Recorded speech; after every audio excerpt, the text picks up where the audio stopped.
Hey everyone, tonight we're diving headfirst into one of the most enigmatic, terrifying, and utterly fascinating mysteries our planet has to offer. We're talking about the Bermuda Triangle, that legendary stretch of ocean where ships vanish without a trace, planes disappear into thin air, and reality itself seems to bend at the edges. But this isn't just about one triangular patch of water. This is about the countless unexplained disappearances that have haunted our oceans for centuries, the theories that attempt to explain the impossible, and the stories that will make you question everything you thought you knew about the world beneath the waves.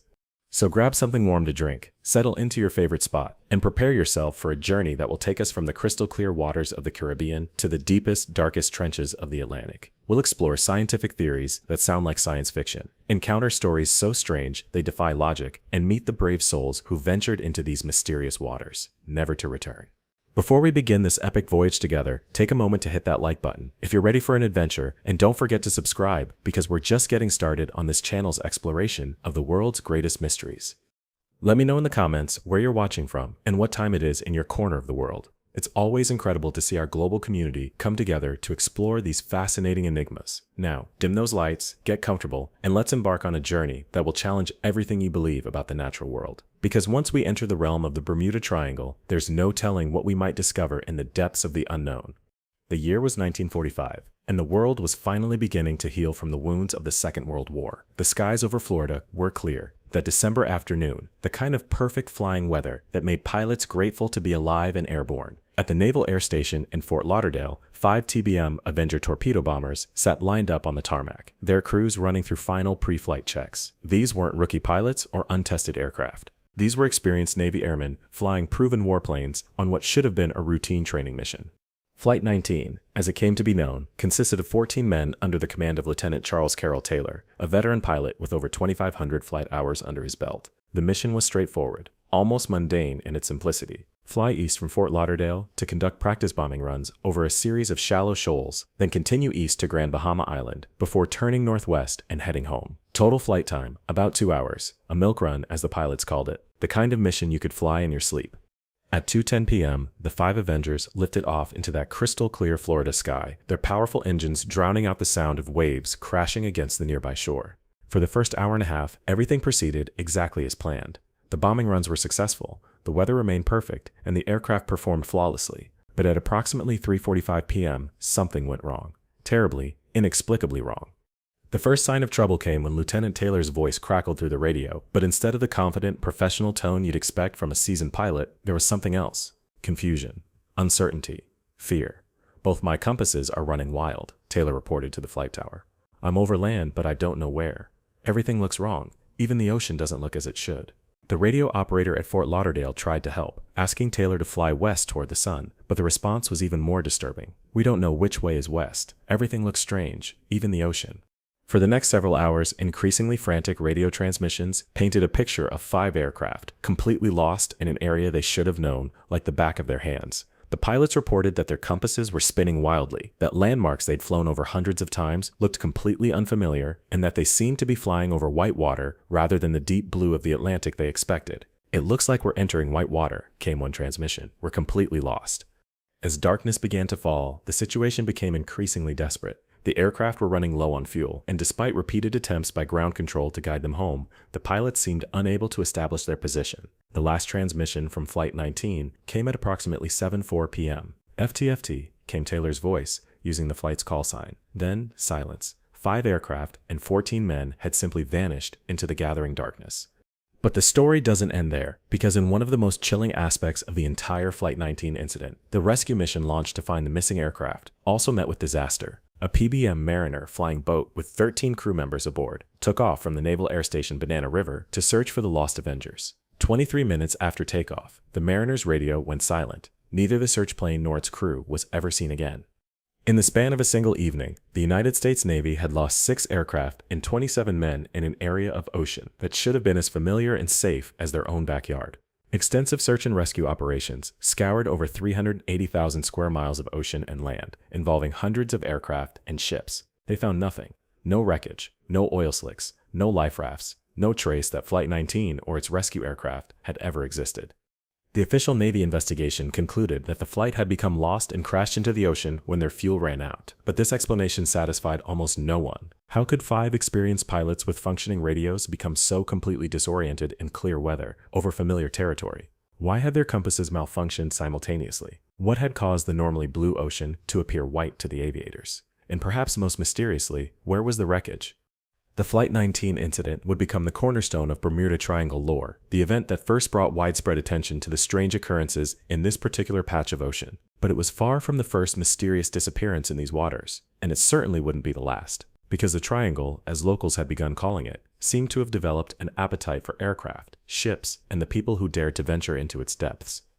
What makes the Flight 19 case so particularly unsettling isn't just the disappearance itself, but the inexplicable nature of what the pilots experienced before they vanished.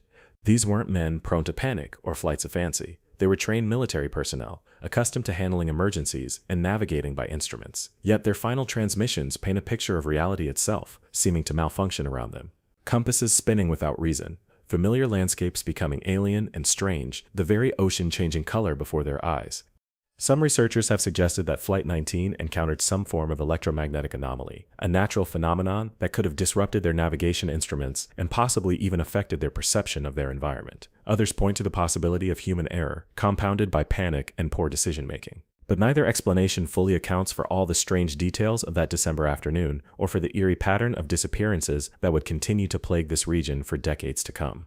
The waters that would become known as the Bermuda Triangle had been claiming victims long before Flight 19 disappeared into the gathering dusk of that December evening. Christopher Columbus himself, during his first voyage to the New World in 1492, noted strange phenomena in these waters. His compass readings were erratic. His crew reported seeing strange lights dancing on the horizon, and on at least one occasion, they observed what Columbus described as a great flame of fire that crashed into the sea. But it wasn't until the 20th century that the pattern of disappearances in this region began to attract serious attention. The boundaries of what we now call the Bermuda Triangle are generally considered to be Miami, Bermuda, and Puerto Rico, forming a roughly triangular area of approximately 500,000 square miles. Within this area, the number of unexplained disappearances seems to exceed statistical probability, creating a mystery that has captured the imagination of researchers, writers, and conspiracy theorists for generations. One of the most famous early cases involved the USS Cyclops, a massive naval cargo ship that vanished without a trace in March 1918. The Cyclops was no small vessel, stretching over 540 feet in length and weighing more than 19,000 tons when fully loaded. She was carrying a cargo of manganese ore from Barbados to Baltimore when she simply disappeared somewhere in the triangle. No distress call was ever received, no wreckage was ever found, and despite extensive searches, no explanation for her fate was ever discovered. What makes the Cyclops case particularly intriguing is that she was built to withstand rough seas and had an experienced crew of 306 men. The weather at the time of her disappearance was reportedly calm, and there were no known enemies in the area who might have attacked her. One day she was there, steaming north through familiar shipping lanes, and the next she was gone, as if she had never existed at all. But perhaps even more unsettling is the fact that 2 of the Cyclops' sister ships, the Proteus and the Nereus, would also vanish in the same general area during World War II. Both ships were carrying bauxite ore, and both disappeared without sending distress signals or leaving any trace of their fate. 3 nearly identical ships, all vanishing in the same mysterious triangle of ocean, their combined loss representing over 800 souls and millions of dollars in naval assets. The pattern was becoming impossible to ignore. Ships and aircraft of all sizes, from massive naval vessels to small private planes, were disappearing in this region with alarming frequency. And in almost every case, the disappearances shared certain common characteristics. No distress signals, no wreckage, no survivors, and no logical explanation for what had occurred. As reports of these incidents began to accumulate, writers and researchers started to take notice. In 1950, an Associated Press article by E.V.W. Jones was the first to suggest that there might be something unusual about the number of disappearances in this particular area. The article mentioned the losses of Flight 19, the Star Tiger, and the Star Ariel, 2 British commercial aircraft that had vanished in the region in 1948 and 1949 respectively. But it was writer Vincent Gaddis, whose 1964 Argosy magazine article first coined the term Bermuda Triangle and brought the mystery to widespread public attention. Gaddis compiled a list of unexplained disappearances in the region and suggested that there might be some unknown force at work in these waters. His article struck a chord with readers, and soon the Bermuda Triangle had entered popular consciousness as one of the world's great unsolved mysteries. The timing couldn't have been better for the birth of a modern legend. The 1960s and 1970s were decades when the public's appetite for the mysterious and unexplained seemed insatiable. UFO sightings were making headlines, television shows about the paranormal were drawing huge audiences, and books about ancient mysteries and unsolved phenomena were flying off bookstore shelves. The Bermuda Triangle, with its mixture of documented disappearances and tantalizing lack of explanations, was perfectly positioned to capture the public imagination. Charles Berlitz's 1974 bestseller, The Bermuda Triangle, took the mystery mainstream, presenting a collection of disappearances and strange occurrences that painted a picture of a region where the normal laws of physics seemed to be suspended. Berlitz's book spent weeks on the New York Times bestseller list and introduced millions of readers to cases they'd never heard of before. He told the story of the merchant vessel MV Joyita, found partially submerged and abandoned in 1955, with no sign of her 25 passengers and crew. He described the case of a national airlines flight that disappeared from radar for 10 minutes before reappearing exactly where it should have been, with passengers and crew having no memory of the missing time.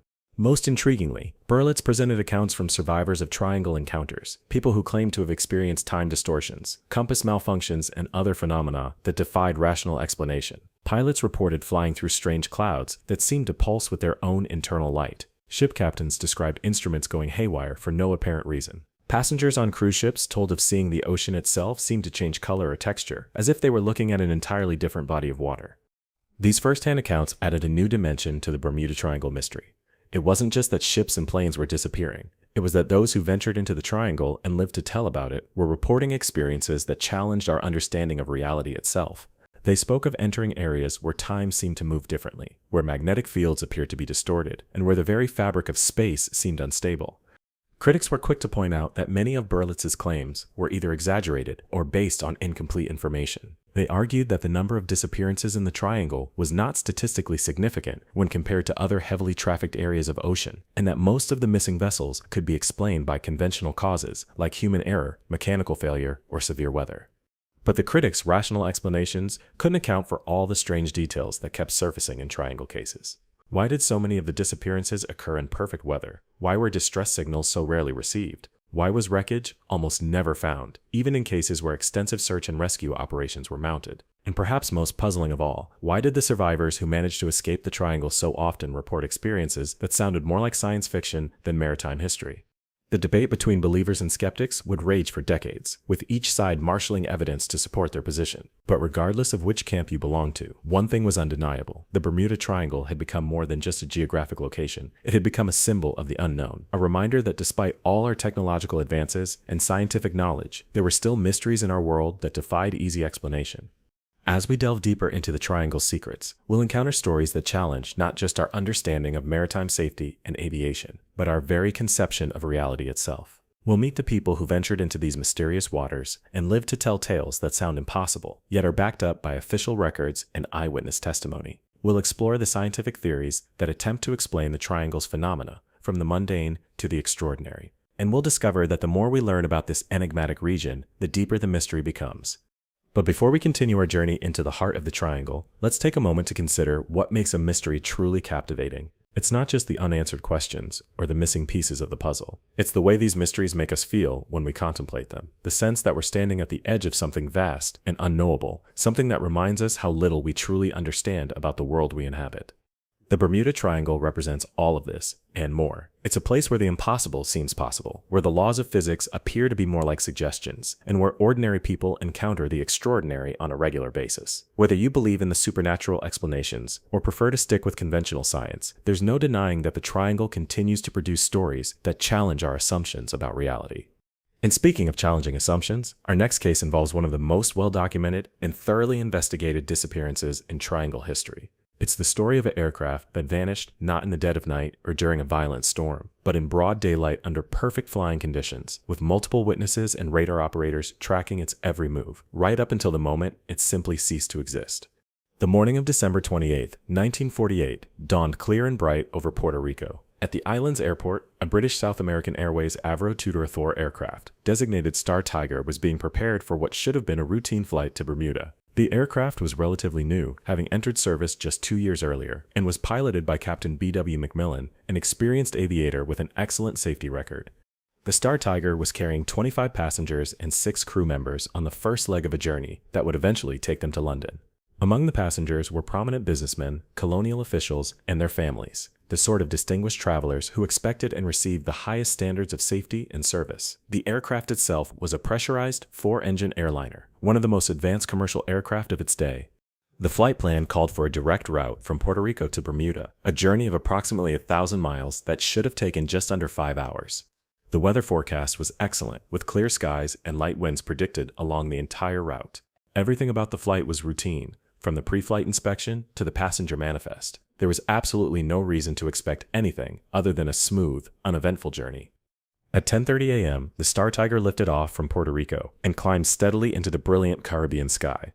Radio contact with ground control was clear and strong, and Captain McMillan's initial position reports indicated that the aircraft was exactly on course and on schedule. For the first several hours of the flight, everything proceeded exactly as planned. At 3:15 p.m., when the Star Tiger was approximately 400 miles northeast of Puerto Rico and still several hours from Bermuda, Captain McMillan contacted Bermuda Radio Control. His transmission was clear and professional, with no hint of concern or emergency. He reported his position, confirmed his estimated arrival time, and requested permission to descend from his cruising altitude to 2,000 feet due to strong headwinds. Bermuda Control granted the request and asked the Star Tiger to report again when they were 50 miles from the island. That was the last anyone ever heard from Flight 211. The aircraft, its crew, and all 31 souls aboard simply vanished somewhere over the triangle, leaving behind one of aviation's most perplexing mysteries.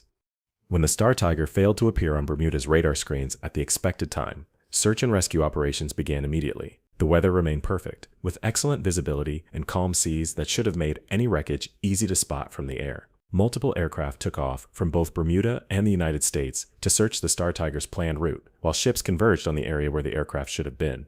The search was one of the most intensive in aviation history up to that point. More than 60 aircraft and 13 ships scoured over 380,000 square miles of ocean, looking for any trace of the missing airliner. They found nothing. No wreckage, no oil slicks, no life rafts, no bodies. It was as if the Star Tiger had simply evaporated somewhere over the triangle, leaving no physical evidence that it had ever existed.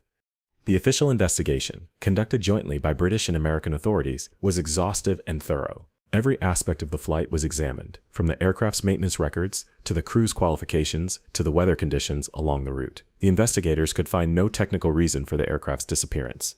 The engines were in excellent condition, the aircraft had been properly maintained, and the crew was experienced and qualified.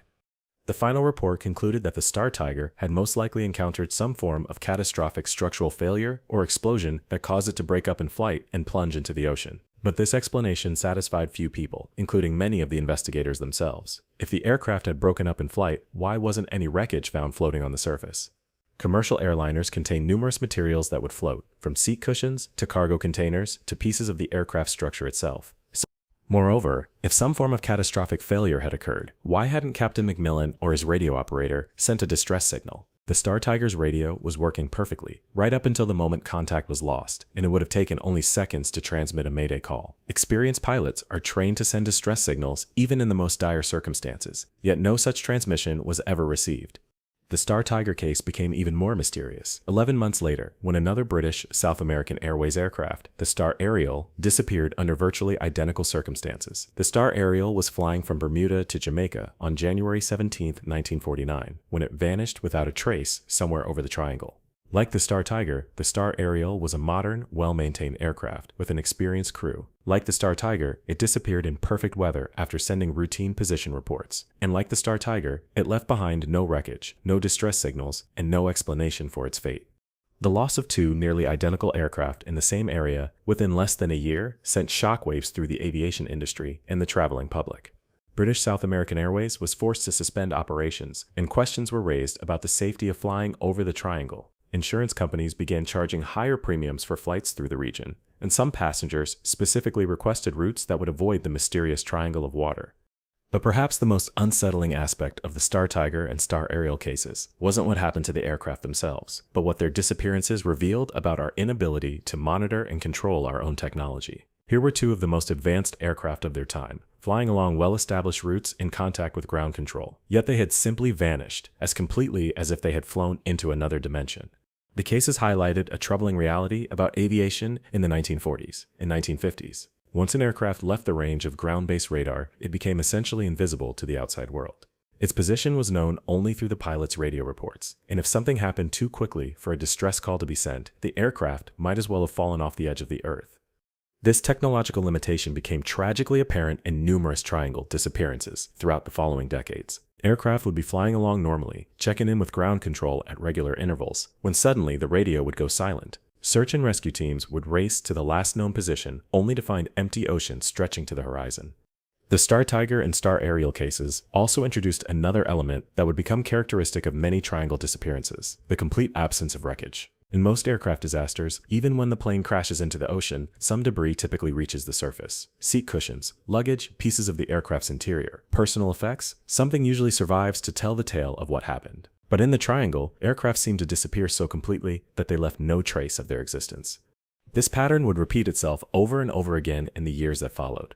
Small private planes, military aircraft, commercial airliners, all would vanish into the triangle, leaving behind the same maddening lack of evidence. Families would wait for news that never came, investigators would search for clues that didn't exist, and the mystery would deepen with each new disappearance. As we'll see in the cases that follow, the triangle's appetite for aircraft seemed indiscriminate. It claimed everything from single-engine Cessnas to massive military transports, from experienced pilots to weekend flyers, from solo adventurers to aircraft carrying hundreds of passengers. The only common factor seemed to be their location when they disappeared, somewhere within that enigmatic triangle of ocean where the normal rules of cause and effect appeared to be suspended. But aircraft weren't the only vessels that found themselves at the mercy of the triangle's mysterious forces. Ships of all sizes, from massive cargo vessels to small pleasure craft, would also fall victim to whatever strange phenomenon lurked beneath these tropical waters. And as we'll discover, some of these maritime disappearances were even more baffling than their aerial counterparts, involving circumstances so bizarre that they challenged not just our understanding of naval safety, but our very conception of reality itself. The cargo ship SS Marine Sulphur Queen was a testament to American industrial ingenuity and post-war optimism. Originally built in 1944 as a T2 tanker designed to transport oil, she had been converted in the 1960s to carry a far more dangerous cargo, molten sulfur, heated to nearly 300 degrees Fahrenheit. The conversion required significant modifications to her structure, including specialized tanks and heating systems that could maintain the sulfur in its liquid state throughout the voyage. On February 2, 1963, the Marine Sulphur Queen departed Beaumont, Texas, carrying over 15,000 tons of molten sulfur, bound for Norfolk, Virginia. Her crew of 39 men were experienced mariners, many of whom had made this run multiple times before. The ship was commanded by Captain V.J. Fanning, a seasoned officer with decades of experience in both naval and merchant service. The planned route would take the Marine Sulphur Queen through the Gulf of Mexico, around the tip of Florida, and up the Atlantic coast. Everything about the voyage seemed routine, from the cargo manifest to the weather forecast. The ship's radio operator, Chief Radio Officer Wayne E. Shoup, maintained regular contact with shore stations, reporting the vessel's position and status at prescribed intervals. For the first 2 days of the voyage, all went according to plan. The Marine Sulphur Queen made steady progress eastward, her massive engines driving her through calm seas under clear skies. Radio reports indicated that the ship was on schedule and experiencing no difficulties. The crew settled into the familiar routine of a long ocean voyage, with watches rotating around the clock and the ship's systems operating normally. On February 4th, as the Marine Sulphur Queen rounded the Florida Keys and entered the Straits of Florida, Chief Radio Officer Shoup transmitted what would be the vessel's final position report. The ship was approximately 230 miles southeast of New Orleans, making good time toward her destination. The transmission was routine, professional, and gave no indication of any problems aboard the vessel. That was the last anyone ever heard from the Marine Sulphur Queen. When the ship failed to report her position at the next scheduled time, Coast Guard operators began trying to raise her on the radio.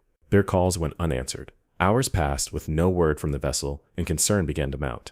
By the following morning, when the Marine Sulphur Queen was now significantly overdue for her next report, search and rescue operations began in earnest. The initial search focused on the ship's planned route along the Florida coast, with Coast Guard aircraft and vessels scouring the waters where the Marine Sulphur Queen should have been. The weather remained excellent, with clear skies and calm seas that should have made any distressed vessel easy to spot from miles away. But the searchers found nothing, not even a trace of the massive cargo ship. As the search expanded, rescuers began to find small pieces of debris that appeared to have come from the Marine Sulphur Queen. A few life preservers bearing the ship's name, some empty life rafts, scattered pieces of what appeared to be deck equipment. But there was no sign of the vessel herself, her crew, or her dangerous cargo of molten sulfur. The discovery of the debris created more questions than it answered. The life preservers and rafts appeared to have been in the water for some time, but there was no indication that they had been used. None of the life rafts had been inflated, and there were no signs that anyone had attempted to abandon ship. It was as if the Marine Sulphur Queen's safety equipment had simply been scattered across the ocean without any human intervention. More troubling still was the complete absence of any distress signal. The Marine Sulphur Queen carried multiple radio systems, including emergency equipment, that could transmit automatically if the ship were in danger. Yet no mayday call had been received by any station along the coast. If the ship had encountered a sudden emergency, why hadn't her experienced crew sent out a call for help? The official investigation into the Marine Sulphur Queen's disappearance was extensive and thorough. Coast Guard investigators examined every aspect of the vessel's construction, maintenance, and operation. They interviewed shipyard workers who had been involved in her conversion, reviewed her maintenance records, and analyzed the stresses that carrying molten sulfur might have placed on her hull. The investigators' final report suggested that the Marine Sulphur Queen had likely suffered a catastrophic structural failure, possibly caused by the stresses of carrying molten sulfur in a hull that had not been originally designed for such cargo. They theorized that the ship might have broken apart suddenly, sinking so quickly that there was no time to send a distress signal or launch the lifeboats. But this explanation, while plausible, couldn't account for all the strange aspects of the case. If the ship had broken apart catastrophically, why was so little debris found? A vessel the size of the Marine Sulphur Queen contains thousands of tons of material, much of which would float even after a structural collapse. Where was the cargo of molten sulfur, which should have created distinctive patterns on the ocean's surface as it cooled and solidified? Moreover, if the ship had suffered a sudden structural failure, why hadn't her distress systems activated automatically? Modern cargo vessels are equipped with multiple redundant communication systems specifically designed to function even in the event of catastrophic damage. The complete radio silence from the Marine Sulphur Queen seemed inconsistent with the official explanation. The case became even more mysterious when investigators learned that several crew members had reportedly expressed concerns about the ship's condition before departing Beaumont. Some sailors had allegedly commented that the vessel felt different, that she handled strangely with her cargo of molten sulfur, and that they had a bad feeling about the voyage. One crew member had reportedly asked to be transferred to another ship, though this request had been denied. These reports, while unconfirmed, added another layer of intrigue to the Marine Sulphur Queen mystery. Had the crew sensed something wrong with their vessel? Were there warning signs that had been overlooked or ignored? Or were these stories simply the product of hindsight, the human tendency to find patterns and omens after tragedy has struck? Whatever the truth, the Marine Sulphur Queen had joined the growing list of vessels that had vanished without explanation in the waters of the Bermuda Triangle. Like so many other disappearances in this region, her fate remained shrouded in mystery, with more questions than answers, and a nagging sense that the official explanations didn't quite fit all the facts. The loss of the Marine Sulphur Queen also highlighted another disturbing pattern in triangle disappearances: the tendency for vessels to vanish completely, despite carrying cargo or equipment that should have left clear evidence of their fate. Molten sulfur, like aviation fuel or other hazardous materials, creates distinctive signatures when released into the ocean. The fact that no such evidence was found suggested that whatever had happened to the Marine Sulphur Queen, it wasn't a conventional maritime disaster. As news of the disappearance spread, the Marine Sulphur Queen became another data point in the growing catalog of triangle mysteries. Researchers and writers began to notice the patterns, the common elements that seemed to connect disparate cases across decades of unexplained disappearances. Ships and aircraft vanishing without distress signals, debris that told no coherent story, search operations that found nothing despite perfect conditions and extensive efforts. But perhaps most unsettling of all was the growing realization that these disappearances weren't random events scattered across the world's oceans. They were concentrated in a specific area, a triangular region of water that seemed to have developed an appetite for vessels and the people who sailed them. The Marine Sulphur Queen had become another victim of whatever forces lurked beneath the deceptively calm surface of the Bermuda Triangle.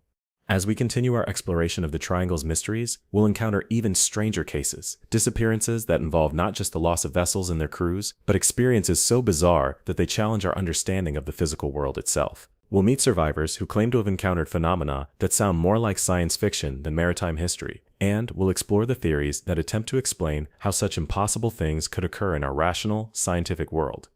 But before we delve into those even more extraordinary cases, it's worth pausing to consider what the disappearances we've discussed so far have in common. They all occurred in the same general area. They all involved the complete loss of contact with the outside world, and they all left behind minimal or no physical evidence of what had occurred. These aren't the characteristics of typical maritime or aviation disasters, where wreckage, oil slicks, or other evidence usually provides clues about what went wrong. Instead, these triangle cases seem to share a signature pattern of complete and inexplicable vanishing, as if the vessels and their occupants had simply stepped out of our reality and into somewhere else entirely. It's a pattern that will become even more pronounced as we examine the truly extraordinary cases that lie ahead, stories that will challenge not just our understanding of what's possible, but our very conception of the world we think we know.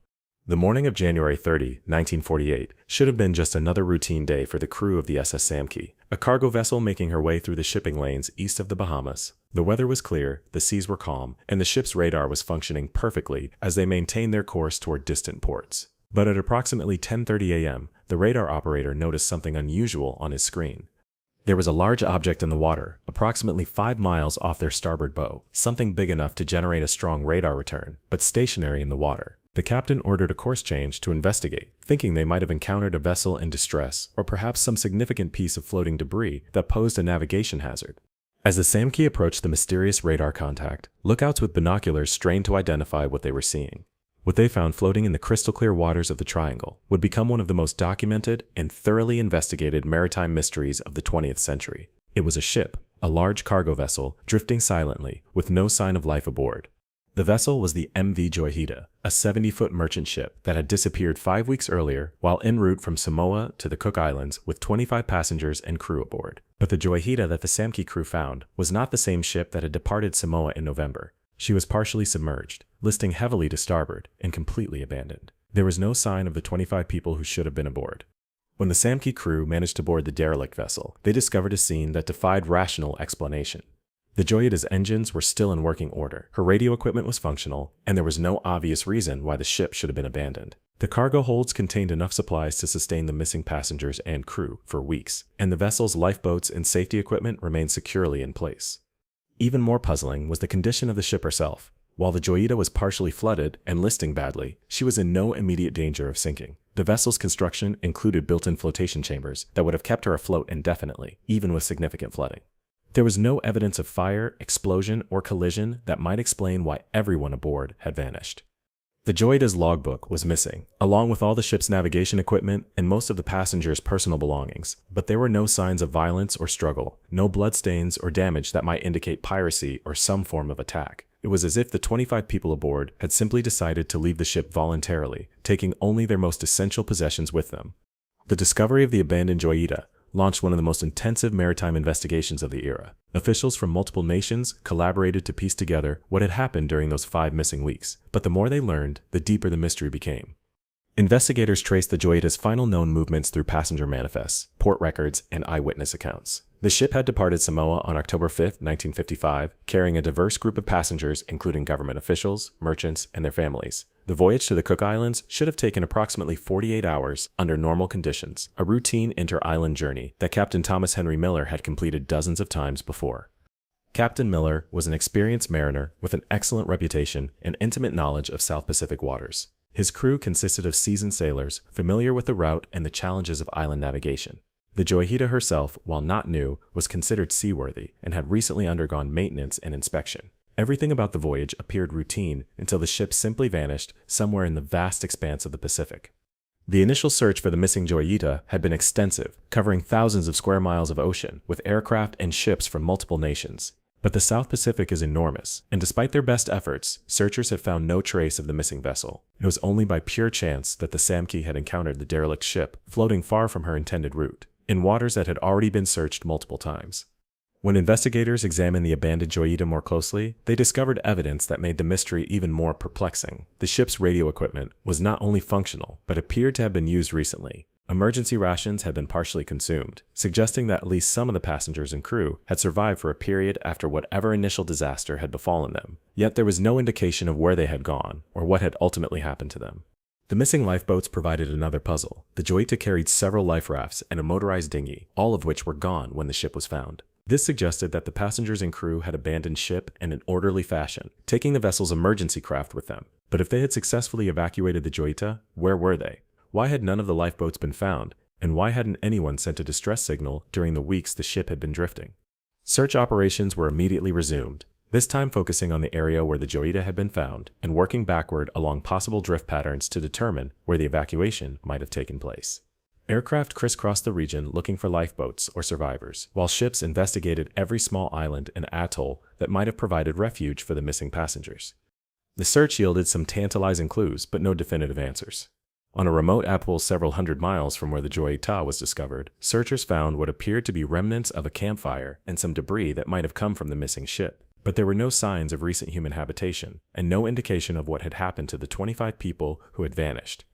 More disturbing still were reports from other ships in the area during the weeks following the Joyita's disappearance. Several vessels reported seeing lights or flares in the distance during the night, signals that might have indicated survivors trying to attract attention. But when these reports were investigated, nothing was found. The lights remained unexplained, adding another layer of mystery to an already baffling case.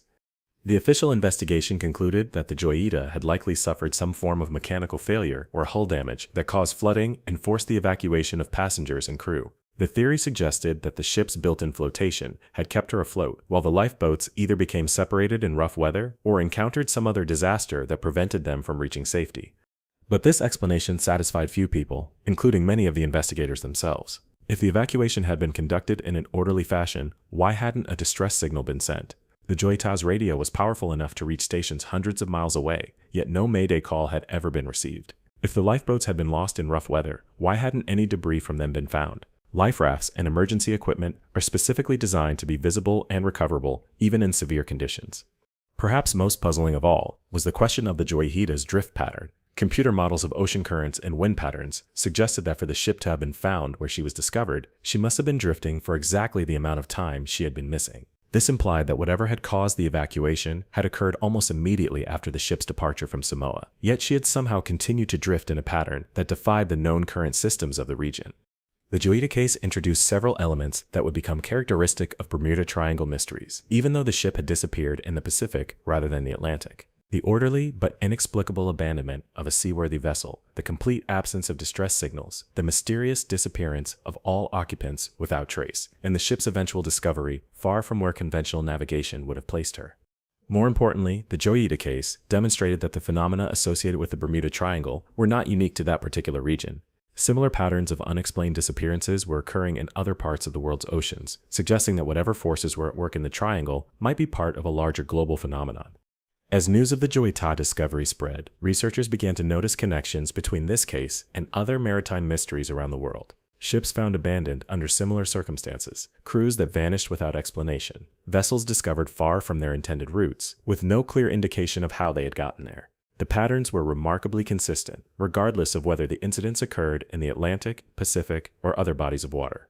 This realization would prove crucial to understanding the true scope of oceanic mysteries and the role that the Bermuda Triangle played in a much larger puzzle. The triangle wasn't just an isolated anomaly in the Caribbean, it was part of a worldwide network of areas where the normal rules of maritime travel seemed to be suspended, where ships and their crews encountered phenomena that challenged our understanding of the physical world. But even as investigators grappled with the implications of cases like the Joyita, the Bermuda Triangle continued to produce new mysteries, each more baffling than the last. And some of these cases would involve not just the disappearance of vessels and their crews, but encounters with phenomena so extraordinary that they seemed to belong more in the realm of science fiction than maritime history. The date was December 4th, 1970, and Bruce Gernon was piloting his Beechcraft Bonanza A36 on what should have been a routine flight from Andros Island in the Bahamas to Palm Beach, Florida. Gernon was an experienced pilot, familiar with Caribbean flying conditions and the challenges of navigating over water. His father, also a licensed pilot, occupied the co-pilot seat, while a business associate sat in the back. The weather was clear, visibility was excellent, and the 45-minute flight promised to be uneventful. As Gernon's aircraft climbed to cruising altitude and settled onto its northwesterly heading toward Florida, everything appeared normal. The engine was running smoothly, all instruments showed normal readings, and radio contact with air traffic control was clear and strong. The Bahamas spread out below them in the brilliant afternoon sunlight, a familiar panorama of turquoise water and scattered islands. But approximately 20 minutes into the flight, as they were crossing the northern edge of the Bermuda Triangle, Gernon noticed something unusual ahead. A small lenticular cloud was forming directly in their path, growing rapidly from what appeared to be perfectly clear air. Within minutes, the cloud had expanded into a towering cumulus formation that seemed to pulse with its own internal energy. Gernon's first instinct was to navigate around the unusual cloud formation, but as he attempted to change course, he discovered that the cloud was expanding faster than his aircraft could climb or turn. Within moments, the Beechcraft was completely engulfed in what Gernon would later describe as the most extraordinary meteorological phenomenon he had ever encountered.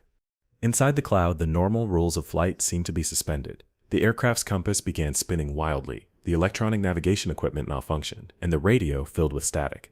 More disturbing still, Gernon noticed that the clouds seemed to be rotating around his aircraft, creating a tunnel-like effect, with walls of swirling vapor that pulsed with an eerie phosphorescent light. As the Beechcraft continued through this aerial anomaly, Gernon observed phenomena that defied his understanding of meteorology and physics. The cloud tunnel appeared to be contracting and expanding rhythmically, as if breathing. The walls of the tunnel were shot through with electrical discharges that created patterns of light, unlike anything in conventional weather systems. Most unsettling of all, Gernon had the distinct impression that the tunnel was somehow guiding his aircraft, drawing it forward through the churning vapor. The experience lasted approximately 10 minutes, though Gernon would later question whether his perception of time had been accurate during the encounter. As suddenly as it had begun, the phenomenon ended. The Beechcraft emerged from the cloud tunnel into clear air, with Miami Beach visible directly ahead. But according to Gernon's calculations, this was impossible. Based on his flight time and speed, he should still have been at least 20 minutes away from the Florida coast.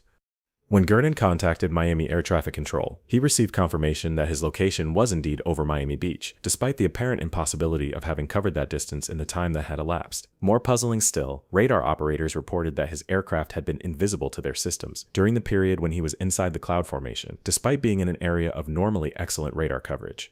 The implications of Gernon's experience were staggering. If his account was accurate, he had somehow traveled a distance that should have taken 45 minutes in less than half that time, passing through a meteorological phenomenon that seemed to defy the known laws of physics. The cloud tunnel had apparently accelerated his aircraft's forward motion while simultaneously making it invisible to ground-based radar systems. Gernon's case became one of the most thoroughly documented survivor accounts from the Bermuda Triangle, largely because he was an experienced pilot capable of providing detailed technical observations about his aircraft's performance during the encounter. Unlike many Triangle stories that relied on secondhand accounts or incomplete information, Gernon's experience was supported by air traffic control records, radar data, and the corroborating testimony of his passengers. But the Gernon case also raised disturbing questions about the nature of reality within the Triangle. If the cloud tunnel had indeed accelerated his aircraft's passage through space, what did that imply about the fundamental nature of time and distance in this region? Were there areas of the Triangle where the normal relationship between time, space, and matter could be altered by unknown forces? These questions became even more intriguing when researchers discovered that Gernon's experience was not unique. Other pilots had reported similar encounters with unusual cloud formations in the Triangle, describing aerial phenomena that seemed to possess characteristics more commonly associated with science fiction than meteorology. Some reported flying through clouds that appeared to be solid from the outside, but were filled with swirling energy patterns when entered. Others described encountering formations that seemed to track their aircraft's movements, following them across the sky like living entities. Most disturbing of all were the reports from pilots who claimed to have lost time during Triangle flights, arriving at their destinations earlier or later than their flight time, and fuel consumption would indicate. These cases suggested that whatever forces were at work in the Triangle might be capable of affecting the passage of time itself, creating pockets of space where the normal progression of seconds and minutes could be accelerated, decelerated, or otherwise altered. The scientific implications of such phenomena were staggering. If time distortion was indeed occurring in the Triangle, it would require a fundamental revision of our understanding of physics and the nature of reality. The idea that localized areas of space could experience temporal anomalies flew in the face of accepted scientific theory, yet the accumulating evidence from pilot reports was becoming increasingly difficult to dismiss. Gernon himself became convinced that he had encountered some form of naturally occurring space-time distortion, a phenomenon that might explain not only his own experience, but many of the unexplained disappearances that had occurred in the Triangle over the decades. He theorized that aircraft and ships might sometimes encounter these temporal anomalies under conditions that prevented them from successfully navigating through them, resulting in their disappearance from our normal space-time continuum. This theory, while speculative, offered a potential explanation for many of the Triangle's most puzzling characteristics. It could account for the complete absence of wreckage in many disappearance cases. If the missing vessels had been transported to a different temporal framework, it might explain the failure of distress signals to be received, if the signals were being transmitted from a different time stream. And it could account for the reported experiences of survivors who claimed to have lost time or encountered impossible phenomena during Triangle transits. But the time distortion theory also raised new questions that were perhaps even more troubling than the original mysteries. If such phenomena were naturally occurring, what caused them? Were they related to unique geological or electromagnetic conditions in the Triangle region? Could they be predicted or avoided? And perhaps most importantly, what happened to the people and vessels that encountered these anomalies under less favorable circumstances than Gernon's successful transit? As researchers delved deeper into the Gurnan case and similar reports, they began to uncover a pattern of temporal anomalies that extended far beyond individual pilot experiences. Commercial aircraft flying over the triangle occasionally reported discrepancies between their actual flight times and what their fuel consumption and ground speed would indicate. Ships crossing the region sometimes arrived at their destinations hours earlier or later than their calculated travel time would suggest. These reports were typically dismissed as navigation errors or instrument malfunctions, but when viewed collectively, they painted a picture of a region where time itself might be unstable. The triangle seemed to be a place where the normal flow of temporal progression could be interrupted, accelerated, or redirected in ways that defied conventional physics. The implications extended beyond individual cases to the broader question of what the triangle actually was. Rather than simply being a region with an unusual number of disappearances, it might be an area where the fundamental structure of space-time was somehow different, where the normal rules governing the relationship between matter, energy, and time could be suspended or altered. This possibility opened up entirely new avenues of investigation and speculation. If the triangle was indeed a space-time anomaly, it might be part of a larger network of such regions around the world. The phenomena reported in the triangle might be manifestations of natural processes that we didn't yet understand, windows into aspects of reality that lay beyond our current scientific knowledge. But even as researchers grappled with these extraordinary possibilities, the triangle continued to produce new cases that challenged their evolving theories. Some of these incidents would prove even more bizarre than the time distortion reports, involving encounters with phenomena that seemed to belong more in the realm of quantum physics than traditional maritime or aviation history. The merchant vessel SS Poet was a modern cargo ship built in 1944 and subsequently modernized with the latest navigation and communication equipment. At 520 feet in length and displacing over 10,000 tons when fully loaded, she was a substantial vessel designed to weather the worst that the Atlantic Ocean could deliver. Her crew of 34 men were experienced mariners, and her captain, Robert Mackenzie, had decades of experience navigating the shipping lanes of the eastern seaboard. On October 24, 1980, the SS Poet departed Philadelphia bound for Port Said, Egypt, carrying a cargo of corn. The voyage should have been routine, a standard transatlantic crossing that thousands of cargo ships completed safely each year. The weather forecast was generally favorable, with no major storms predicted along the planned route. The ship's departure was logged normally, and initial radio reports indicated that all was proceeding according to schedule. For the first several days of the voyage, the SS Poet maintained regular contact with shore stations, reporting her position and status at prescribed intervals. Her radio transmissions were clear and professional, with no indication of mechanical problems or crew difficulties. The ship was making good time eastward across the Atlantic, following established shipping lanes toward the Mediterranean. But on October 26, as the SS Poet was approximately 300 miles northeast of Bermuda, something went wrong. The ship failed to make her scheduled radio check-in with the Coast Guard. When operators attempted to raise the vessel on emergency frequencies, their calls went unanswered. Hours passed with no word from the missing cargo ship, and concern began to mount among maritime authorities. By the following morning, when the SS Poet was now significantly overdue for multiple radio checks, search and rescue operations began in earnest. Coast Guard aircraft took off from bases along the eastern seaboard to search the ship's planned route, while military and civilian vessels in the area were asked to keep watch for any sign of the missing cargo ship.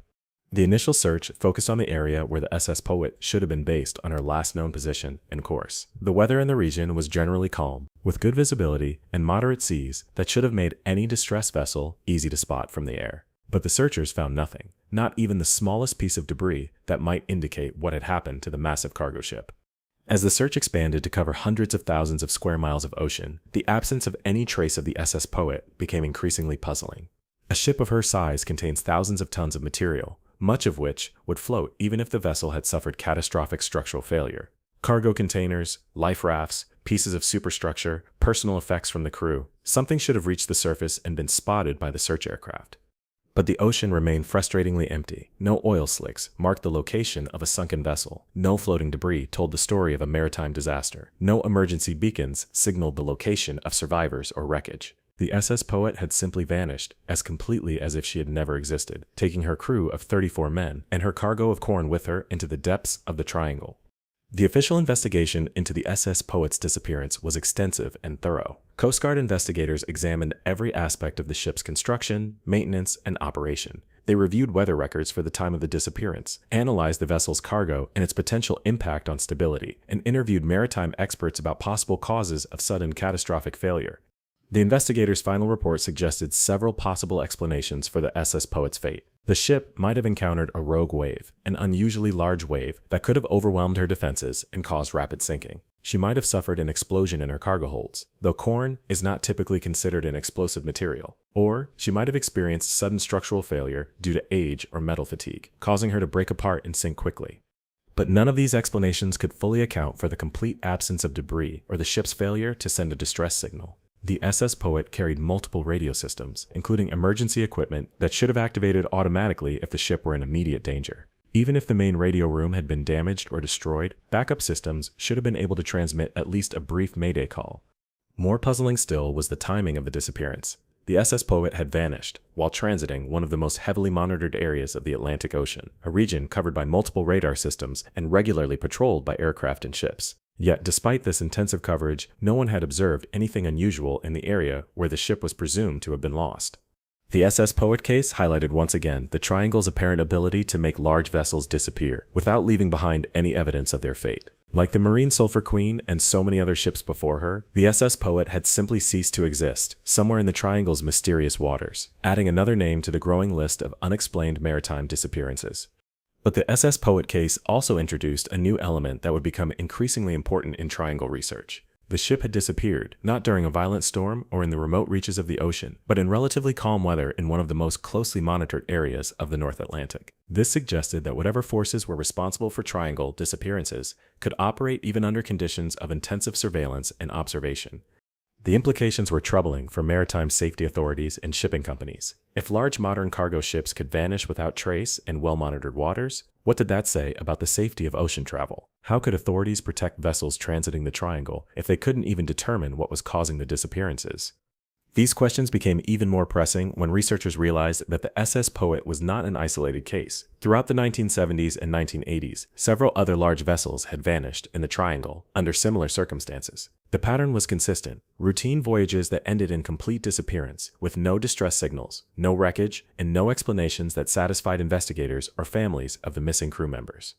The accumulating evidence suggested that the Triangle's appetite for ships and aircraft was not diminishing with advances in technology and navigation. If anything, the disappearances seemed to be becoming more complete and inexplicable, as if whatever force was responsible had adapted to humanity's improved ability to track and monitor ocean traffic. This realization led some researchers to propose that the Triangle phenomena might be intelligent or at least responsive to human activity. Perhaps the region contained some form of natural intelligence that could actively avoid detection while continuing to claim victims. Or maybe the disappearances were caused by advanced technology of unknown origin, operated by entities with the capability to evade human surveillance systems. Such theories pushed the boundaries of accepted scientific thought, but they offered potential explanations for the Triangle's most puzzling characteristics. How else could disappearances occur in heavily monitored areas without being observed? How could large vessels vanish so completely that no trace was ever found? And why did the phenomena seem to adapt and evolve over time, becoming more sophisticated as human technology advanced? As we continue our exploration of the Triangle's mysteries, we'll encounter cases that push these questions even further into the realm of the extraordinary. We'll meet witnesses who claim to have observed phenomena that challenge not just our understanding of maritime safety, but our basic assumptions about the nature of reality itself. And we'll explore theories that attempt to explain how such impossible things could occur in our supposedly rational and predictable world. But first, we need to examine one of the most controversial and widely debated aspects of Triangle research: the question of whether the disappearances are really as unusual as they appear to be. Critics have long argued that the Triangle's reputation is based more on sensationalism than solid evidence, that the number of disappearances in the region is not statistically significant when compared to other heavily trafficked areas of ocean. This debate goes to the heart of the Triangle mystery and raises fundamental questions about how we evaluate evidence, interpret statistics, and distinguish between genuine anomalies and perceived patterns. Before we can fully understand what makes the Triangle special, we need to examine the arguments on both sides of this contentious issue and consider what the evidence really tells us about this enigmatic region. The statistical argument against the Bermuda Triangle's anomalous nature appears compelling at first glance. Critics point out that the Triangle covers approximately 500,000 square miles of ocean, making it one of the most heavily trafficked maritime regions in the world. Thousands of ships and aircraft transit this area each year, carrying millions of passengers and countless tons of cargo. Given this enormous volume of traffic, they argue, a certain number of accidents and disappearances are statistically inevitable. Moreover, the Triangle encompasses some of the most challenging navigational waters on Earth. The Gulf Stream, one of the world's most powerful ocean currents, runs directly through the region, capable of quickly dispersing wreckage and making search and rescue operations extremely difficult. The area is prone to sudden violent weather changes, including waterspouts, microbursts, and rapidly developing thunderstorms that can overwhelm even large vessels. The seafloor in much of the Triangle region is extremely deep, with areas reaching over 30,000 feet below sea level. Vessels that sink in these depths would be virtually impossible to locate, with conventional search techniques effectively disappearing as completely as if they had been vaporized. Critics argue that this combination of heavy traffic, challenging conditions, and deep water can easily account for the Triangle's reputation without requiring any supernatural or anomalous explanations. Statistical analyses conducted by the Coast Guard and other maritime authorities have generally supported this skeptical view. When the number of disappearances in the Triangle is compared to the volume of traffic and adjusted for the challenging navigational conditions, the incident rate appears to fall within normal parameters for oceanic travel. There is no statistically significant increase in disappearances that would indicate the presence of unusual or anomalous forces. But defenders of the Triangle's anomalous nature argue that these statistical analyses miss crucial aspects of the mystery that make Triangle disappearances genuinely different from conventional maritime disasters. They point out that the Triangle cases share characteristics that are extremely rare in normal oceanic accidents: the complete absence of distress signals, the lack of any recoverable wreckage, and the tendency for disappearances to occur in perfect weather conditions. In typical maritime disasters, investigators can usually piece together at least a partial picture of what occurred. Distress signals provide information about the nature of the emergency, floating debris indicates the general location and cause of the accident, and survivor accounts offer details about the sequence of events leading to the disaster. Even when ships sink in deep water, some evidence of their fate typically reaches the surface. Triangle disappearances, by contrast, seem to be characterized by their complete absence of explanatory evidence. Ships and aircraft don't just sink or crash in the Triangle. They vanish so thoroughly that investigators are left with no clues about what happened to them. This pattern of total disappearance is extremely rare in other parts of the world's oceans, suggesting that something unusual may indeed be occurring in the Triangle region. Furthermore, Triangle researchers argue that the statistical analyses conducted by skeptics often fail to account for the quality of the vessels and crews that have disappeared in the region.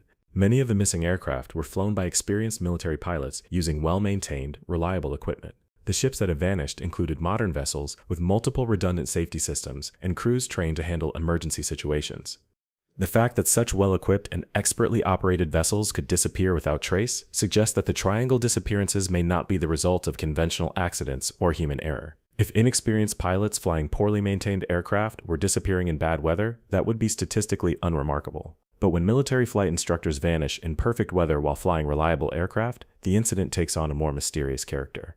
The debate over Triangle statistics is further complicated by questions about how disappearances should be classified and counted. Should researchers include only cases where vessels vanish completely without trace, or should they also count incidents where some wreckage was eventually found? How should they account for cases where the official cause of an accident was determined to be human error or mechanical failure, but where unusual circumstances suggest that other factors might have been involved? These definitional questions can significantly affect statistical analyses of Triangle incidents. Depending on which cases are included and how they are categorized, the Triangle's disappearance rate can appear either anomalously high or perfectly normal. This ambiguity has allowed both sides in the debate to marshal statistical evidence supporting their positions, but it has also made it difficult to reach definitive conclusions about the region's true nature. Perhaps more importantly, the focus on statistics may be missing the point of what makes the Triangle mystery genuinely intriguing. Even if the overall number of disappearances in the region is not statistically unusual, the specific characteristics of many Triangle cases remain genuinely puzzling. The complete absence of wreckage, the failure of distress systems, the reports of unusual phenomena by survivors, these elements create mysteries that transcend simple questions of accident rates and statistical probability. Consider the case of Flight 19, which we examined earlier. Even if we accept that military training flights occasionally encounter disasters, the specific details of what happened to Lieutenant Taylor and his squadron remain baffling. Why did their compasses malfunction simultaneously? Why did the ocean appear white rather than blue? Why were they unable to determine their location despite flying over familiar territory in perfect weather? These questions aren't answered by statistical arguments about accident rates in heavily trafficked areas. They require us to grapple with the specific, unusual phenomena that seem to characterize Triangle incidents, phenomena that may indeed be rare enough to warrant serious investigation, regardless of overall disappearance statistics. The statistical debate also raises broader questions about how we should approach mysteries and anomalies in general. Is it sufficient to dismiss unusual events if they fall within the broad parameters of statistical probability? Or should we pay special attention to cases that, while perhaps not statistically impossible, display characteristics that are genuinely rare and difficult to explain?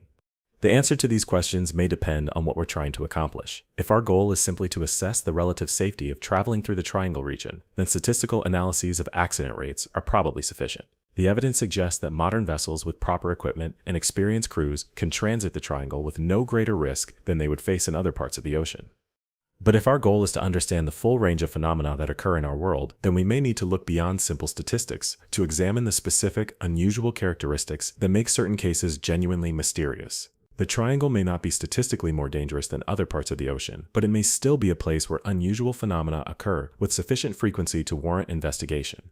This distinction becomes particularly important when we consider the reports from triangle survivors, people who claim to have encountered phenomena that go far beyond conventional maritime or aviation hazards. These accounts can't be evaluated through statistical analysis because they deal with experiences that are, by definition, outside the normal range of oceanic travel. As we examine these survivor accounts in detail, we'll encounter stories that challenge not just our understanding of maritime safety, but our basic assumptions about the nature of physical reality. These are cases where the triangle seems to reveal aspects of the world that lie beyond our current scientific knowledge, phenomena that may be rare, but are nonetheless real for the people who experience them.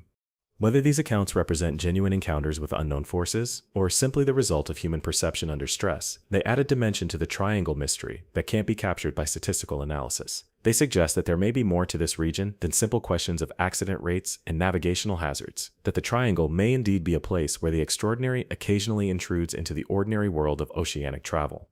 The controversy surrounding National Airlines Flight 727 began on a seemingly routine evening in 1970, when the aircraft was conducting a standard approach to Miami International Airport. The flight had originated in New York with a scheduled stop in Miami before continuing to its final destination. The approach should have been straightforward, a familiar procedure that the experienced crew had performed hundreds of times before. But as Flight 727 descended through 8,000 feet on its approach to Miami, something extraordinary occurred. The aircraft simply vanished from radar screens, disappearing from the displays of multiple air traffic control facilities simultaneously. One moment, the flight was there, a clear blip on the radar showing normal position and altitude, and the next moment it was gone, as if it had never existed. Air traffic controllers immediately attempted to re-establish radio contact with the missing flight, but their calls went unanswered. Emergency procedures were initiated, with other aircraft in the area asked to report any visual contact with Flight 727.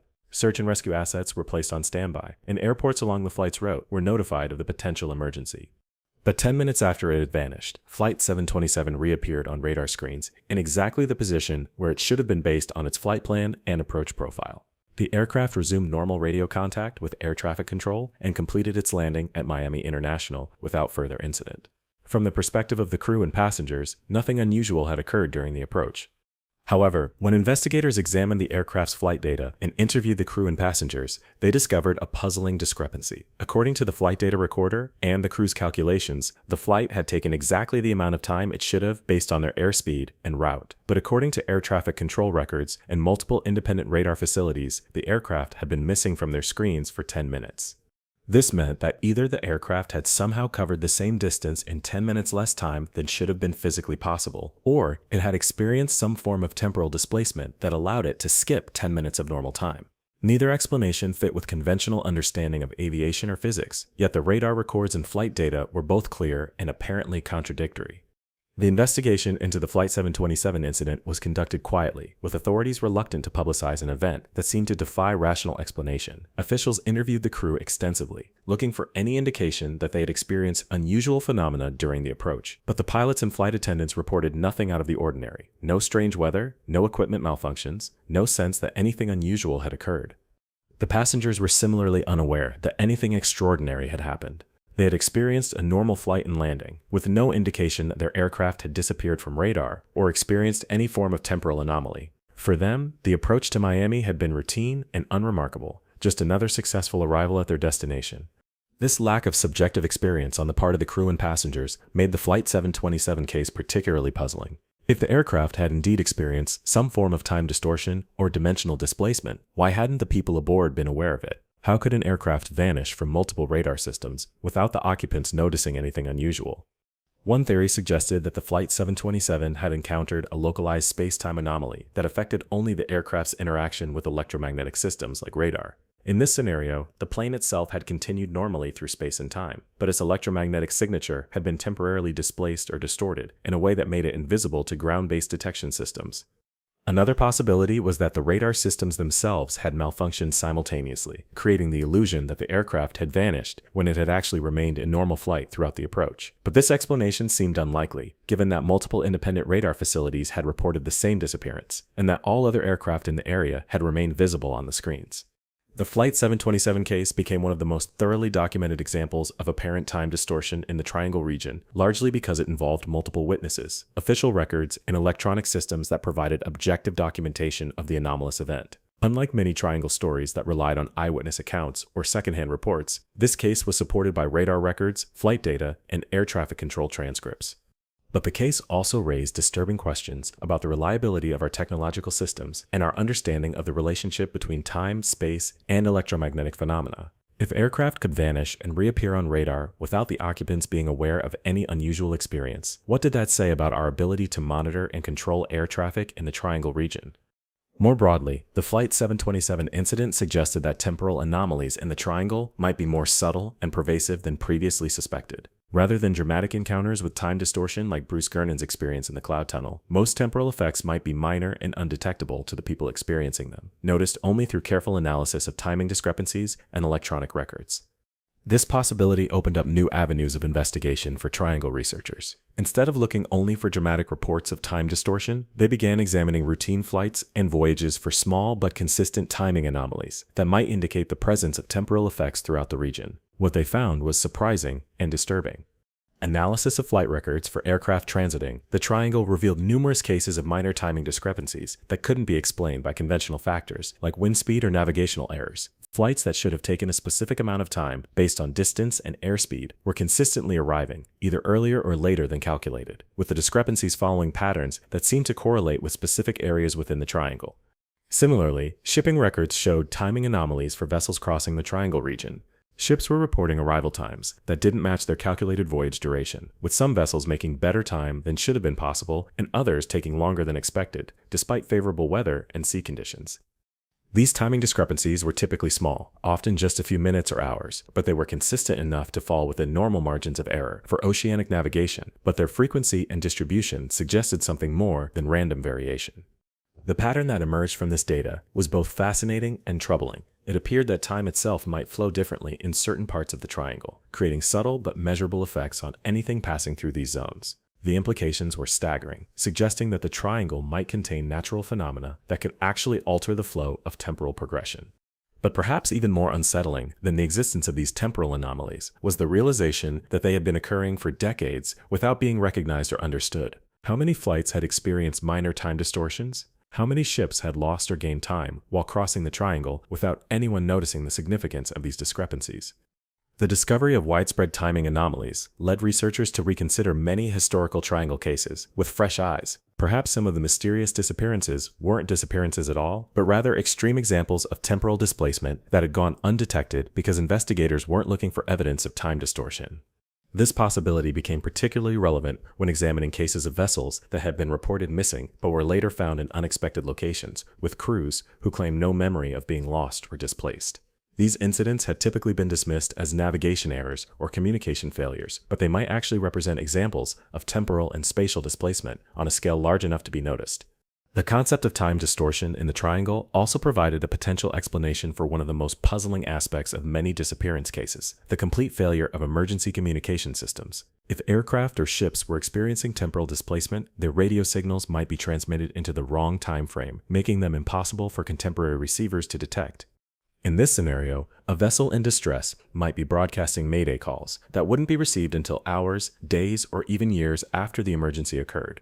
The signals would be transmitted into the past or future, creating a communications blackout that would make rescue operations impossible and leave investigators with no clues about what had happened. This theory gained additional credibility when researchers began investigating reports of anachronistic radio transmissions received in the Triangle region. Over the years, radio operators had occasionally reported receiving distress calls that seemed to come from aircraft or ships that had disappeared decades earlier, complete with call signs and crew names that matched historical records of Triangle disappearances. Most of these reports had been dismissed as hoaxes or equipment malfunctions, but viewed in the context of temporal displacement theory, they took on new significance. If the triangle could displace objects and people through time, it might also be capable of displacing radio transmissions, creating a kind of temporal echo that allowed messages from the past to reach contemporary receivers.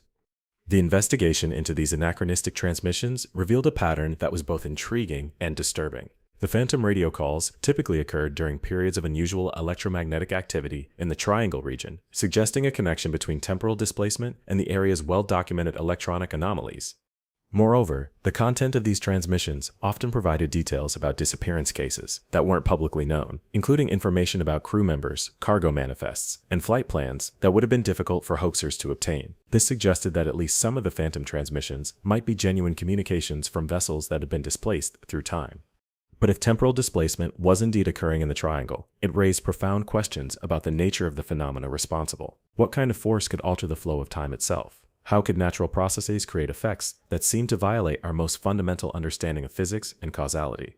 Some researchers turned to cutting-edge theories in quantum physics and cosmology for potential explanations. They pointed to theoretical concepts like closed time-like curves, quantum foam, and dimensional brains as possible mechanisms that could create temporal anomalies in specific geographic locations.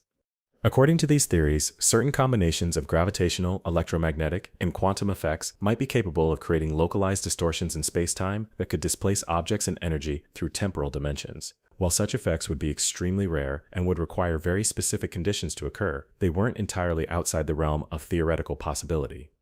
The triangle region's unique combination of factors, including its position relative to magnetic field lines, its proximity to deep ocean trenches, and its location at the intersection of major ocean currents, might create the precise conditions necessary for temporal displacement phenomena to manifest. This would explain why similar effects weren't observed in other parts of the world's oceans.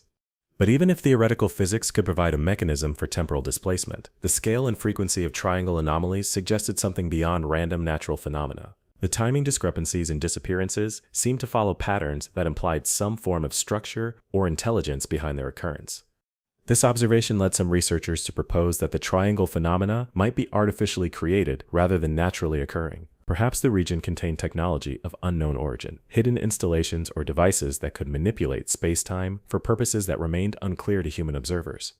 The artificial origin theory gained support from reports of unusual structures and anomalous readings detected on the ocean floor in various parts of the triangle region. Deep-sea surveys had occasionally encountered formations that didn't match known geological processes, including perfectly geometric shapes and materials with unusual electromagnetic properties.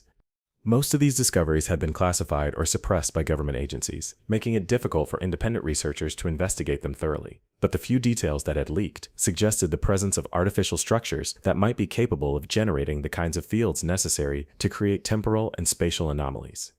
The possibility that the triangle phenomena were artificially created raised even more disturbing questions about their origin and purpose. If some intelligence was deliberately creating conditions that caused aircraft and ships to disappear, what was the motivation behind these actions? Were the disappearances intentional, or were they simply side effects of some other activity? Some researchers speculated that the triangle might be the site of secret government experiments involving advanced physics and space-time manipulation. Military agencies had long been interested in technologies that could provide tactical advantages, and the ability to manipulate time and space would represent the ultimate strategic capability. This theory suggested that triangle disappearances might be the result of experimental tests gone wrong or of security measures designed to protect classified research from observation. The complete lack of wreckage and the failure of communication systems could be explained by technologies that displaced unwanted observers into different temporal or dimensional frameworks. But the secret government experiment theory faced significant challenges when confronted with the historical evidence. Triangle disappearances had been occurring for centuries, long before human technology reached the level necessary to manipulate space-time. Christopher Columbus had reported strange phenomena in the region, and indigenous peoples had legends about the area that predated European contact by thousands of years. This historical continuity suggested that whatever was causing triangle phenomena had been operating for far longer than any human technology could account for. Either the phenomena were natural in origin, or they were created by some intelligence that had been active in the region for millennia.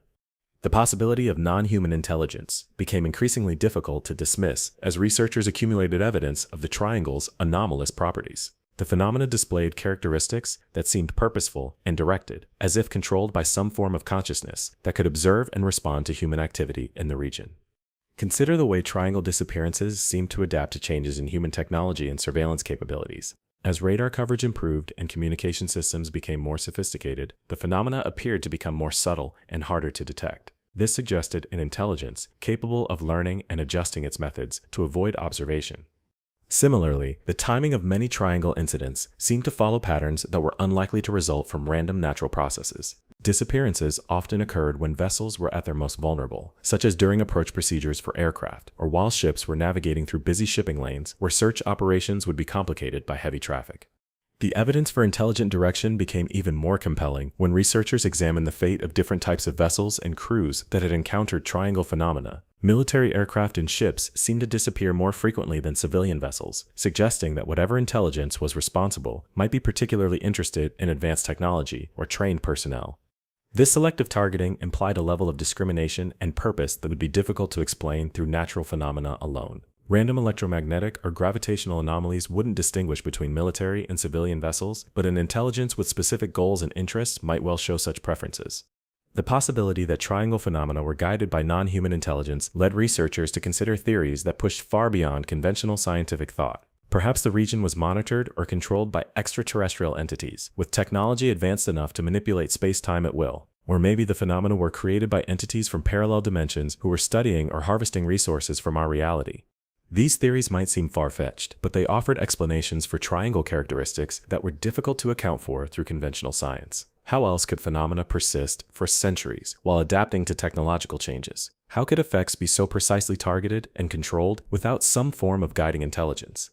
As researchers delved deeper into these possibilities, they began to uncover evidence that suggested the triangle's influence might extend far beyond simple disappearances of aircraft and ships.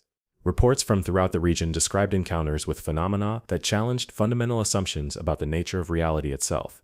Fishermen spoke of areas where their instruments would malfunction, and their catches would include species that weren't supposed to exist in Atlantic waters. Pilots reported seeing islands that weren't marked on any charts, land masses that appeared solid and real but couldn't be found when they returned to investigate.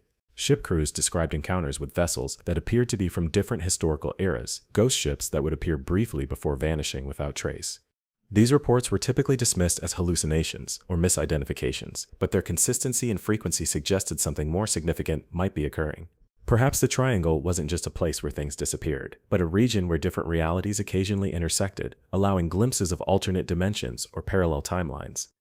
The multidimensional theory provided a framework for understanding many of the triangle's most puzzling characteristics. If the region was a natural intersection point between different dimensional frameworks, it would explain why objects and people could disappear so completely, why communication systems would fail, and why rescue operations would find no trace of missing vessels. In this scenario, triangle disappearances weren't really disappearances at all, but rather transitions from one-dimensional framework to another. Aircraft and ships that vanished from our reality might continue to exist in parallel dimensions, unaware that they had crossed between different versions of the universe. This theory also explained why some triangle encounters resulted in brief displacements rather than permanent disappearances. Perhaps the dimensional barriers in the region were semi-permeable, allowing some objects to pass through temporarily before returning to their original reality. This would account for cases like Flight 727, where aircraft would vanish briefly before reappearing with no memory of the experience. The dimensional intersection theory gained additional support from reports of temporal anomalies that seemed to involve more than simple time displacement. Some triangle witnesses described encounters with environments that appeared to be from completely different eras, suggesting that they had briefly accessed realities where history had unfolded differently. These reports included sightings of aircraft that appeared to be from World War II, flying in perfect formation decades after the war had ended, and encounters with ships that seemed to be from the age of sail despite appearing in modern shipping lanes. Such incidents suggested that the triangle might provide access to alternate timelines where different versions of history were still playing out. But perhaps the most intriguing aspect of the dimensional intersection theory was its implication that triangle phenomena might be naturally occurring rather than artificially created. If the region was simply a place where the barriers between dimensions were naturally thin, it would explain the persistence of anomalous phenomena over centuries without requiring the presence of advanced technology or controlling intelligence. This natural intersection theory suggested that the triangle might be similar to other locations around the world, where unusual phenomena were reported with unusual frequency. These places, sometimes called thin places or dimensional gateways, were found in various cultures and geographic locations, suggesting that dimensional intersections might be a natural feature of our reality. The existence of other anomalous zones around the world provided additional context for understanding the triangle's unique properties. Similar regions existed in the Pacific Ocean, the North Sea, and various locations on land where disappearances, temporal anomalies, and encounters with unexplained phenomena were reported more frequently than statistical probability would suggest. These global anomalous zones seem to share certain characteristics with the triangle, including unusual electromagnetic properties, proximity to major geological features, and histories of unexplained incidents stretching back centuries. This suggested that dimensional intersections might be distributed throughout the world, according to some underlying pattern or natural law that we didn't yet understand. But while the dimensional intersection theory provided a framework for understanding triangle phenomena, it also raised new questions about the implications of such intersections for human safety and scientific understanding. If realities could bleed through into each other in certain locations, what did that mean for our concepts of causality, physical law, and the stability of the universe itself? Moreover, if the triangle was indeed a dimensional intersection, it suggested that disappearances in the region might not be permanent losses, but rather transitions to alternate realities. This possibility offered hope for the families of missing crew members, but it also raised disturbing questions about the nature of identity and consciousness across dimensional boundaries. Were the people who had disappeared in the triangle still alive in alternate dimensions? Could they potentially return to our reality under the right circumstances? And if dimensional travel was possible, what were the ethical implications of using such capabilities for exploration or research?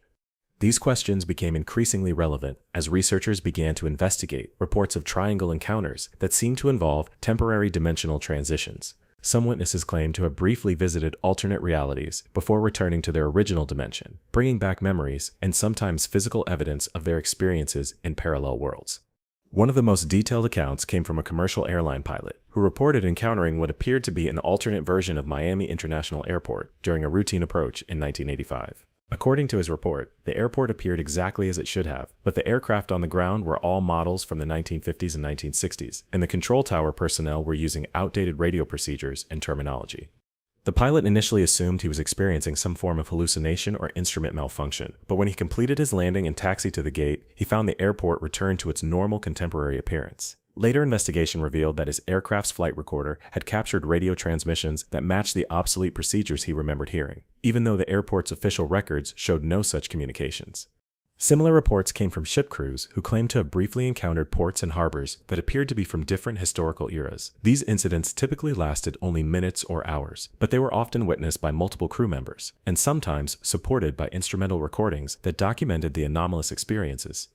The consistency of these reports suggested that temporary dimensional transitions might be more common in the triangle than previously suspected. Rather than permanent disappearances, many triangle encounters might involve brief visits to alternate realities that were so short they were dismissed as hallucinations or equipment malfunctions. This possibility led researchers to begin investigating triangle encounters that had been previously overlooked because they didn't result in permanent disappearances. Reports of brief equipment malfunctions, momentary navigation errors, and short-lived communication problems began to take on new significance when viewed as potential evidence of dimensional transitions. The investigation revealed a much larger pattern of triangle anomalies than had been previously recognized. For every dramatic disappearance that made headlines, there might be dozens of minor incidents that suggested brief encounters with alternate realities. The full scale of triangle phenomena was apparently much larger than official records indicated. But this expanded understanding of triangle activity also raised new concerns about the safety of travel through the region. If dimensional transitions were occurring frequently but were being dismissed as minor technical problems, how many travelers were unknowingly experiencing brief journeys into alternate realities? More disturbing still was the possibility that some dimensional transitions might not be temporary. Perhaps some of the minor incidents that were dismissed as equipment malfunctions actually represented permanent transitions to alternate realities, with the travelers unaware that they had crossed into a different dimensional framework. This scenario would mean that some people who believed they had experienced brief triangle anomalies had actually been permanently displaced to alternate versions of reality, while their alternates from parallel dimensions had taken their place in our world. The implications of such involuntary dimensional exchanges were staggering and deeply unsettling. The possibility of unwitting dimensional displacement led researchers to develop new protocols for investigating triangle encounters. Instead of focusing solely on disappearances and dramatic incidents, they began examining subtle changes in behavior, memory, and personal history among people who had traveled through the region. What they found was a pattern of minor inconsistencies that might indicate widespread dimensional displacement on a scale that had never been suspected.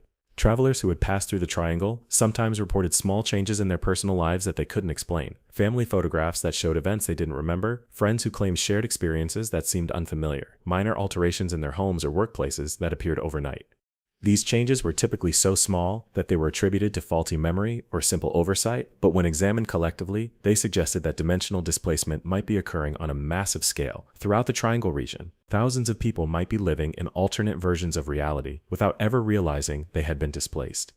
The evidence for widespread dimensional displacement was circumstantial but compelling.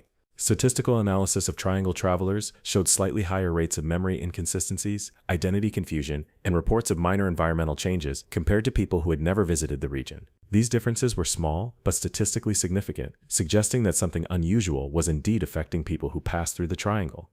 But perhaps the most disturbing aspect of this research was the implication that dimensional displacement might be irreversible. Once someone crossed into an alternate reality, they might be permanently separated from their original dimensional framework, even if the differences between realities were so subtle that the transition went unnoticed.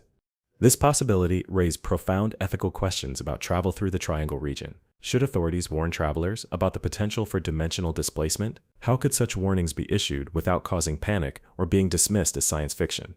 And what responsibility did governments and transportation companies have to protect travelers from phenomena that weren't officially acknowledged to exist? The dimensional displacement research also suggested that the true impact of triangle phenomena might be far greater than anyone had imagined. Instead of affecting only the relatively small number of people who had disappeared in the region, triangle anomalies might be subtly influencing the lives of millions of travelers who pass through the area each year. If even a small percentage of triangle travelers experience dimensional displacement, the cumulative effect on society could be enormous. Families might be unknowingly living with alternates of their loved ones. Workers might be performing jobs in companies that were slightly different from the ones they remember joining, and communities might be gradually transformed by the presence of people from alternate realities. The scale of potential dimensional displacement was so vast that it challenged basic assumptions about personal identity and social continuity. How could society function if significant numbers of people were living in realities that were different from the ones they remembered? What did it mean for concepts like family, friendship, and community if people could be unknowingly replaced by their alternates from parallel dimensions? These questions became even more pressing when researchers began to investigate the possibility that dimensional displacement might not be limited to the Triangle region. If the Triangle was indeed a natural dimensional intersection, similar phenomena might be occurring at other anomalous locations around the world, creating a global network of dimensional exchanges that was operating beneath the threshold of human awareness. The implications of such a global dimensional exchange network were staggering. It suggested that reality itself might be far more fluid and interconnected than previously imagined, with parallel dimensions constantly exchanging people, objects, and information through natural gateways that existed at specific geographic locations. This interconnected multiverse theory provided a framework for understanding not just triangle phenomena, but the full range of unexplained events and anomalies that occurred throughout the world. UFO sightings, cryptid encounters, ghost phenomena, and other paranormal experiences might all be manifestations of dimensional intersections that allowed glimpses of alternate realities. But while the multiverse theory offered explanations for many unexplained phenomena, it also raised new questions about the nature of consciousness and identity across dimensional boundaries. If people could be exchanged between realities without their knowledge, what did that say about the continuity of personal experience and the reliability of memory? Moreover, if dimensional displacement was occurring on a large scale, it suggested that human civilization itself might be a hybrid creation, shaped by the contributions of people from countless alternate realities who had been unknowingly displaced through dimensional gateways. The implications for understanding human history, culture, and development were profound and unsettling. The research into dimensional displacement also raised practical questions about how to detect and document such phenomena. Traditional investigative methods were inadequate for studying effects that operated below the threshold of conscious awareness and left only subtle traces in the physical world. New approaches were needed that could identify the signatures of dimensional displacement and track the movement of people and objects between parallel realities. These methods would need to be sensitive enough to detect minor inconsistencies in personal history and environmental conditions, while being robust enough to distinguish genuine dimensional effects from conventional causes of memory and perception errors. The development of these detection methods led researchers to examine triangle phenomena with unprecedented precision and scope. Advanced sensors were deployed to monitor electromagnetic fields, gravitational anomalies, and quantum fluctuations in the region. Computer systems were programmed to analyze vast databases of travel records, looking for patterns that might indicate dimensional displacement events. What emerged from this comprehensive monitoring effort was a picture of triangle activity that was far more complex and extensive than anyone had previously imagined. The region appeared to be in a constant state of dimensional flux, with minor reality intersections occurring almost continuously at various locations throughout the triangle. These ongoing dimensional fluctuations created a constantly changing landscape of anomalous zones, where the barriers between realities were temporarily weakened. Aircraft and ships that happened to pass through these zones during periods of high dimensional activity were at risk of experiencing displacement effects, ranging from minor temporal anomalies to complete transportation to alternate realities. The dynamic nature of triangle dimensional activity explained why disappearances and anomalous encounters seemed to occur randomly, rather than following predictable patterns. The dimensional gateways were apparently mobile and temporary, appearing and disappearing according to complex interactions between electromagnetic fields, gravitational forces, and quantum effects that weren't yet fully understood. This discovery led to efforts to develop prediction systems that could forecast periods of high dimensional activity and warn travelers about potentially dangerous conditions in the triangle region. Early warning systems were conceptually similar to weather forecasting, using networks of sensors and computer models to predict when and where dimensional anomalies were likely to occur. But the complexity of dimensional mechanics made accurate prediction extremely difficult. The interactions between multiple dimensional frameworks created chaotic systems that were sensitive to small changes and difficult to model with existing mathematical techniques. Predictions could be made with some accuracy for short time periods, but long-term forecasting remained largely impossible. Despite these limitations, the early warning systems did provide some protection for travelers willing to modify their routes and schedules based on dimensional activity forecasts. Airlines and shipping companies that participated in the experimental warning programs reported modest reductions in anomalous incidents, suggesting that avoidance strategies could be effective when properly implemented. But the warning systems also revealed the true scope of triangle dimensional activity, showing that anomalous events were occurring far more frequently than official records indicated. Most dimensional intersections were apparently too brief or subtle to cause dramatic effects, but they still influenced the experiences of travelers passing through the region during active periods.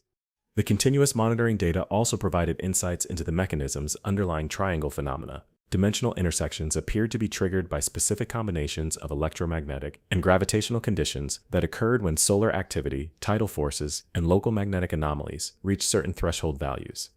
This suggested that triangle phenomena might be predictable and potentially controllable if the underlying physics were better understood. Research teams began working to develop mathematical models that could describe the conditions necessary for dimensional intersection events, with the goal of eventually being able to manipulate these conditions for scientific study. The prospect of controlled dimensional access opened up extraordinary possibilities for scientific research and exploration. If dimensional gateways could be artificially created and stabilized, they might provide access to alternate realities that could be studied to understand the full range of possible universes and the laws that govern their existence. But controlled dimensional access also raised serious concerns about the potential consequences of interfering with natural dimensional barriers. If these barriers existed for important reasons, artificial manipulation might have unintended effects that could destabilize both our reality and the alternate dimensions that were accessible through triangle phenomena. The ethical implications of dimensional research became a subject of intense debate among scientists, philosophers, and policymakers. Should humanity attempt to master dimensional travel technology, or were some boundaries meant to remain closed? What were the moral obligations toward alternate versions of humanity that might exist in parallel realities? These questions became increasingly urgent as research teams made progress toward understanding the mechanisms of dimensional intersection. Early experiments with artificially generated electromagnetic fields had succeeded in creating minor space-time distortions that appeared to briefly connect our reality with alternate dimensional frameworks. The experimental results were limited and carefully controlled, but they demonstrated that human technology was approaching the level necessary to create artificial dimensional gateways. The implications of such capabilities were staggering, representing a potential revolution in science, exploration, and human understanding of reality itself. But the experimental work also revealed new dangers associated with dimensional manipulation. Several research facilities had experienced unexplained incidents during their experiments, including equipment malfunctions, temporal anomalies, and brief appearances of objects and entities that didn't belong in our reality. These incidents suggested that dimensional barriers served important protective functions, preventing uncontrolled exchanges between realities that might have destabilizing effects on both dimensional frameworks. Artificial manipulation of these barriers might weaken them in ways that could have far-reaching and unpredictable consequences. The growing understanding of dimensional mechanics also provided new perspectives on historical triangle cases, allowing researchers to re-examine classic disappearances with fresh insights into the phenomena that might have been responsible. Cases that had seemed incomprehensible began to make sense when viewed through the lens of dimensional intersection theory. Flight 19, for example, could be understood as an encounter with a temporary dimensional gateway that transported the aircraft to an alternate reality where the geography of the region was different from our own. Lieutenant Taylor's reports of unfamiliar coastlines and white water might have been accurate descriptions of the landscape in the alternate dimension where his squadron had been displaced. Similarly, the disappearance of the SS Marine Sulphur Queen could be explained as a transportation event that moved the entire ship to a parallel reality where it continued to exist, unaware that it had been separated from its original dimensional framework. The complete absence of wreckage would be explained by the fact that the ship hadn't been destroyed, but simply moved to a reality where search operations couldn't reach it. This reinterpretation of historical cases provided hope for the families of triangle victims, suggesting that their loved ones might still be alive and well in alternate realities. But it also raised disturbing questions about the irreversible nature of dimensional displacement and the possibility of ever reuniting with people who had been transported to parallel worlds.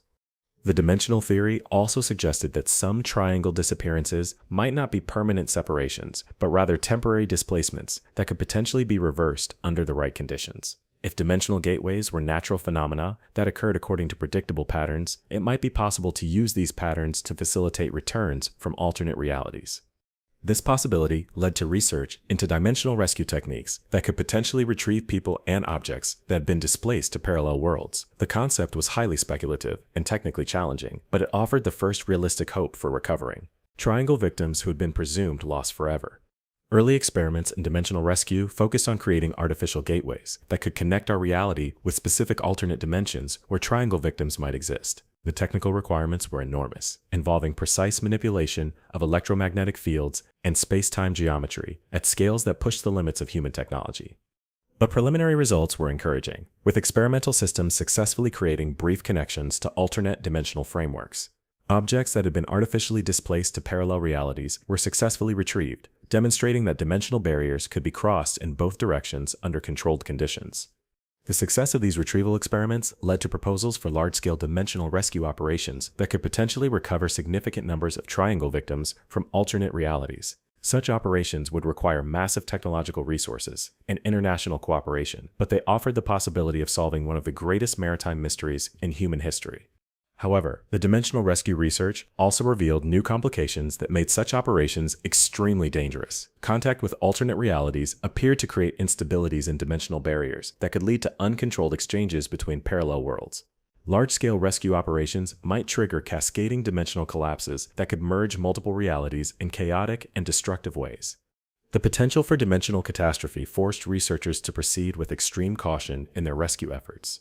Small-scale experiments continued, but plans for major operations were postponed until better understanding of dimensional mechanics could be developed. The safety of both our reality and the alternate dimensions, accessible through triangle phenomena, had to be protected. But even limited dimensional research was providing unprecedented insights into the nature of reality and the structure of the multiverse. Scientists were beginning to map the network of parallel worlds that were accessible through triangle phenomena, discovering that some alternate realities were nearly identical to our own, while others differed in fundamental ways. Some alternate dimensions appeared to be historical variations, where different choices or events had led to alternate versions of human civilization. These realities offered fascinating glimpses into how history might have unfolded differently, with implications for understanding the factors that shaped our own world. Other alternate dimensions seemed to operate according to different physical laws, with variations in fundamental constants that created environments where matter and energy behaved in unfamiliar ways. These realities provided unique laboratories for testing scientific theories and exploring the full range of possible universes. But perhaps the most intriguing discoveries involved alternate dimensions that appeared to be inhabited by non-human intelligences, with technologies and capabilities far beyond human understanding. Contact with these realities raised profound questions about humanity's place in the multiverse and the possibilities for communication with alien civilizations. The evidence for non-human intelligence in alternate dimensions came primarily from objects and information that had crossed dimensional barriers during triangle events. Some displaced materials showed signs of artificial construction using techniques and materials that didn't exist in our reality, suggesting they had been created by advanced technological civilizations. More directly, some dimensional intersection events had apparently involved brief contact with entities from alternate realities who possessed intelligence and technology that were clearly non-human in origin. These encounters were rare and poorly documented, but they suggested that the triangle might serve as a meeting point between multiple intelligent species from different dimensional frameworks. The possibility of contact with alternate intelligence raised extraordinary opportunities for learning and collaboration, but it also created new risks and challenges for dimensional research. How should humanity approach communication with beings whose motivations and capabilities were completely unknown? What were the potential consequences of alerting advanced civilizations to our existence and capabilities? These questions became increasingly urgent as dimensional research continued to advance and contact events became more frequent. The triangle was apparently becoming more active as human understanding of dimensional mechanics improved, suggesting that increased knowledge might be triggering responses from intelligences in alternate realities. The growing evidence for non-human intelligence in alternate dimensions also provided new context for understanding historical triangle encounters that had seemed to involve contact with unknown entities. Reports of strange craft, unexplained lights, and encounters with beings that didn't appear human might represent genuine contact events rather than hallucinations or misidentifications. This reinterpretation of historical accounts suggested that the triangle had been serving as an interdimensional contact zone for much longer than previously suspected. The region might be naturally suited for communication between different realities, making it a focal point for contact between various forms of intelligence that existed across the multiverse. But if the triangle was indeed a natural communication hub for interdimensional intelligence, it raised questions about humanity's role in this larger network. Were human triangle encounters accidental intrusions into ongoing communication between non-human civilizations, or was humanity an intended participant in interdimensional contact efforts? The evidence suggested that human involvement in triangle phenomena was neither entirely accidental nor completely intentional. Some encounters appeared to be chance events caused by human vessels happening to pass through active dimensional gateways at the wrong time. But other incidents seemed to be deliberately initiated by intelligences that were specifically interested in human technology, capabilities, or biology. This selective interest in human affairs suggested that humanity might be under observation or study by intelligences from alternate realities who were using triangle phenomena to gather information about our civilization. The implications of such surveillance were both fascinating and disturbing, raising questions about privacy, autonomy, and the intentions of our interdimensional observers. The possibility that humanity was being studied by alternate intelligence led to new approaches to triangle research that focused on communication rather than simply understanding the phenomena. If the region was serving as a contact zone, it might be possible to establish deliberate communication with the intelligences responsible for dimensional activities.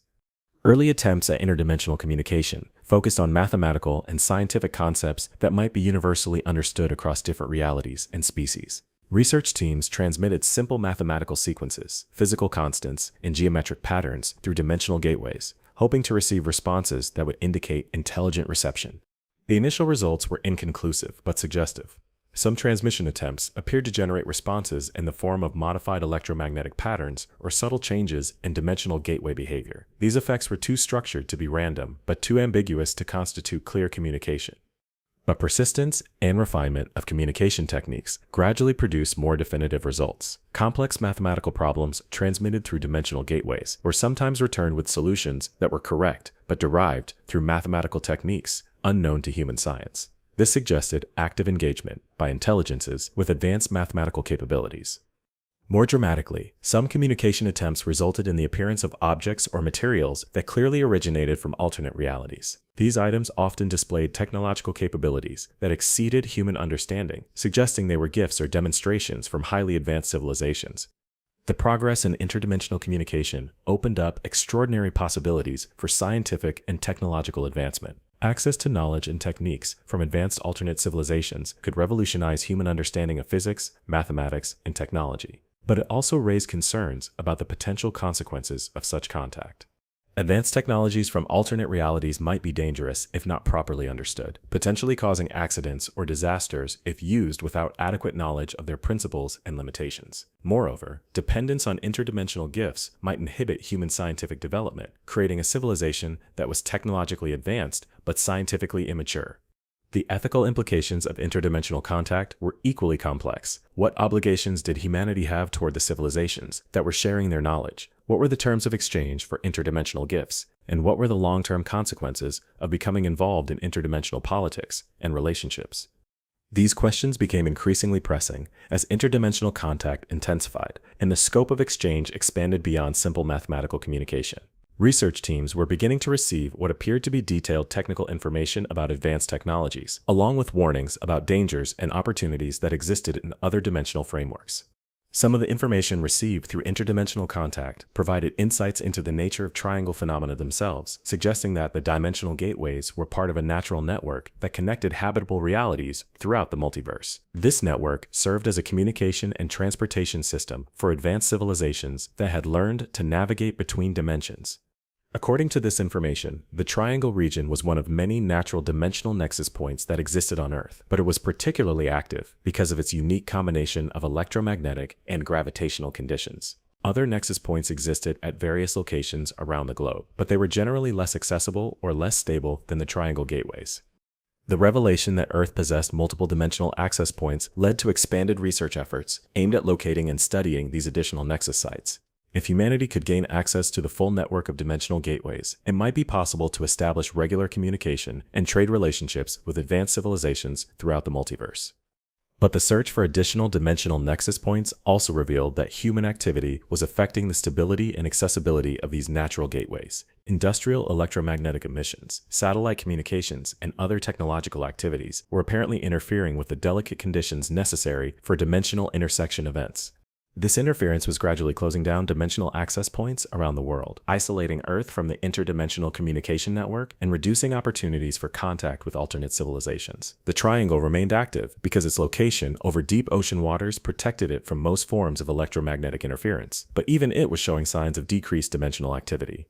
The discovery that human technology was inadvertently severing interdimensional connections created an urgent need to develop more compatible approaches to technological development. If humanity wanted to maintain access to the interdimensional network, it would need to modify its technologies to avoid interfering with dimensional gateway operations. This requirement led to research into dimensional compatible technologies that could provide all the benefits of modern civilization while preserving the natural conditions necessary for interdimensional access. The challenge was enormous, potentially requiring fundamental changes in how humanity generated power, transmitted information, and traveled around the planet.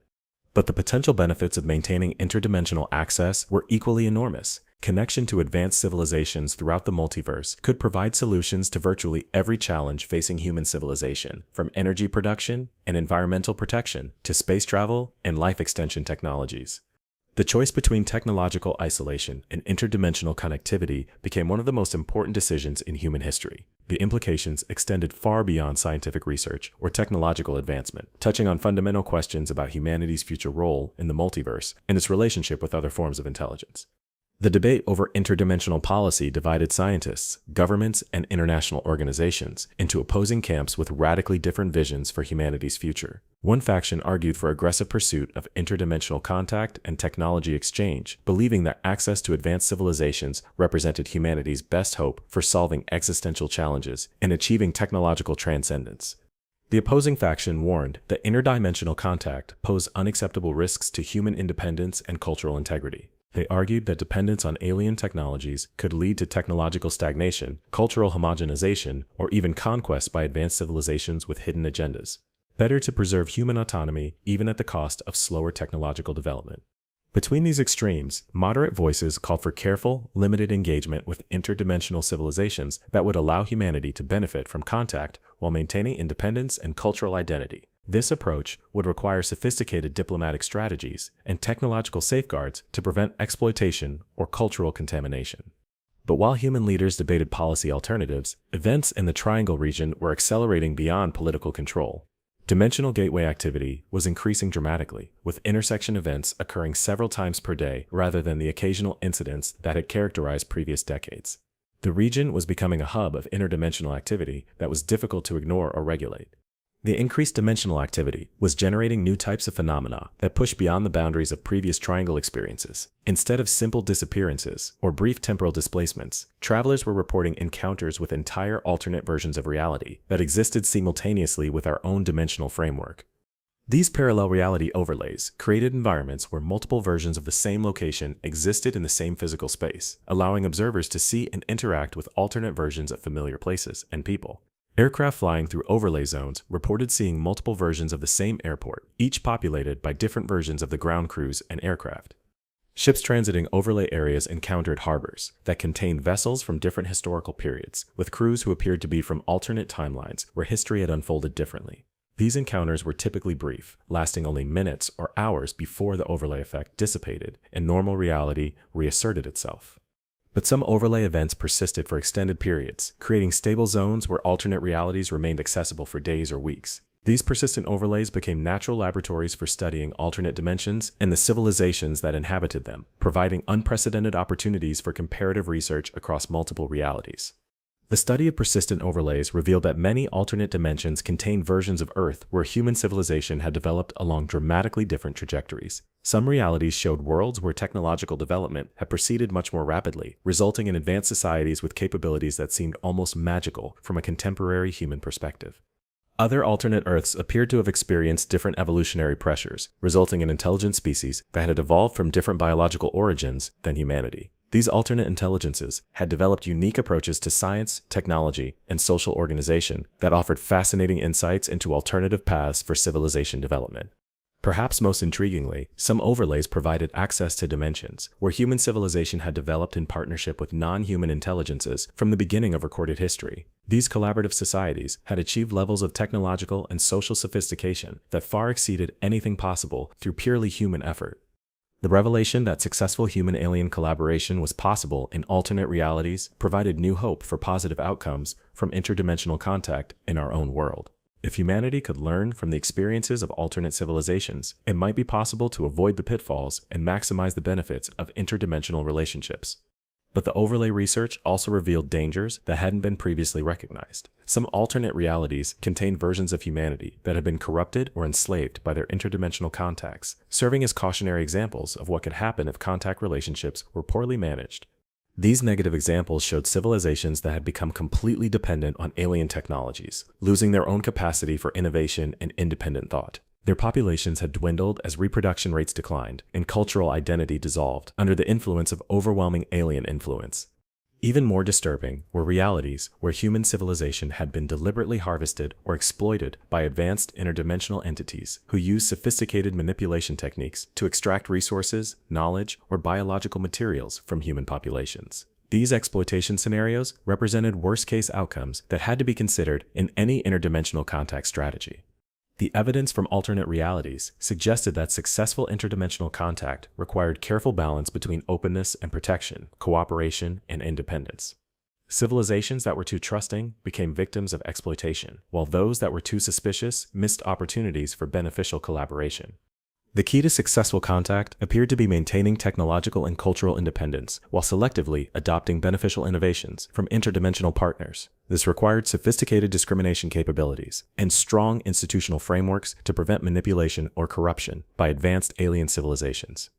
But developing such capabilities required practical experience with interdimensional contact, creating a chicken and egg problem for humanity's contact strategy. How could humans learn to manage interdimensional relationships safely without first engaging in the risky process of establishing such relationships?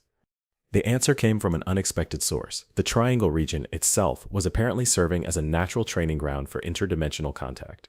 The increasingly frequent overlay events were providing opportunities for limited, controlled interaction with alternate civilizations under conditions that minimized risks to both sides.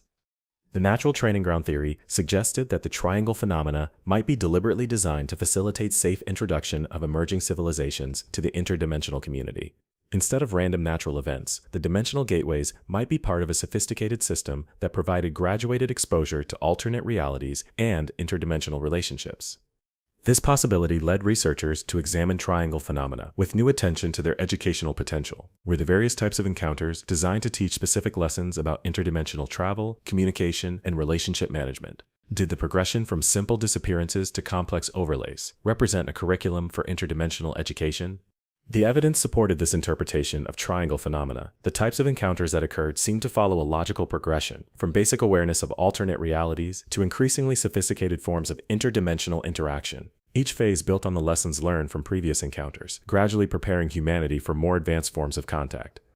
Early Triangle incidents had focused on demonstrating the existence of alternate realities through dramatic disappearances that couldn't be explained by conventional science. These events established that conventional physics was incomplete and that reality was more complex than generally understood. Later encounters had introduced concepts of temporal displacement and dimensional intersection, showing that space and time were more fluid than previously believed. These experiences prepared human observers for the possibility that physical laws might operate differently in other realities and that travel between dimensions was theoretically possible. Recent overlay events were providing direct experience with alternate civilizations and their approaches to technology, social organization, and interdimensional relationships. These encounters were teaching practical lessons about the benefits and risks of interdimensional contact, while allowing humanity to observe successful and unsuccessful contact strategies. The educational interpretation of triangle phenomena suggested that humanity was being gradually prepared for full membership in an interdimensional community of civilizations. The training process was designed to ensure that humans would be ready to participate safely and beneficially in interdimensional relationships when formal contact was eventually established. But this interpretation also raised questions about the identity and motivations of the entities responsible for humanity's interdimensional education. Who had designed this training system, and what were their goals for humanity's development? Were they benevolent teachers, seeking to help humanity achieve its potential, or were they pursuing their own agenda that might not align with human interests?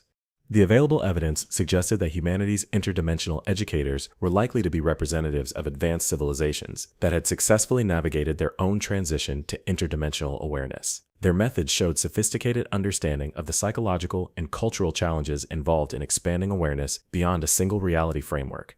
The educational approach being used in the triangle showed respect for human autonomy and cultural integrity, allowing humans to draw their own conclusions about interdimensional phenomena, rather than imposing alien interpretations or value systems. This suggested that the educators were genuinely interested in humanity's successful development, rather than its exploitation or control.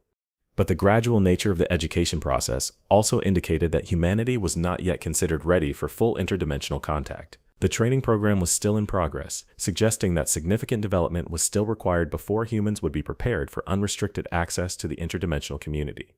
This realization led to intensified efforts to understand what capabilities and characteristics humanity needed to develop before graduation from the Triangle training program. What were the criteria for interdimensional readiness, and how could humanity accelerate its development to meet these standards? Analysis of successful interdimensional civilizations observed through overlay events revealed common characteristics that appeared to be prerequisites for stable interdimensional relationships. These civilizations had typically achieved high levels of technological sophistication, social cohesion, and ethical development before establishing extensive contact with other realities. Technological readiness appeared to require not just advanced capabilities, but also sophisticated understanding of the interactions between technology and dimensional phenomena. Civilizations needed to be able to create technologies that were compatible with interdimensional travel and communication while avoiding interference with natural dimensional processes. Social cohesion was equally important, as interdimensional contact created stresses and opportunities that could tear apart unprepared societies. Civilizations needed strong institutional frameworks and cultural values that could maintain stability and identity, while adapting to rapidly changing conditions and opportunities. Perhaps most critically, successful interdimensional civilizations had typically achieved high levels of ethical development that allowed them to handle the power and responsibility that came with access to advanced technologies and alternate realities. Without strong ethical foundations, civilizations tended to abuse interdimensional capabilities in ways that ultimately led to their destruction or isolation. The assessment of humanity's current development level against these criteria revealed significant gaps that needed to be addressed before full interdimensional contact would be safe or beneficial. While human technology was advancing rapidly, it was still largely incompatible with dimensional phenomena and often interfered with natural interdimensional processes.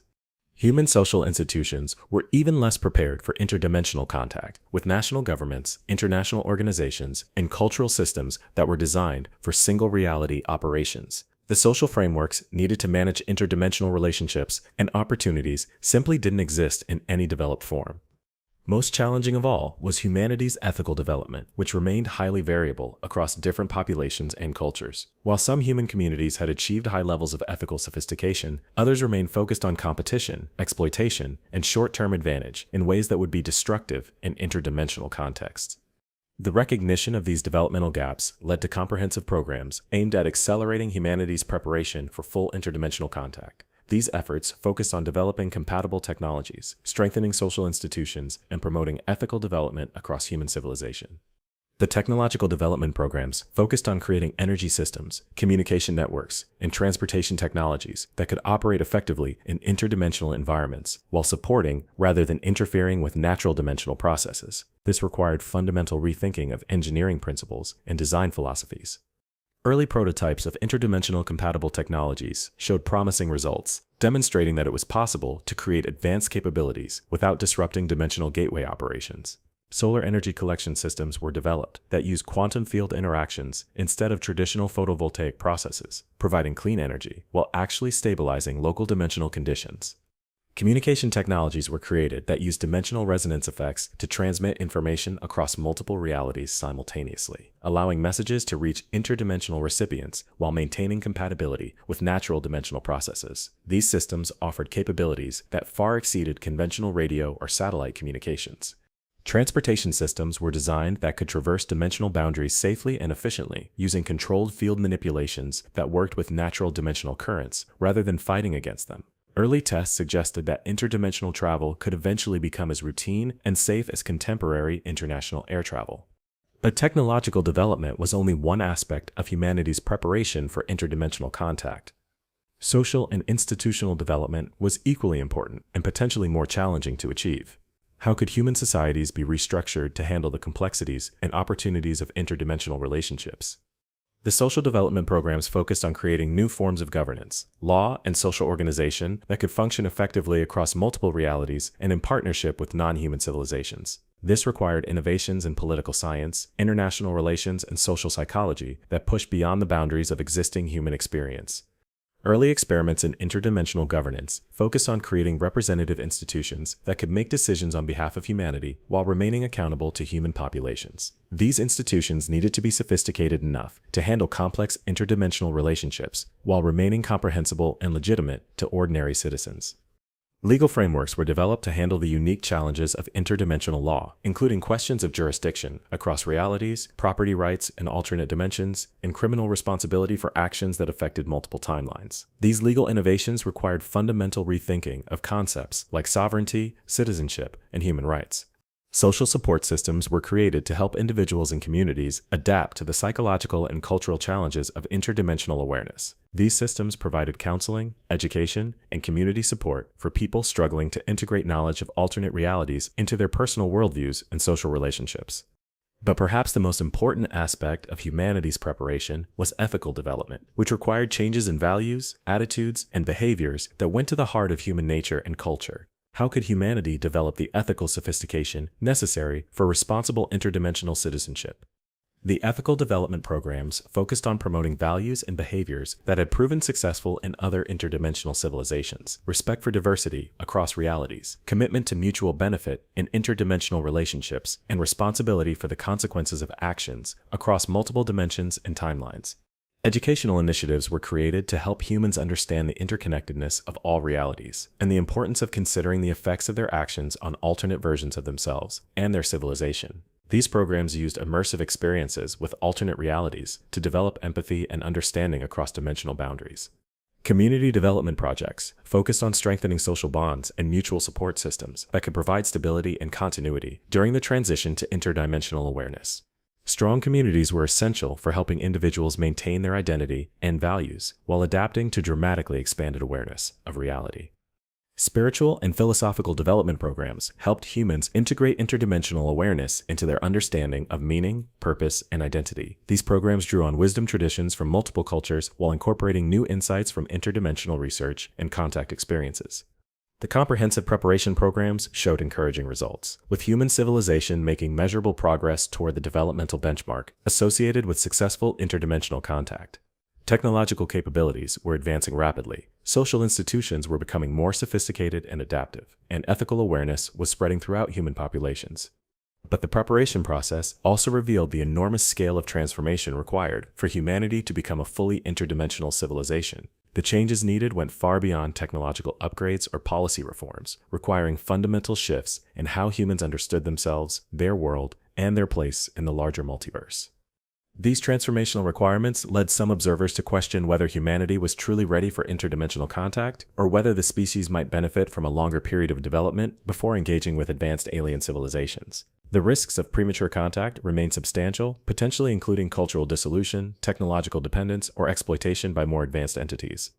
But proponents of accelerated contact argued that humanity's developmental challenges could best be addressed through direct engagement with interdimensional civilizations that had already solved similar problems. Isolation might actually slow human development by denying access to the knowledge and experience that could facilitate successful transformation.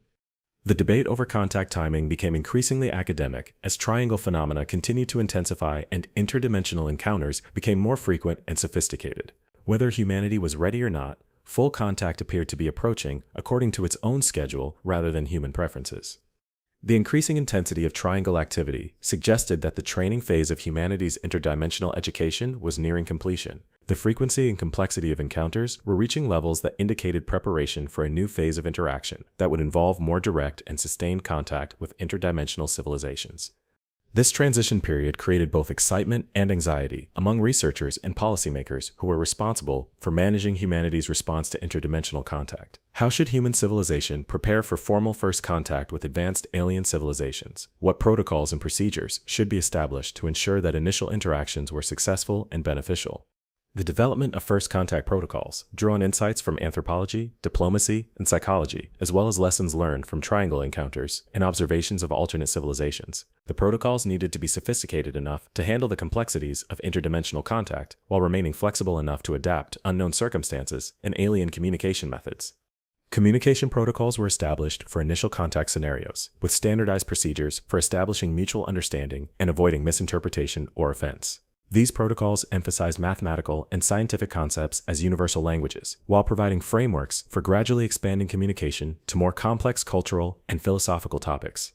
Diplomatic protocols were created to govern formal relationships with interdimensional civilizations, including procedures for treaty negotiation, dispute resolution, and ongoing cooperation. These protocols drew on successful models from human international relations, while adapting to the unique challenges of interdimensional diplomacy. Security protocols were established to protect humanity from potential threats while avoiding actions that might be interpreted as hostile or aggressive by alien civilizations. These protocols balanced openness and caution, providing mechanisms for defense while emphasizing peaceful intentions and mutual benefit. Cultural protection protocols were designed to preserve human identity and values during the transformation process associated with interdimensional contact. These protocols included safeguards against cultural contamination or manipulation, while allowing for beneficial adaptation and growth. The development of comprehensive contact protocols provided frameworks for managing formal interdimensional relationships, but they couldn't address all the challenges and uncertainties associated with humanity's transition to interdimensional awareness. Many aspects of the contact process would need to be improvised, based on actual circumstances and the specific characteristics of the civilizations encountered. And perhaps, in the depths of those mysterious waters, the answers we seek are already waiting for us to become wise enough, brave enough, and ready enough to receive them. The Bermuda Triangle remains one of our planet's greatest enigmas, but it may also be our greatest opportunity to transcend the boundaries of our current understanding and step into a reality where the impossible becomes inevitable. The transformation of humanity through interdimensional contact represents more than just technological advancement or scientific discovery. It represents a fundamental evolution in what it means to be human, expanding our consciousness beyond the narrow confines of a single reality and opening our minds to the infinite possibilities that exist across the multiverse. Consider the implications of this transformation for human identity and purpose. If we are truly connected to countless alternate versions of ourselves across multiple dimensions, what does this mean for concepts like individuality, free will, and personal responsibility? Are we separate beings making independent choices, or are we part of a vast interconnected network of consciousness that spans multiple realities? The evidence from triangle encounters suggests that consciousness itself might be interdimensional in nature, with individual awareness representing just one facet of a larger cosmic intelligence that exists across all possible realities. This would explain the uncanny sense of familiarity that many triangle witnesses report when encountering alternate versions of themselves or their world. If consciousness is indeed interdimensional, then the triangle phenomena might be facilitating not just contact with external civilizations, but contact with alternate aspects of our own expanded awareness. The mysterious entities and advanced technologies encountered in the triangle might represent future versions of humanity that have already achieved interdimensional consciousness and are reaching back through time and space to guide their earlier iterations. This recursive nature of interdimensional contact creates mind-bending possibilities for causality and temporal mechanics. The future versions of humanity that are guiding our current development might themselves have been guided by even more advanced future iterations, creating an infinite chain of self-improvement that spans across multiple timelines and realities. The concept of interdimensional consciousness also provides new perspectives on the nature of creativity, intuition, and inspiration. The sudden insights and breakthrough discoveries that have advanced human civilization might represent communication from alternate versions of ourselves who have already solved the problems we're currently facing. Artists, scientists, and inventors throughout history have often described their most significant breakthroughs as coming from sources beyond their conscious understanding. The feeling of channeling ideas from somewhere else, of receiving downloads of information that seem to come from outside normal awareness, might represent actual interdimensional communication between different versions of the same consciousness. This would explain why certain discoveries and inventions have emerged simultaneously in different parts of the world, with multiple individuals developing identical solutions to complex problems at the same time. The morphic resonance that seems to connect human consciousness across geographical boundaries might actually be interdimensional resonance, connecting different versions of humanity across multiple realities. The implications of interdimensional consciousness extend beyond individual awareness to collective human experience. The shared myths, archetypes, and spiritual experiences that appear across all human cultures might represent memories or communications from alternate realities, where humanity developed different relationships with cosmic consciousness. Religious and spiritual traditions that describe contact with divine beings, angels, or enlightened masters might be describing actual encounters with advanced versions of humanity from alternate dimensions. The gods and goddesses of ancient mythologies might represent interdimensional humans who achieved levels of development that appeared divine to their less advanced contemporaries. This interpretation of human spiritual experience provides a scientific framework for understanding phenomena that have traditionally been relegated to the realm of faith or superstition. The mystical experiences reported by saints, shamans, and spiritual seekers throughout history might represent genuine interdimensional contact that has been interpreted through the limited conceptual frameworks available to pre-scientific cultures. Modern spiritual practices like meditation, prayer, and contemplation might be primitive forms of interdimensional communication technology that allow human consciousness to establish contact with alternate aspects of itself across multiple realities. The altered states of consciousness achieved through these practices might represent temporary expansion of awareness beyond the boundaries of single reality existence. The triangle phenomena could be viewed as a technological amplification of these natural spiritual capabilities, using electromagnetic and gravitational anomalies to create conditions that facilitate more reliable and controllable interdimensional contact. Instead of depending on individual spiritual development or random mystical experiences, the triangle provides a mechanism for systematic exploration of interdimensional consciousness. But the technological nature of triangle phenomena also raises questions about the relationship between natural spiritual abilities and artificial interdimensional contact systems. Are the electromagnetic anomalies in the triangle region naturally occurring features of interdimensional space, or are they artificial constructs created by advanced civilizations to facilitate contact between different realities? The precision and complexity of triangle phenomena suggest that they might be artificially maintained rather than purely natural events. The specific combinations of electromagnetic, gravitational, and temporal effects required to create stable dimensional gateways are unlikely to occur randomly in nature, indicating that some form of intelligence is actively managing the interdimensional access points. This artificial management of dimensional gateways implies the existence of an interdimensional infrastructure that spans multiple realities and is maintained by civilizations with capabilities far beyond current human understanding. The triangle might be just one node in a vast network of interdimensional communication and transportation systems that connects habitable realities throughout the multiverse. The existence of such an infrastructure raises profound questions about humanity's place in the larger cosmic community. Are we the creators of this interdimensional network, working backward through time to establish the systems that will facilitate our own development? Or are we beneficiaries of infrastructure created by entirely separate civilizations that have taken on the role of guiding emerging species toward interdimensional awareness? The evidence from triangle encounters suggests that both possibilities might be true simultaneously. Some of the entities and technologies encountered in the triangle appear to be advanced versions of humanity, while others seem to represent entirely non-human intelligences with their own agendas and capabilities. This diversity of interdimensional entities indicates that the multiverse contains multiple pathways for the development of intelligence and consciousness. Humanity represents just one approach to the evolution of awareness, with other species and civilizations developing entirely different solutions to the challenges of existence and consciousness.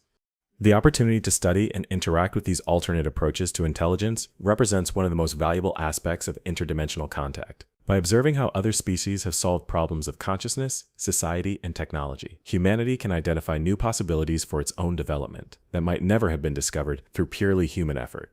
But the diversity of interdimensional intelligence also creates challenges for establishing stable relationships and communication protocols. Different species might have fundamentally different approaches to consciousness, morality, and social organization that make mutual understanding difficult or impossible to achieve. The triangle encounters that have involved non-human intelligences often report communication difficulties and cultural misunderstandings that suggest vast differences in basic assumptions about reality, consciousness, and purpose. These differences create barriers to meaningful exchange that might require centuries of patient effort to overcome. The challenge of interdimensional communication with non-human intelligences has led to the development of new fields of study that combine linguistics, psychology, and consciousness research. These disciplines attempt to identify universal principles of communication that might apply across different forms of consciousness and intelligence. Mathematical and geometric concepts appear to be the most promising candidates for universal communication languages, as they seem to represent fundamental patterns that would be recognized by any sufficiently advanced intelligence, regardless of its biological or technological origins. The use of prime numbers, geometric ratios, and physical constants as communication protocols has shown encouraging results in triangle contact experiments. But even mathematical communication faces challenges when dealing with intelligences that might have entirely different approaches to logic, causality, and conceptual organization. What seems like fundamental mathematical truth to human consciousness might be culturally specific rather than universally valid, creating potential for misunderstanding even in apparently objective areas of knowledge. The development of effective interdimensional communication protocols requires not just linguistic innovation, but also profound expansion of human conceptual flexibility. Humans need to develop the ability to think in ways that are compatible with non-human forms of consciousness, while maintaining their own cognitive integrity and identity. This cognitive expansion represents one of the most challenging aspects of humanity's preparation for full interdimensional contact. The mental flexibility required to communicate effectively with radically different forms of intelligence pushes human consciousness beyond its current evolutionary boundaries into uncharted territories of awareness and understanding. The psychological stress associated with this cognitive expansion has become a significant concern for researchers involved in triangle contact experiments. Exposure to non-human forms of consciousness can cause disorientation, identity confusion, and existential anxiety as individuals struggle to integrate radically different perspectives on reality and existence. Support systems have been developed to help researchers and contact participants manage the psychological challenges of interdimensional exposure. These systems include counseling protocols, peer support groups, and integration practices that help individuals maintain their psychological stability while expanding their awareness of alternate realities and consciousness. The psychological preparation for interdimensional contact has also revealed the importance of maintaining strong cultural and personal identity foundations during the transformation process. Individuals and communities that have a well-developed sense of identity and purpose are better able to handle the challenges of interdimensional exposure without losing their essential humanity. This finding has led to increased emphasis on cultural preservation and identity strengthening as essential components of humanity's preparation for interdimensional contact. Rather than abandoning human culture and identity in favor of interdimensional perspectives, the goal is to strengthen human foundations while expanding awareness to include interdimensional possibilities.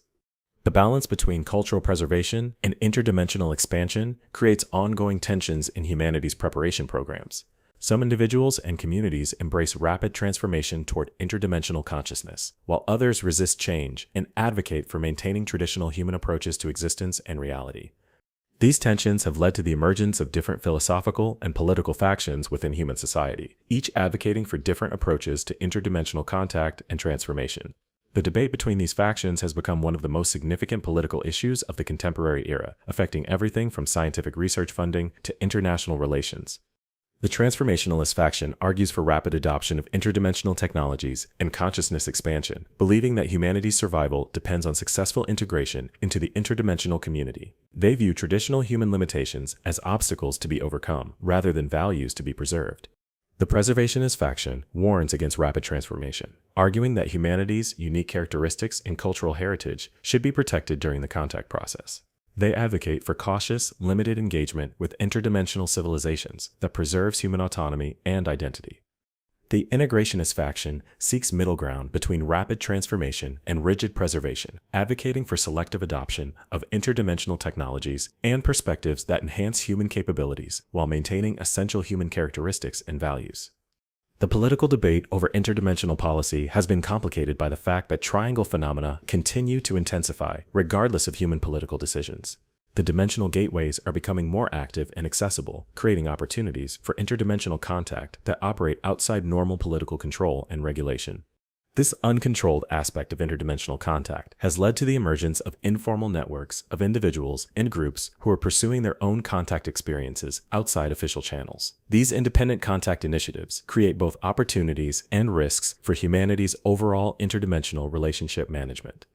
On one hand, independent contact efforts provide valuable diversity in humanity's approach to interdimensional relationships, allowing for experimentation with different communication methods and relationship strategies. This diversity increases the likelihood that some form of beneficial contact will be achieved, even if official efforts encounter difficulties. On the other hand, uncoordinated contact efforts create risks of miscommunication, cultural contamination, or exploitation by interdimensional entities that might not have humanity's best interests in mind. The lack of oversight and quality control in independent contact initiatives makes it difficult to ensure that interactions are beneficial and safe. The challenge of managing both official and independent contact efforts has led to the development of new forms of governance and coordination that attempt to balance freedom and safety in interdimensional relationships. These governance systems need to be flexible enough to accommodate diverse approaches while providing sufficient oversight to prevent dangerous or harmful interactions. The governance challenges associated with interdimensional contact are further complicated by the fact that traditional concepts of jurisdiction and sovereignty don't apply in interdimensional contexts. When contact events occur across multiple realities simultaneously, which realities' laws and regulations should apply? The development of interdimensional law has become a new legal frontier that requires fundamental rethinking of concepts like jurisdiction, citizenship, and legal responsibility. Legal scholars are working to create frameworks that can handle the unique challenges of governing relationships that span multiple realities and timelines. Early interdimensional legal frameworks focus on establishing basic principles for contact relationships, including mutual respect, non-interference, and reciprocal benefit. These principles are designed to provide foundation for more detailed legal structures that can be developed as interdimensional relationships become more established and complex. But the enforcement of interdimensional law presents enormous challenges, as traditional enforcement mechanisms are designed for single reality operations and may not be effective across dimensional boundaries. How can legal judgments be enforced when the parties involved exist in different realities with different physical laws and governmental systems? The enforcement challenges have led to exploration of new forms of legal resolution that rely on mutual agreement and voluntary compliance rather than coercive enforcement. These alternative legal approaches emphasize mediation, arbitration, and community-based resolution of disputes that can function across dimensional boundaries. The development of interdimensional legal systems represents just one aspect of the broader institutional transformation required for humanity's transition to interdimensional civilization. Traditional institutions like governments, corporations, and educational systems all need to be reimagined for interdimensional operation. Educational systems are facing particular challenges as they attempt to prepare students for a reality that includes multiple dimensions and alternate civilizations. Traditional curricula that focus on single reality knowledge and skills are becoming inadequate for preparing individuals to function effectively in interdimensional contexts. New educational approaches are being developed that emphasize conceptual flexibility, cultural adaptability, and consciousness expansion as essential skills for interdimensional citizenship. These educational programs include exposure to alternate realities through triangle experiences and simulation technologies that help students develop comfort with interdimensional perspectives. The transformation of educational systems reflects broader changes in how human society understands knowledge, truth, and reality. Traditional concepts of objective truth and fixed reality are giving way to more fluid understandings that accommodate multiple valid perspectives and realities. This epistemological transformation is creating challenges for scientific research and knowledge validation. If multiple realities exist with different physical laws and logical systems, how can scientists distinguish between universal truths and reality-specific phenomena? How can knowledge gained from one reality be validated or applied in another? The challenges of interdimensional science are leading to the development of new research methodologies that can accommodate multiple realities and alternate physics systems. These methodologies emphasize comparative analysis across realities and the identification of meta-principles that remain consistent across dimensional boundaries. Early interdimensional scientific research has revealed that while specific physical laws may vary between realities, deeper mathematical and logical principles appear to remain consistent across all dimensions. This suggests the existence of metaphysics that govern the structure of the multiverse itself. The discovery of metaphysical principles has profound implications for understanding the nature of existence and consciousness. If the multiverse is governed by universal principles that transcend individual realities, then consciousness itself might be subject to metaphysical laws that operate across all dimensions. This possibility has led to research into consciousness as a fundamental force of nature, similar to gravity or electromagnetism, but operating across dimensional boundaries. The study of metaconsciousness is revealing patterns and principles that suggest consciousness might be the primary organizing force of the multiverse.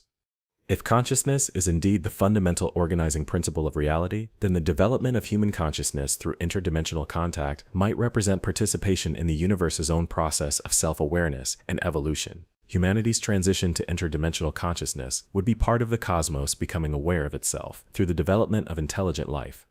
This cosmic perspective on human development provides new meaning and purpose for the challenges and opportunities associated with interdimensional contact. Rather than simply seeking technological advancement or scientific knowledge, humanity might be participating in the universe's own quest for self-understanding and conscious evolution. The cosmic significance of human consciousness development adds urgency to the interdimensional contact process, while also providing comfort and guidance during difficult transformation periods. If humanity is indeed participating in cosmic evolution, then the challenges we face are part of a larger process that has cosmic significance and ultimate purpose. But the cosmic perspective also raises questions about individual human significance and agency. If consciousness is developing according to universal principles, what role do personal choices and individual efforts play in the overall process? Are humans active participants in cosmic evolution, or are we simply instruments through which universal consciousness expresses itself? The evidence from triangle encounters suggests that individual consciousness and cosmic consciousness work together in ways that preserve both personal agency and universal purpose. Individuals maintain their unique perspectives and choices while participating in larger patterns of development that serve cosmic evolution. This collaborative relationship between individual and cosmic consciousness provides a framework for understanding how personal growth and universal development can support each other. Individual efforts to expand consciousness and develop interdimensional awareness contribute to the larger cosmic project while maintaining personal meaning and purpose. The integration of individual and cosmic perspectives has become an essential component of psychological preparation for interdimensional contact. Individuals need to understand their role in larger cosmic processes while maintaining their personal identity and sense of agency. This integration process is facilitated by practices that combine personal development with cosmic awareness, including meditation techniques that expand consciousness beyond individual boundaries while maintaining personal center and identity. These practices help individuals prepare for the consciousness expansion associated with interdimensional contact. The psychological and spiritual preparation for interdimensional contact has revealed the importance of developing multiple levels of identity that can function simultaneously. Individuals need to maintain their personal human identity while also developing cosmic identity that allows them to function effectively in interdimensional contexts.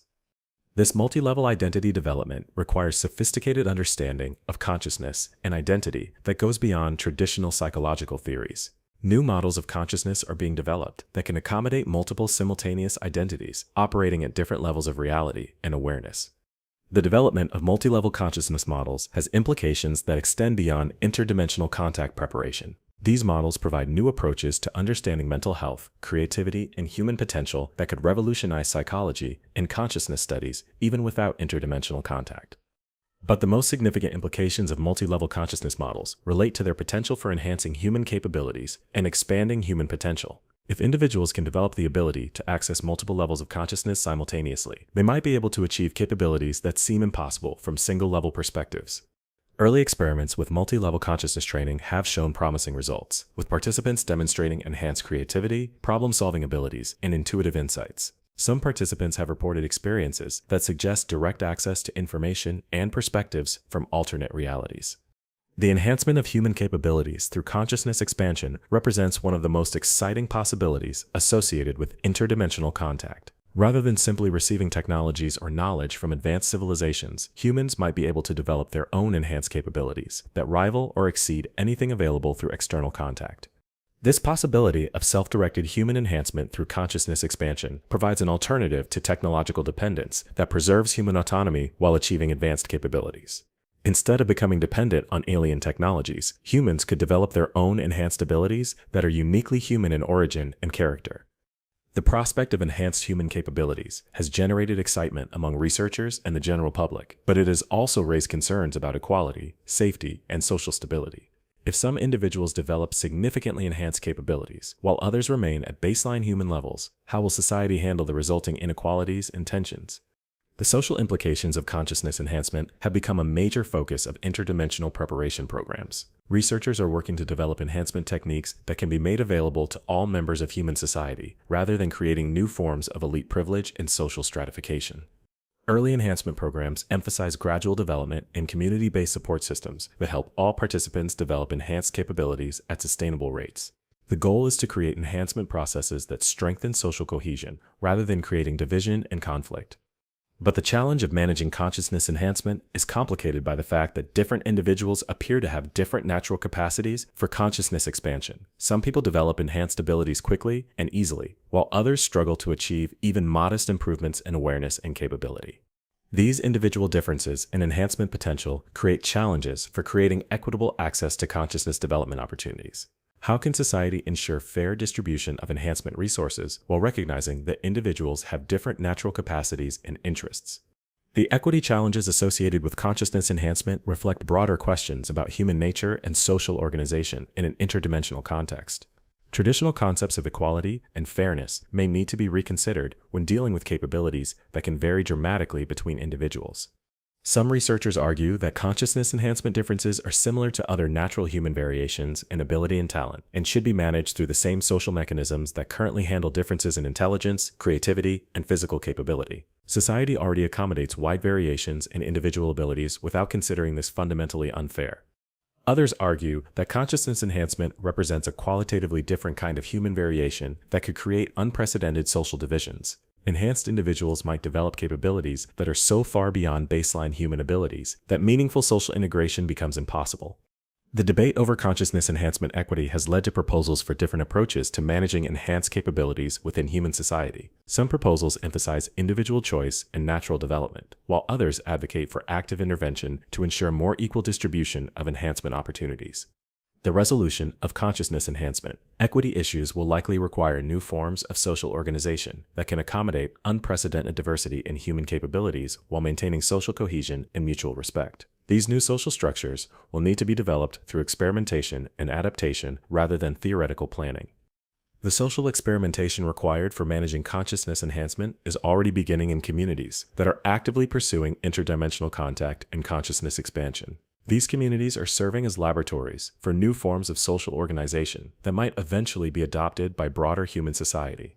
Early experimental communities have developed various approaches to managing enhanced consciousness, including rotation systems that allow all members to experience enhanced states, mentorship programs that pair enhanced individuals with developing members, and collective decision-making processes that integrate enhanced and baseline perspectives. The diversity of approaches being explored in experimental communities provides valuable data for understanding what social structures work best for managing consciousness diversity. This experimentation is essential for developing social frameworks that can be scaled up to larger populations as consciousness enhancement becomes more widespread. But the experimental communities also face challenges that reveal the complexity of managing consciousness enhancement at social scale. Issues of leadership, resource allocation, and conflict resolution become more complex when community members have dramatically different capabilities and perspectives. The challenges faced by experimental communities highlight the importance of developing social technologies that are as sophisticated as the consciousness technologies being developed for individual enhancement. Social systems need to evolve along with individual capabilities to maintain healthy community function. The co-evolution of individual and social capabilities represents one of the most critical aspects of humanity's preparation for interdimensional contact. Both individual consciousness and social organization need to develop simultaneously to support successful participation in interdimensional civilization. This co-evolutionary requirement has led to integrated development programs that work on individual and community enhancement simultaneously. These programs recognize that consciousness development is inherently social and that individual growth must be supported by appropriate community structures and relationships. The integration of individual and social development has also revealed the importance of cultural evolution in preparing for interdimensional contact. Human cultures need to evolve new values, practices, and worldviews that can support interdimensional consciousness while maintaining essential human characteristics. Cultural evolution for interdimensional contact involves preserving valuable aspects of traditional human cultures while developing new cultural elements that can function effectively in interdimensional contexts. This requires careful balance between preservation and innovation that maintains cultural continuity while enabling necessary adaptation. Different human cultures are contributing different elements to the emerging interdimensional culture, with each tradition offering unique insights and approaches that enhance humanity's overall preparation for interdimensional contact. This cultural diversity is proving to be one of humanity's greatest assets in developing interdimensional capabilities. The contribution of diverse cultural perspectives to interdimensional preparation demonstrates the value of maintaining cultural diversity during the transformation process. Rather than homogenizing human culture around interdimensional perspectives, the goal is to create synthesis that incorporates valuable elements from all human traditions. This cultural synthesis approach has led to rich and varied developments in interdimensional preparation programs, with different regions and communities developing unique approaches that reflect their cultural strengths and perspectives. The diversity of approaches increases the likelihood of discovering effective methods for interdimensional integration. But cultural diversity also creates challenges for developing unified approaches to interdimensional contact. Different cultures have different values and priorities that affect how they approach consciousness development, social organization, and contact with non-human intelligence. The management of cultural diversity in interdimensional preparation requires sophisticated understanding of how different value systems can be integrated without compromising essential cultural characteristics. This requires new approaches to cultural dialogue and synthesis that preserve diversity while enabling coordination. Early experiments in intercultural synthesis for interdimensional preparation have shown promising results, with participating cultures finding ways to maintain their distinctive characteristics while contributing to larger interdimensional development projects. These experiments demonstrate that cultural diversity and interdimensional integration can be mutually supportive rather than conflicting. The success of intercultural synthesis in interdimensional preparation provides models for managing cultural diversity in other contexts as well. The techniques developed for maintaining cultural identity while enabling interdimensional consciousness could be applied to other challenges facing human civilization. The broader applications of interdimensional preparation techniques highlight one of the unexpected benefits of humanity's encounter with the triangle phenomena. Even if interdimensional contact never develops beyond current levels, the preparation process is generating innovations in consciousness, social organization, and cultural development that have value in their own right. This intrinsic value of interdimensional preparation provides additional justification for continuing these efforts, even in the face of uncertainty about ultimate outcomes. The development of enhanced human capabilities, improved social organization, and richer cultural synthesis represent valuable achievements regardless of whether full interdimensional contact is eventually achieved. But the ultimate question remains, where is humanity's encounter with the triangle phenomena leading? Are we approaching a moment of genuine contact with advanced interdimensional civilizations, or are we participating in a more subtle process of consciousness evolution that may never involve direct contact with external entities? The evidence suggests that both possibilities may be true simultaneously. The triangle phenomena appear to be facilitating both direct contact with external civilizations and internal development of human consciousness that may eventually make external contact unnecessary. If human consciousness can develop to the point where it naturally functions across multiple realities, then the distinction between internal development and external contact may become meaningless.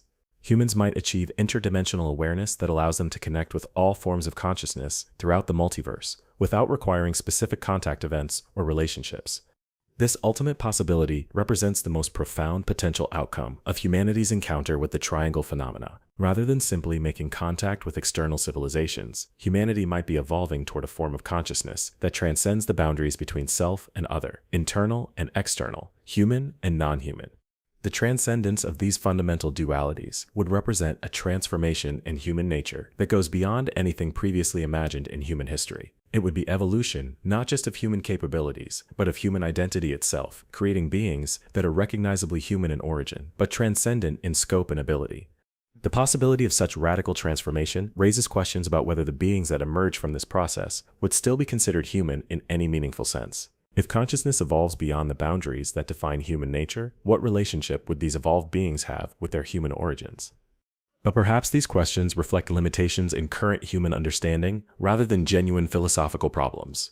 The evolved beings that emerge from interdimensional consciousness development might maintain connection to their human origins, while transcending human limitations, creating continuity between human and post-human consciousness. This continuity between human and transcendent consciousness would ensure that the values, experiences, and perspectives developed during human evolution would be preserved and honored even as consciousness expands beyond human boundaries. Human heritage would become part of cosmic heritage rather than being abandoned or transcended. The preservation of human heritage within transcendent consciousness provides comfort and meaning for individuals who are participating in consciousness development programs. Their individual experiences and human relationships would retain meaning and value even as their awareness expands to encompass multiple realities and forms of consciousness.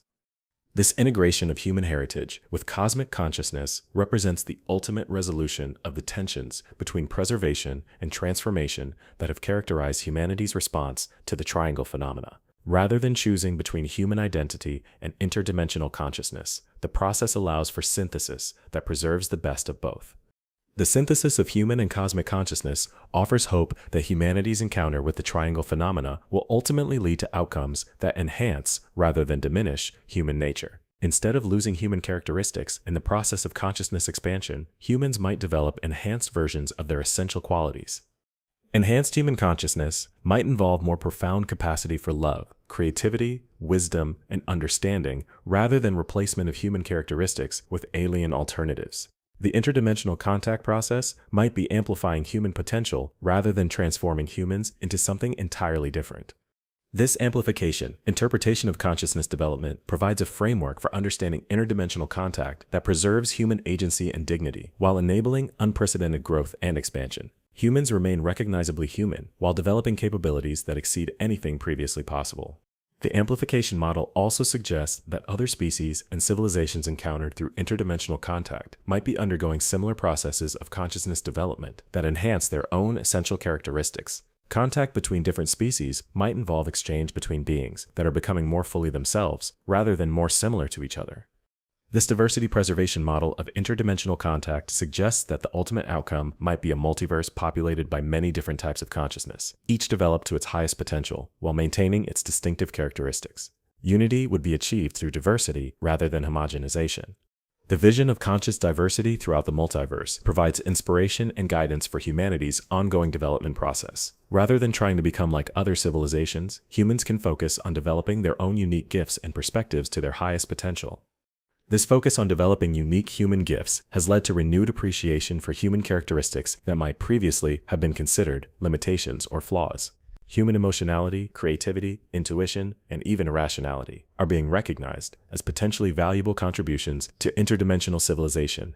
The recognition of human uniqueness has also led to greater confidence in humanity's ability to contribute meaningfully to interdimensional relationships, rather than simply being passive recipients of alien knowledge and technology. Humans have their own gifts to offer that might be as valuable as anything they receive from other civilizations.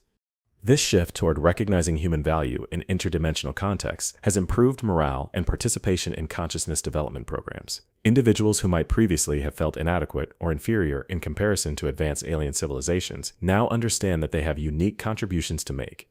The improved confidence and participation in consciousness development programs has accelerated progress in preparing for interdimensional contact. When individuals feel valued and empowered, they are more willing to take risks and push boundaries in developing enhanced consciousness and capabilities. The acceleration of consciousness development has created positive feedback loops that are driving rapid progress in interdimensional preparation. As more individuals develop enhanced capabilities, they are able to help others achieve similar development, creating exponential growth in human consciousness enhancement. This exponential growth pattern suggests that humanity might be approaching a critical threshold in consciousness development that could trigger rapid transformation to fully interdimensional awareness. The tipping point might be closer than previously anticipated, with major changes occurring within years rather than decades or centuries. The possibility of rapid transformation to interdimensional consciousness has created both excitement and anxiety among researchers and participants in consciousness development programs. While the prospect of enhanced capabilities is attractive, the speed of change creates concerns about social stability and individual adaptation. Preparation programs are being modified to help individuals and communities manage rapid consciousness transformation without losing psychological stability or social cohesion.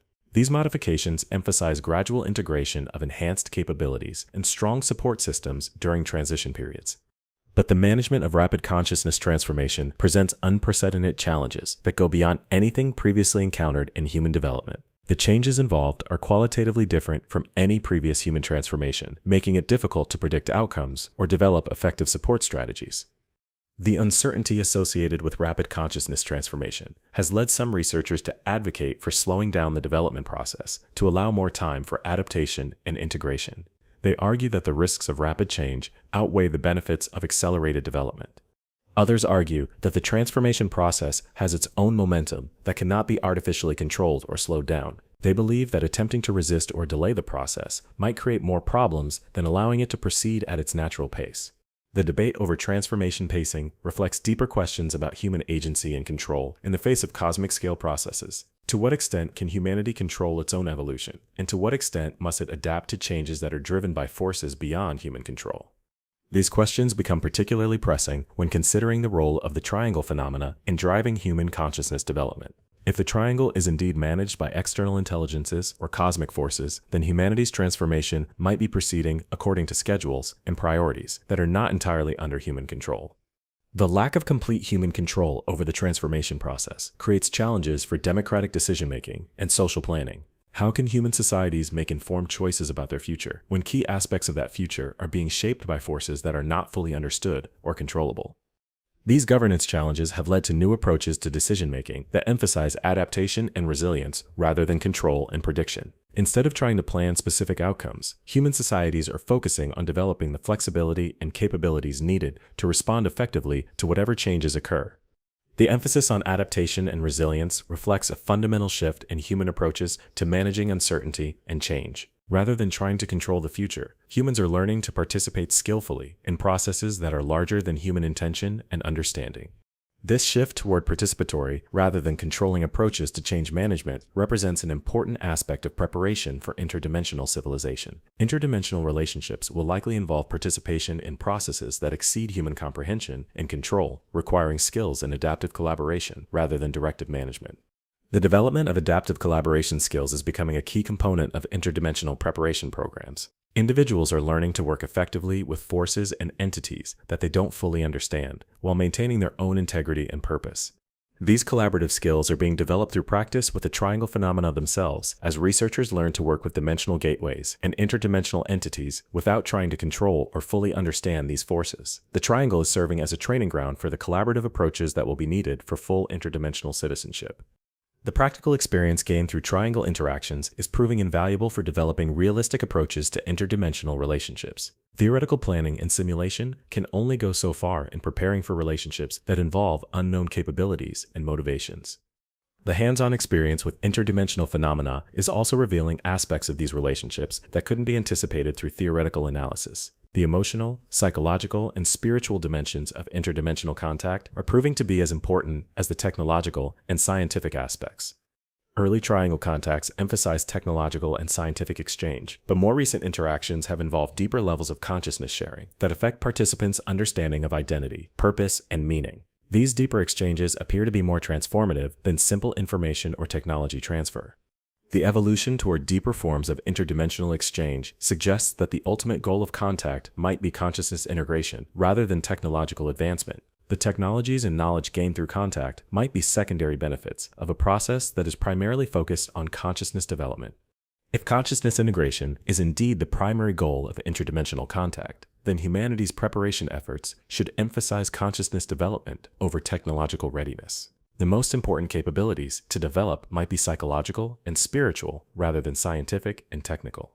This shift in emphasis has led to increased focus on meditation, contemplative practices, and consciousness exploration techniques in interdimensional preparation programs. These practices are being recognized as essential preparation for contact experiences that involve direct consciousness sharing with non-human intelligences. The integration of contemplative practices with technological training reflects a more holistic approach to interdimensional preparation that recognizes the multidimensional nature of contact experiences. Participants need to be prepared for encounters that affect all aspects of their being rather than just their intellectual understanding. This holistic preparation approach is yielding participants who are more resilient and adaptable in contact situations. They are better able to maintain their psychological stability and personal integrity while remaining open to transformative experiences that challenge their basic assumptions about reality and consciousness. The improved resilience and adaptability of holistically prepared participants has enabled more extended and profound contact experiences. Instead of brief encounters that overwhelm participants' adaptive capacity, contacts are becoming longer and more meaningful exchanges that provide mutual benefit for both human and non-human participants. The development of meaningful exchange relationships with interdimensional entities represents a major milestone in humanity's interdimensional development. These relationships provide opportunities for learning and growth that go far beyond simple information transfer or technological acquisition. Through these meaningful exchange relationships, humans are gaining insights into entirely different approaches to consciousness, society, and existence that expand human possibilities in ways that couldn't be achieved through purely human development. The encounters are providing glimpses of what consciousness and civilization might become under different conditions and with different evolutionary pressures. But perhaps most importantly, these relationships are demonstrating that meaningful connection and mutual understanding are possible across vast differences in consciousness, biology, and culture. The universal capacity for relationship and communication suggests that consciousness itself might be the fundamental connecting principle that unites all intelligent life throughout the multiverse. The discovery of universal consciousness connection provides the ultimate answer to questions about humanity's place in the cosmic community. Humans are not isolated accidents in an indifferent universe, but participants in a vast network of conscious beings that spans all realities and dimensions. This cosmic perspective on human existence provides profound meaning and purpose that can sustain individuals and communities through the challenges and transformations associated with interdimensional contact. Humanity is not facing these challenges alone, but as part of a larger community of consciousness that includes supportive allies and guides. The support and guidance available through interdimensional relationships offers hope that humanity will successfully navigate the transition to interdimensional civilization. While the challenges are unprecedented, the resources available for meeting these challenges are equally unprecedented. The combination of human ingenuity and interdimensional support creates possibilities for solving problems and achieving capabilities that would be impossible through either human effort alone or passive dependence on alien assistance. The synthesis of human effort and interdimensional assistance creates a new model for civilization development that transcends the limitations of both isolated human achievement and dependent technological acquisition. This collaborative model of civilization development is already being tested in the experimental communities that have formed around Triangle research sites. These communities represent humanity's first attempts at creating social structures that can function effectively in interdimensional contexts while maintaining essential human values and characteristics. The lessons learned from these experimental communities are being compiled into blueprints for interdimensional civilization that could eventually be applied to broader human society. These blueprints address fundamental questions about governance, economics, education, and social organization in contexts where traditional assumptions about space, time, and causality no longer apply. The economic implications of interdimensional civilization are particularly challenging to conceptualize. When resources and energy can be accessed from multiple realities, traditional economic models based on scarcity and competition become obsolete. New economic frameworks must be developed that can handle abundance and cooperation on scales that exceed human historical experience. Early experiments with interdimensional economics have focused on gift economies and resource-sharing systems that emphasize contribution and mutual benefit rather than ownership and competition. These experimental systems show promising results for managing abundance in ways that enhance rather than diminish human welfare and dignity. But the transition from scarcity-based to abundance-based economics presents enormous challenges for human psychology and social organization. Humans have evolved sophisticated mechanisms for managing resource competition that may become maladaptive in contexts of abundant resources and interdimensional cooperation. The psychological adaptation required for abundance-based economics is being addressed through consciousness development programs that help individuals shift from competitive to collaborative mindsets. These programs emphasize the development of generosity, trust, and mutual support as essential capabilities for interdimensional civilization. The transformation of human psychology from competitive to collaborative represents one of the most fundamental changes required for successful interdimensional integration. This transformation affects not just economic relationships, but all aspects of human social and personal development. Competition has driven much of human achievement and advancement throughout history, serving as a powerful motivator for innovation, effort, and excellence. The shift toward collaboration raises questions about how human achievement and advancement will be motivated in interdimensional contexts. Early evidence suggests that intrinsic motivation and collaborative achievement can be even more powerful drivers of human development than competitive motivation. When individuals feel supported and valued for their unique contributions, they often achieve levels of performance and creativity that exceed anything they could accomplish through competitive effort alone. The enhancement of human achievement through collaborative rather than competitive motivation is being demonstrated in triangle research teams that have adopted interdimensional collaboration principles. These teams are achieving breakthrough discoveries and developments at rates that far exceed traditional competitive research approaches. The success of collaborative research teams has led to broader adoption of these principles in other areas of human endeavor. Educational institutions, business organizations, and even governmental agencies are experimenting with collaborative approaches that could prepare them for interdimensional civilization. But the transformation from competitive to collaborative organization requires more than just changing policies and procedures. It requires fundamental shifts in human consciousness and identity that affect how individuals understand their relationship to others and to the larger community. These consciousness shifts are being facilitated through the same interdimensional contact experiences that are preparing humans for technological and scientific advancement. The psychological and spiritual transformations associated with contact experiences naturally tend toward collaborative rather than competitive orientations. The consistency of collaborative orientation development across different contact experiences suggests that collaboration might be a universal characteristic of advanced consciousness. As beings develop enhanced awareness and capabilities, they naturally move toward cooperative rather than competitive relationships. This universal tendency toward collaboration in advanced consciousness provides reassurance that humanity's transformation toward interdimensional civilization will enhance rather than diminish human potential for meaningful relationships and community. Enhanced consciousness appears to support rather than undermine human social bonds. The strengthening of human social bonds through consciousness enhancement has surprised researchers who initially expected that expanded awareness might lead to individualistic isolation. Instead, enhanced consciousness seems to deepen capacity for connection and empathy with others. This deepening of human connection capacity is creating new possibilities for intimacy and relationship that go beyond anything previously experienced in human history. Enhanced individuals report relationship experiences that involve direct consciousness sharing and empathic connection that transcends normal communication barriers. These enhanced relationship capabilities are being studied as potential models for interdimensional communication and cooperation. The consciousness sharing techniques developed for enhanced human relationships might be applicable to relationships with non-human intelligences as well. The application of human relationship enhancement techniques to interdimensional contact has shown promising results in improving communication quality and mutual understanding. Non-human entities appear to respond positively to approaches that emphasize empathy, respect, and genuine interest in their perspectives and experiences. This finding suggests that relationship skills developed in human contexts might be more universally applicable than previously expected. The capacity for empathy and respectful communication might be fundamental characteristics of consciousness that transcend species and dimensional boundaries. The universal applicability of empathy and respect in consciousness relationships provides a foundation for interdimensional diplomacy and cooperation that could facilitate peaceful and beneficial contact relationships.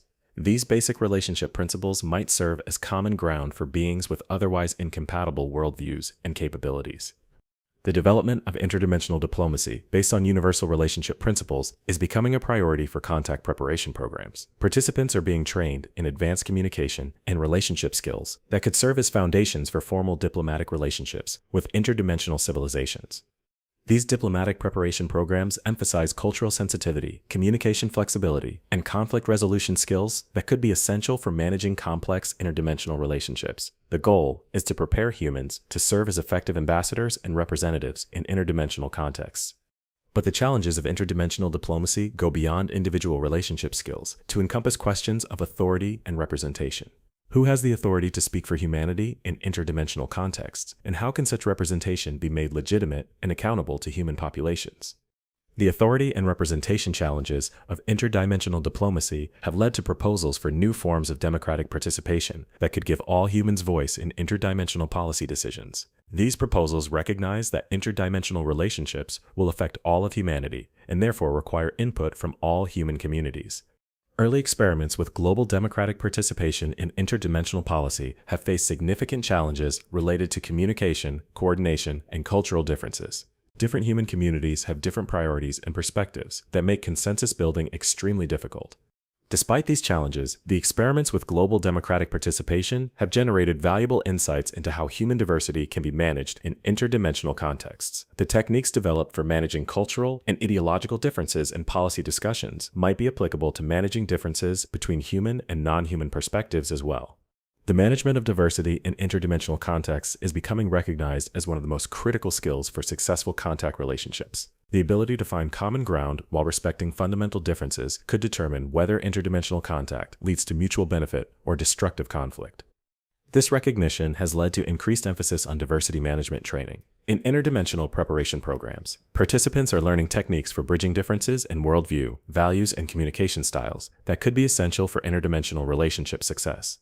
The diversity management techniques being developed for interdimensional contact are also proving valuable for managing human diversity in preparation programs and experimental communities. These techniques are helping to create more inclusive and effective human communities that could serve as models for interdimensional civilization.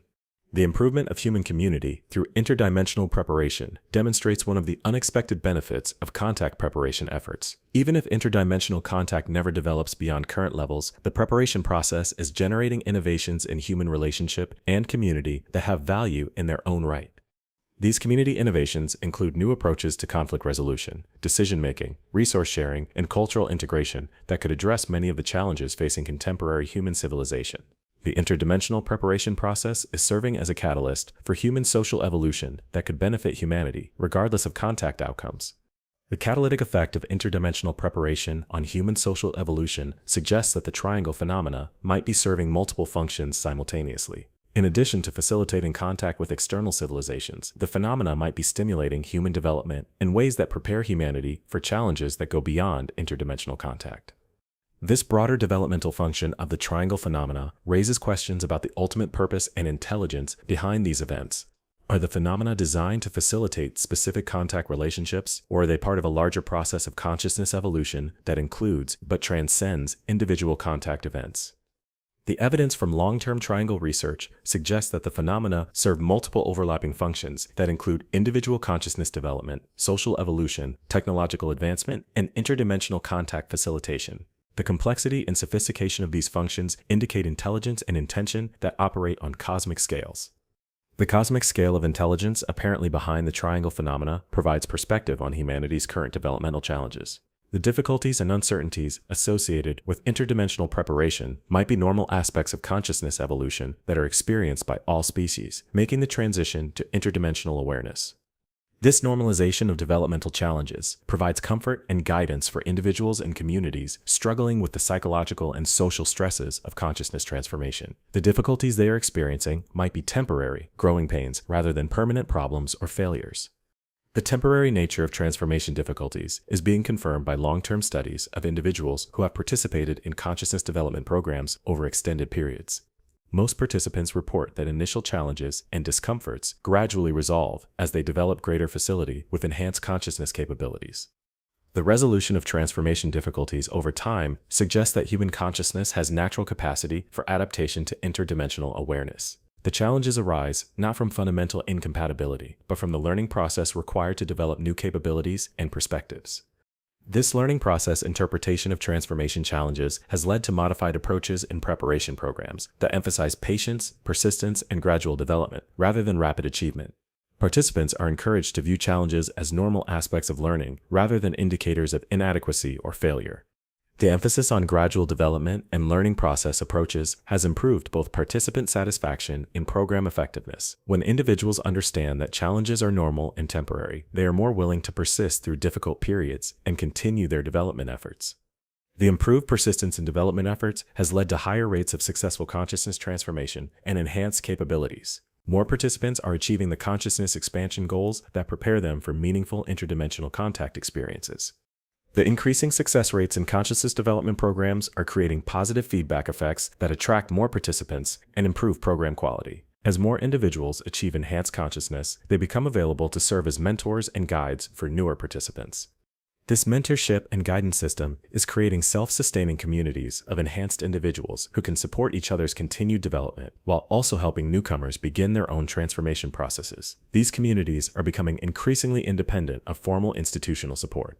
The emergence of self-sustaining consciousness development communities represents a significant milestone in humanity's preparation for interdimensional civilization. These communities demonstrate that enhanced consciousness can be maintained and transmitted through human relationships and culture, rather than requiring continuous external intervention. The self-sustaining nature of consciousness development communities provides assurance that human consciousness enhancement will continue even if triangle phenomena become less active or accessible. The transformation process has achieved sufficient momentum to continue through human efforts and relationships. This independence from external phenomena support is important for ensuring that human consciousness development remains under human direction and control. While external contact and assistance have been valuable for initiating the transformation process, ultimate responsibility for human development must remain with humanity itself. The assumption of responsibility for consciousness development by human communities represents maturation in humanity's approach to interdimensional preparation.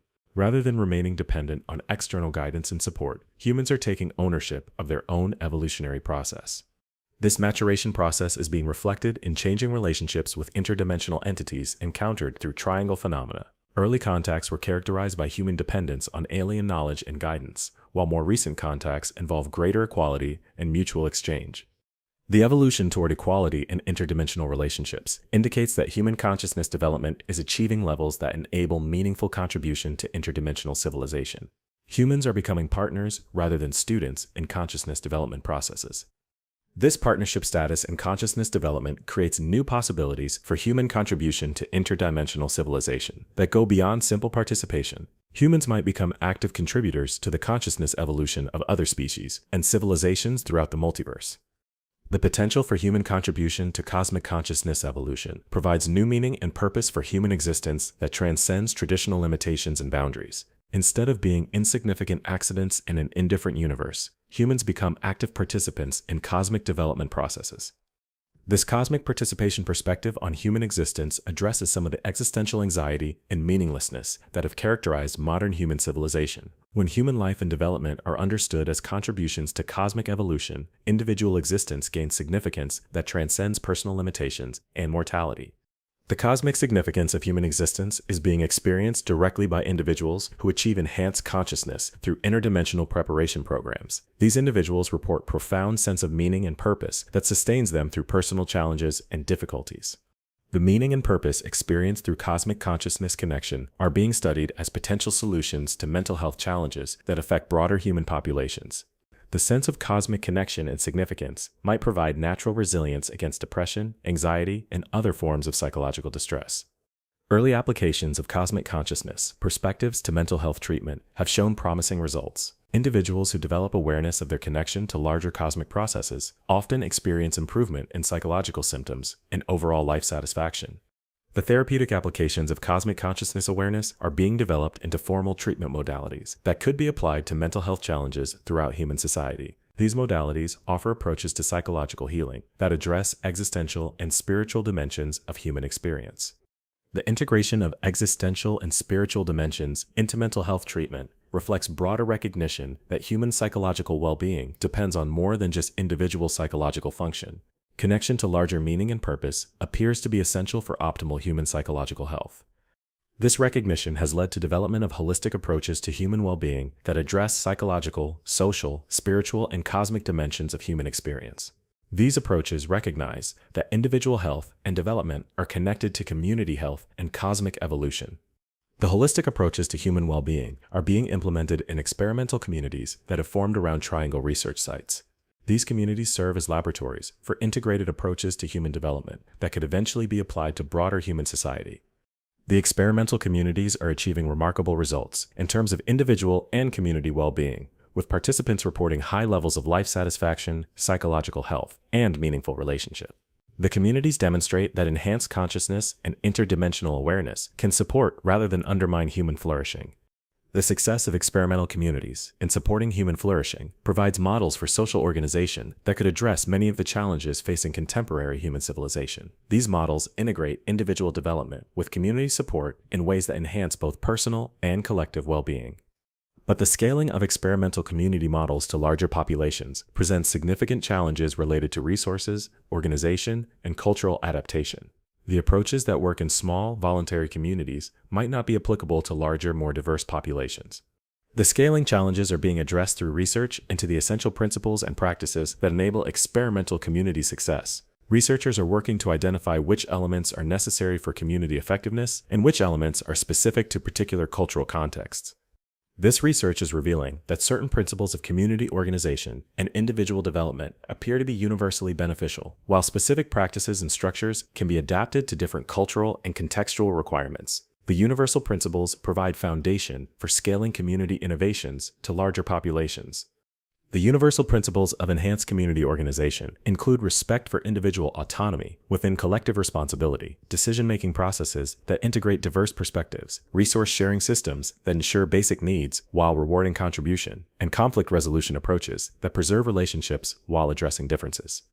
These principles are being tested in larger community contexts through pilot programs that apply experimental community innovations to existing neighborhoods, organizations, and institutions. The pilot programs provide opportunities to evaluate scalability while refining approaches for broader application. Early results from scaling pilot programs show promising outcomes in terms of community satisfaction, cooperative behavior, and collective problem-solving effectiveness. The principles derived from experimental communities appear to maintain their beneficial effects even in larger, more complex social contexts. The successful scaling of experimental community principles demonstrates that consciousness development and interdimensional preparation can contribute to broader human social evolution. The innovations generated through contact preparation are proving valuable for addressing general human challenges as well as specific interdimensional integration requirements. This broader applicability of interdimensional preparation innovations suggests that the triangle phenomena might be serving humanity's general evolutionary development rather than just preparing for specific contact relationships. The phenomena might be catalyzing human development in ways that address multiple evolutionary challenges simultaneously. The multi-purpose nature of triangle phenomena effects provides explanation for the complexity and sophistication of these events. Rather than serving single functions, the phenomena appear to be designed to facilitate comprehensive human development that prepares humanity for multiple possible futures. This comprehensive development approach suggests that the intelligence behind triangle phenomena has sophisticated understanding of human evolutionary needs and possibilities. The phenomena are providing not just specific capabilities, but broad developmental support that enhances human adaptability and resilience. The enhancement of human adaptability and resilience through triangle phenomena exposure is being documented through long-term studies of individuals and communities involved in contact experiences. Participants consistently demonstrate improved ability to handle change, uncertainty, and challenge in all areas of their lives. This general enhancement of adaptive capability provides insurance against future challenges that might be unrelated to interdimensional contact. Even if interdimensional relationships never develop beyond current levels, humans are being prepared for any evolutionary challenges they might encounter. The insurance function of consciousness development through triangle phenomena exposure demonstrates the wisdom and foresight of the intelligence behind these events. Rather than creating dependency on specific outcomes, the phenomena are enhancing general human capabilities that will be valuable regardless of future circumstances. This enhancement of general human capabilities through specific interdimensional experiences reflects sophisticated understanding of consciousness development principles. The most effective development approaches often involve specific practices that generate general capabilities rather than narrow skill acquisition. The application of consciousness development principles to triangle phenomena design suggests that these events are created by beings with advanced understanding of consciousness evolution processes. The sophistication of the phenomena indicates intelligence that has extensive experience with consciousness development across multiple species and contexts. The involvement of advanced consciousness development specialists in triangle phenomena creation provides assurance that human development is being guided by entities with expertise and wisdom relevant to consciousness evolution challenges. Humanity is not facing these challenges without knowledgeable support and guidance. But the guidance and support provided through triangle phenomena appears to be designed to enhance rather than replace human agency and responsibility. The phenomena provide opportunities and resources, while leaving ultimate choices and directions up to human decision-making and action. This empowerment approach to consciousness development support demonstrates respect for human autonomy and potential while providing assistance that enhances human capabilities. The balance between support and independence reflects sophisticated understanding of healthy development dynamics. The healthy development dynamics demonstrated in triangle phenomena interactions provide models for human-to-human support relationships as well. The principles of empowering assistance rather than dependent care could improve human educational, therapeutic, and social support systems. These principles are being applied in experimental education programs that emphasize student empowerment and self-directed learning rather than passive information absorption. Students in these programs demonstrate enhanced creativity, critical thinking, and intrinsic motivation compared to traditional educational approaches. The success of empowerment-based education approaches demonstrates that the consciousness development principles derived from triangle phenomena study have broad applicability to human development challenges. These principles could revolutionize human approaches to learning, growth, and capability development.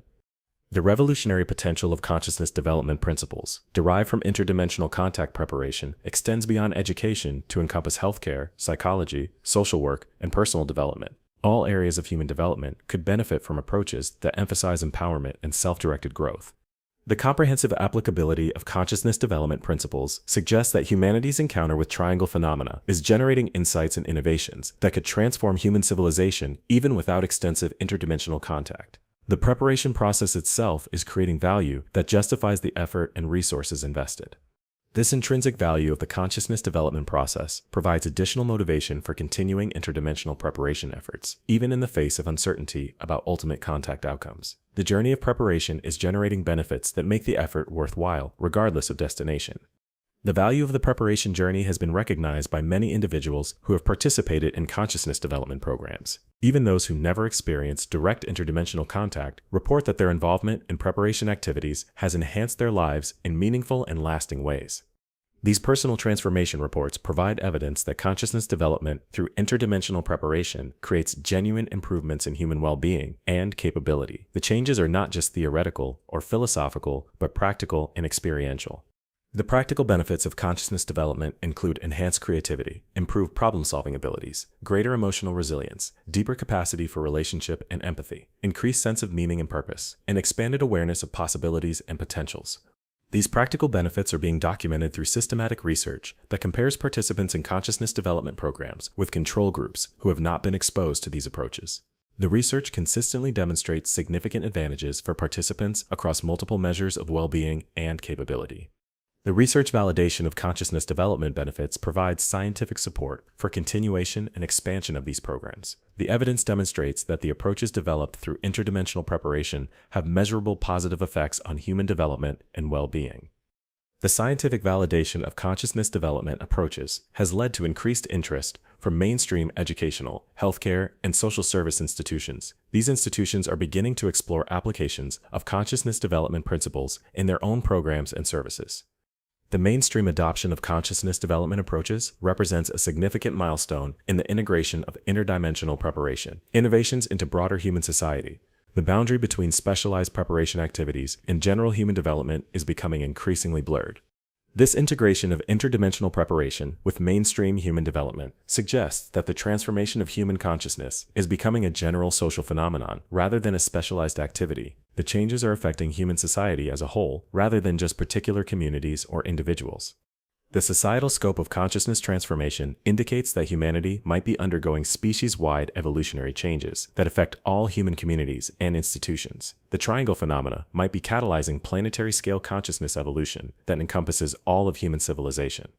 The planetary scale of consciousness evolution would explain the increasing frequency and intensity of triangle phenomena over recent decades. As more humans become involved in consciousness development, the phenomena become more active and accessible, creating positive feedback loops that accelerate the transformation process. This acceleration of transformation through positive feedback suggests that humanity might be approaching a critical threshold where consciousness evolution becomes self-sustaining and irreversible. The tipping point for species-wide transformation might be within reach. The proximity of species-wide transformation threshold creates both excitement and urgency in interdimensional preparation communities. The opportunity to participate in such a fundamental evolutionary transition is inspiring, while the responsibility to handle the transition wisely is sobering. The responsibility for wise management of species-wide consciousness transformation requires unprecedented levels of coordination and cooperation among human communities. The challenges exceed anything previously faced in human history and require new forms of collective intelligence and decision-making. The development of collective intelligence for managing consciousness transformation is becoming a priority for interdimensional preparation programs. Participants are learning techniques for group consciousness and collective decision-making that could be essential for navigating transformation challenges. These collective intelligence techniques include methods for integrating diverse perspectives into coherent understanding, processes for making decisions that serve collective well-being while respecting individual autonomy, and approaches to conflict resolution that preserve community while addressing differences. The collective intelligence capabilities being developed through interdimensional preparation are already being applied to community challenges and decision-making processes. Communities that have developed these capabilities demonstrate enhanced effectiveness in addressing complex problems and making difficult decisions.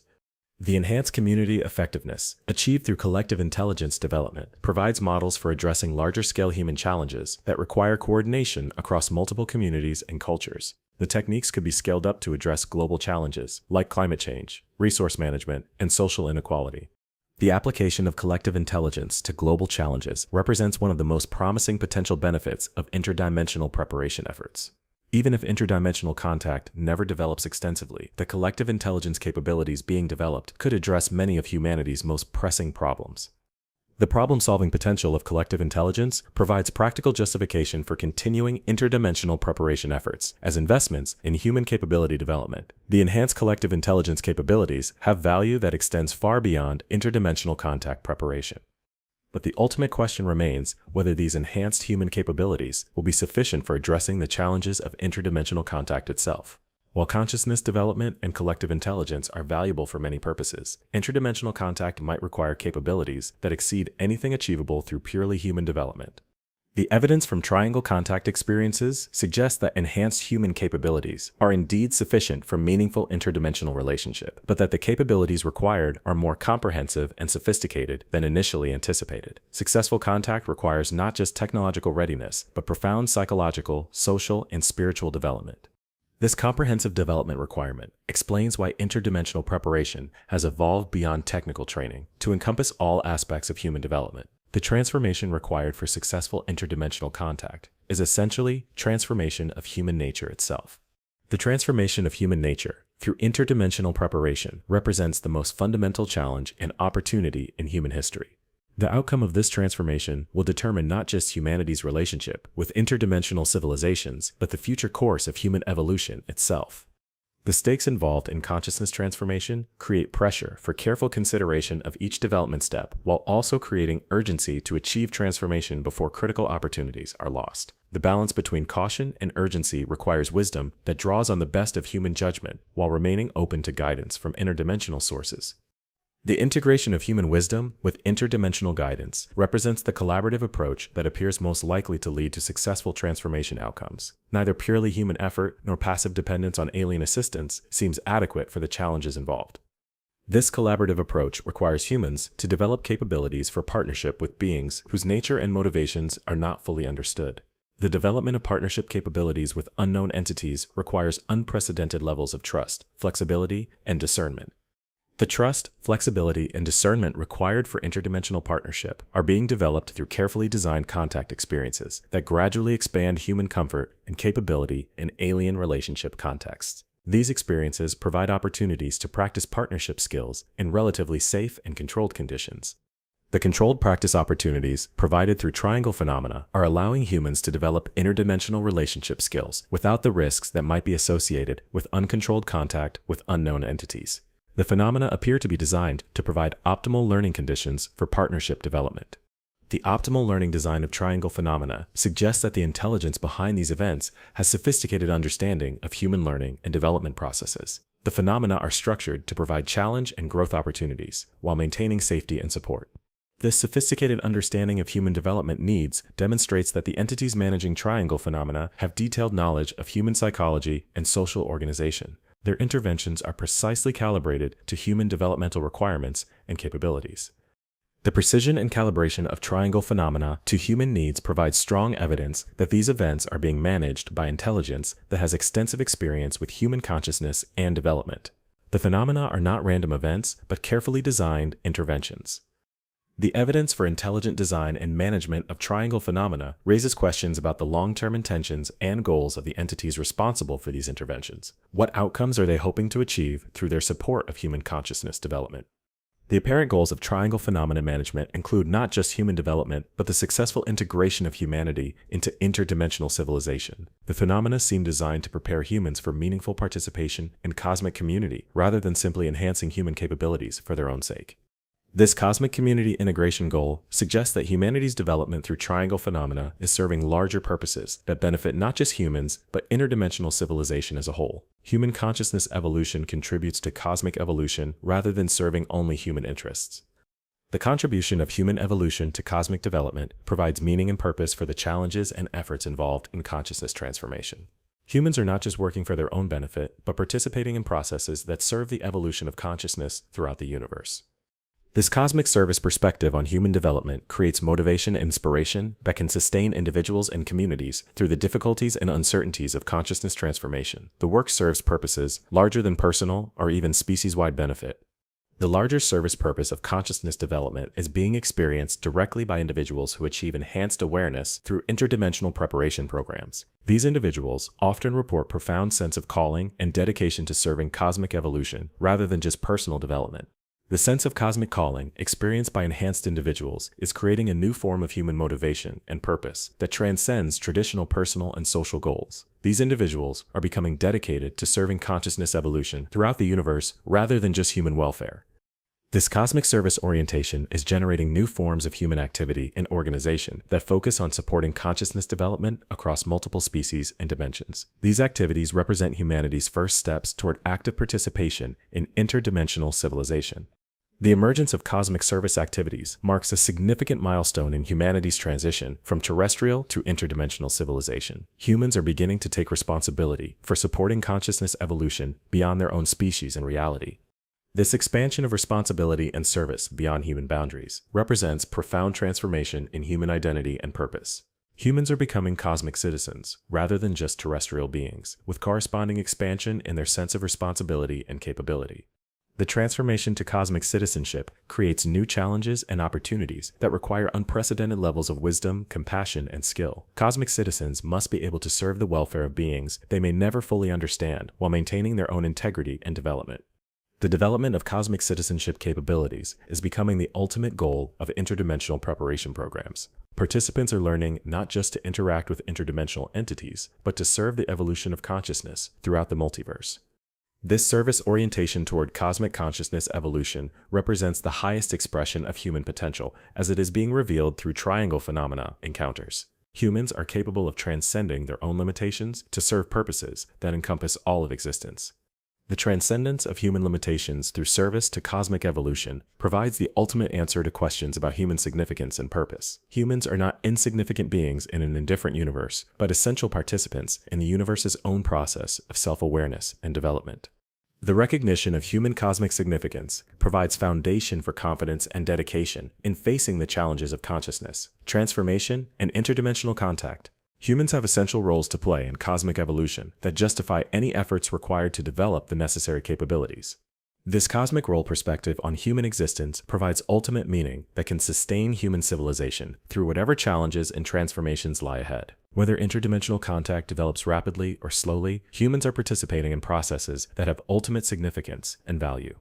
The ultimate significance of human participation in cosmic evolution ensures that the efforts invested in consciousness development and interdimensional preparation will have value, regardless of specific outcomes. The work itself contributes to cosmic evolution in ways that transcend particular achievements or failures.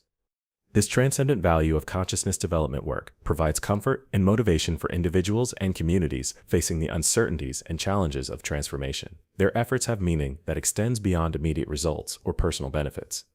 The meaning and value that transcend immediate outcomes create resilience and persistence that can carry humanity through whatever difficulties emerge in the process of consciousness evolution. Humans can continue their development work with confidence that it serves ultimate purposes. This confidence in ultimate purpose provides the foundation for hope and determination as humanity continues its encounter with the triangle phenomena and the consciousness transformation they are facilitating. Whatever challenges and opportunities lie ahead, humanity is prepared to meet them with wisdom, courage, and dedication to serving the evolution of consciousness throughout the multiverse. The journey that began with mysterious disappearances and unexplained phenomena in a triangular region of ocean has led to recognition of humanity's role in cosmic evolution and consciousness development. The triangle phenomena have revealed not just the existence of other realities and intelligences, but humanity's own potential for transcendence and cosmic service. As the triangle phenomena continue to intensify and expand, humanity stands at the threshold of transformation that will affect not just human civilization, but the evolution of consciousness throughout existence. The choices made and capabilities developed in response to these phenomena will determine humanity's future and contribution to cosmic development. The responsibility is enormous, but so is the opportunity. Humanity has the chance to participate in the universe's own quest for self-awareness and development. contributing uniquely human perspectives and capabilities to the larger project of consciousness evolution. The triangle phenomena have shown that this opportunity is real and that humanity has the potential to rise to meet it. Through consciousness development, interdimensional preparation, and service to cosmic evolution, humans can fulfill their cosmic citizenship responsibilities while maintaining their essential humanity. The future remains unwritten, but the foundation has been laid for humanity to approach that future with wisdom, capability, and dedication to serving the highest purposes of existence. The triangle phenomena have provided both challenge and opportunity, and humanity's response will determine whether that opportunity is fulfilled or missed. In the depths of the ocean, where ships and planes once vanished without explanation, a doorway has opened to possibilities that exceed the wildest human imagination. That doorway remains open, waiting for humanity to develop the wisdom and capability to walk through it into a future that serves not just human welfare, but the evolution of consciousness throughout all of existence. The triangle phenomena continue, and humanity's response continues to evolve. The ultimate outcome remains to be determined by choices yet to be made and capabilities yet to be developed. But the potential is clear. Humanity can become a cosmic civilization that serves the evolution of consciousness throughout the multiverse, contributing to the universe's own quest for self-awareness and development. The mystery of the triangle phenomena has revealed the greatest mystery of all, human potential for cosmic service and consciousness evolution. The journey from unexplained disappearances to cosmic citizenship continues, and each step forward brings humanity closer to fulfilling its ultimate purpose in the grand project of consciousness evolution that encompasses all of existence. Through the triangle phenomena, humanity has discovered not just the existence of other worlds and intelligences, but its own capacity for transcendence and cosmic contribution. The phenomena continue to unfold, and humanity's response continues to determine whether that capacity will be realized or remain forever potential. The choice remains open, the doorway remains accessible, and the opportunity remains available. Humanity's encounter with the triangle phenomena has provided the foundation for cosmic citizenship and consciousness evolution. The rest depends on human wisdom, courage, and dedication to serving the highest purposes of existence. In this moment of unprecedented opportunity and responsibility, humanity faces its greatest test and its greatest possibility. The triangle phenomena have shown the way forward into a future of cosmic service and consciousness evolution. Whether humanity chooses to walk that path remains to be determined by decisions and developments yet to come.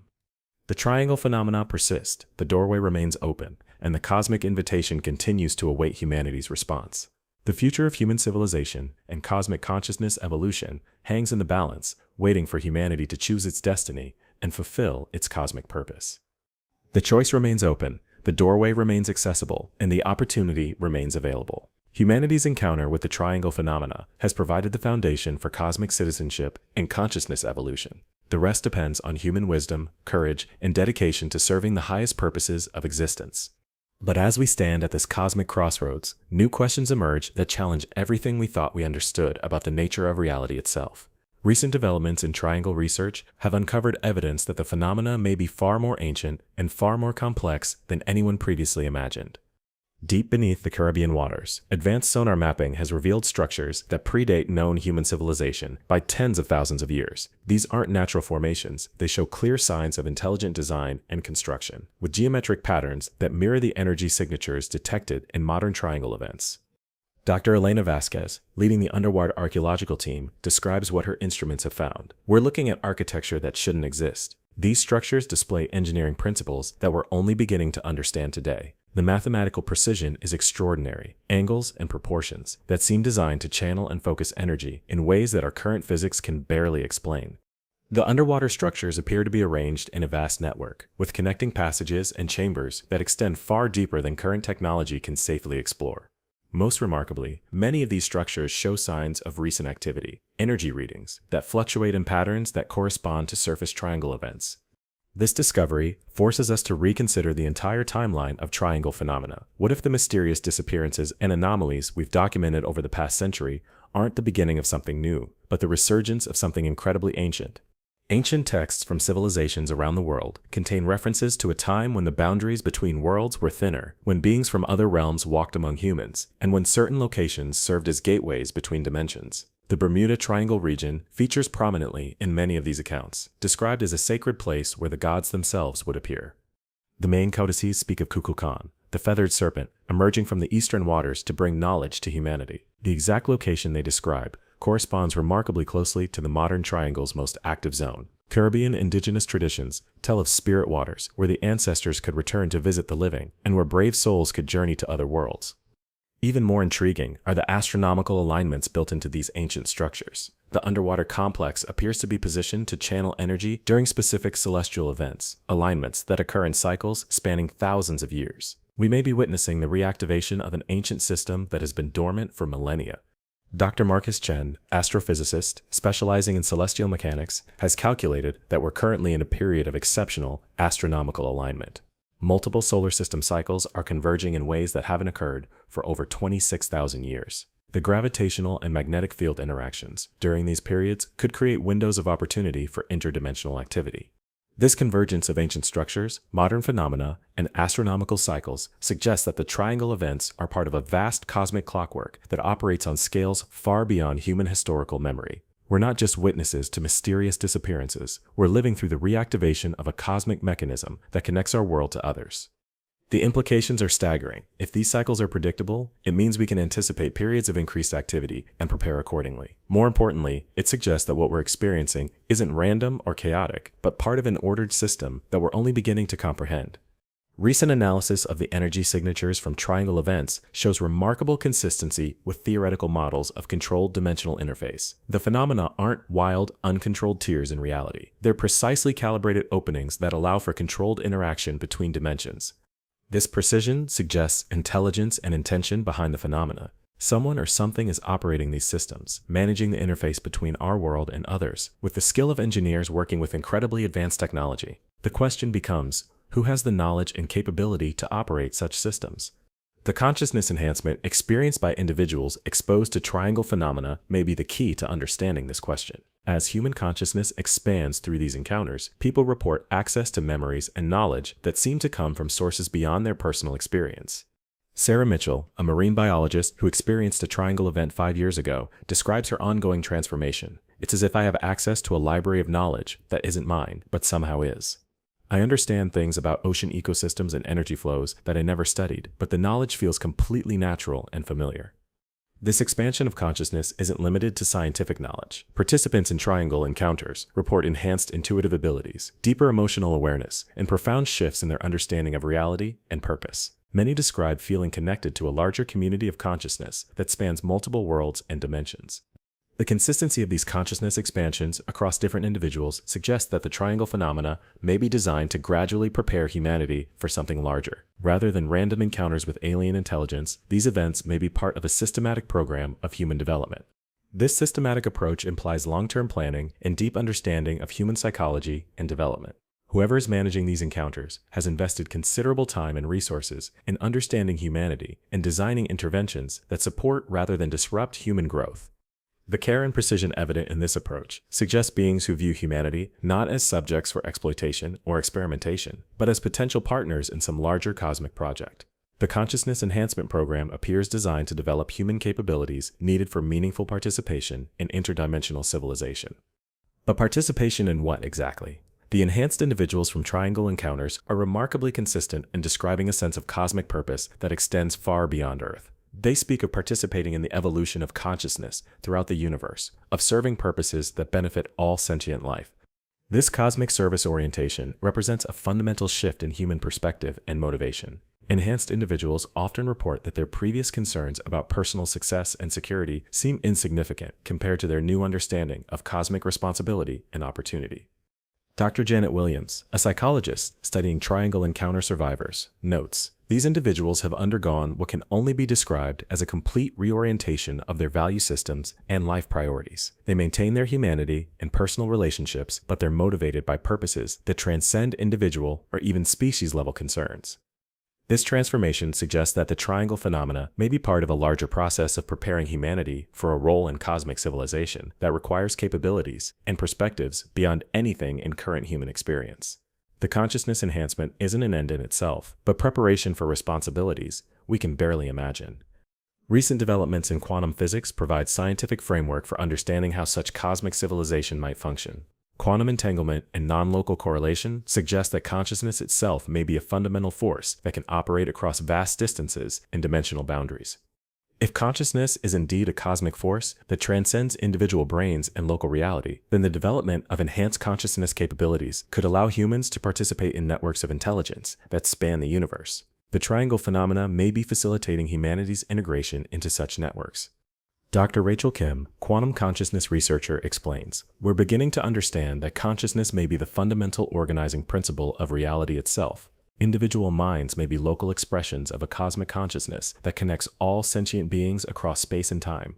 This cosmic consciousness model provides a framework for understanding how enhanced humans could contribute to the evolution of consciousness throughout the universe. Rather than serving alien masters, humans would be participating as conscious agents in the universe's own process of self-awareness and development. The profound implications of this possibility are beginning to filter into human society through the growing network of enhanced individuals. These people are quietly but persistently working to prepare humanity for the larger role that appears to be emerging.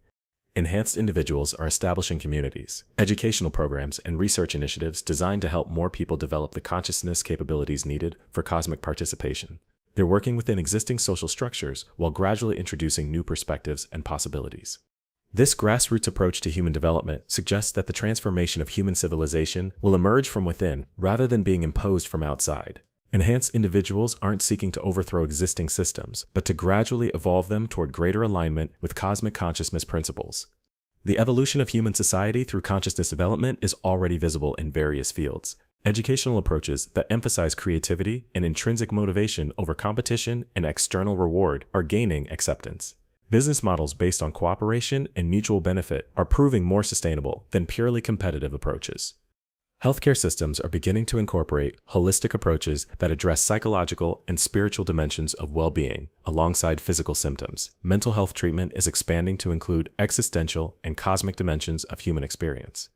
These developments suggest that human civilization is undergoing fundamental transformation that extends far beyond the triangle phenomena themselves. The encounters with interdimensional intelligence have catalyzed changes that are reshaping all aspects of human society.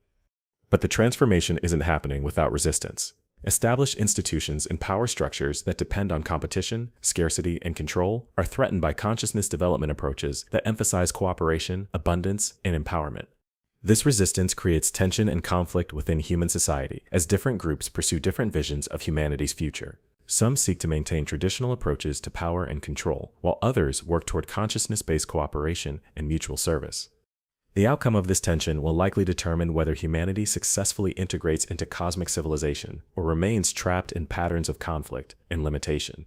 The triangle phenomena may have provided the opportunity for transformation, but human choices will determine whether that opportunity is realized.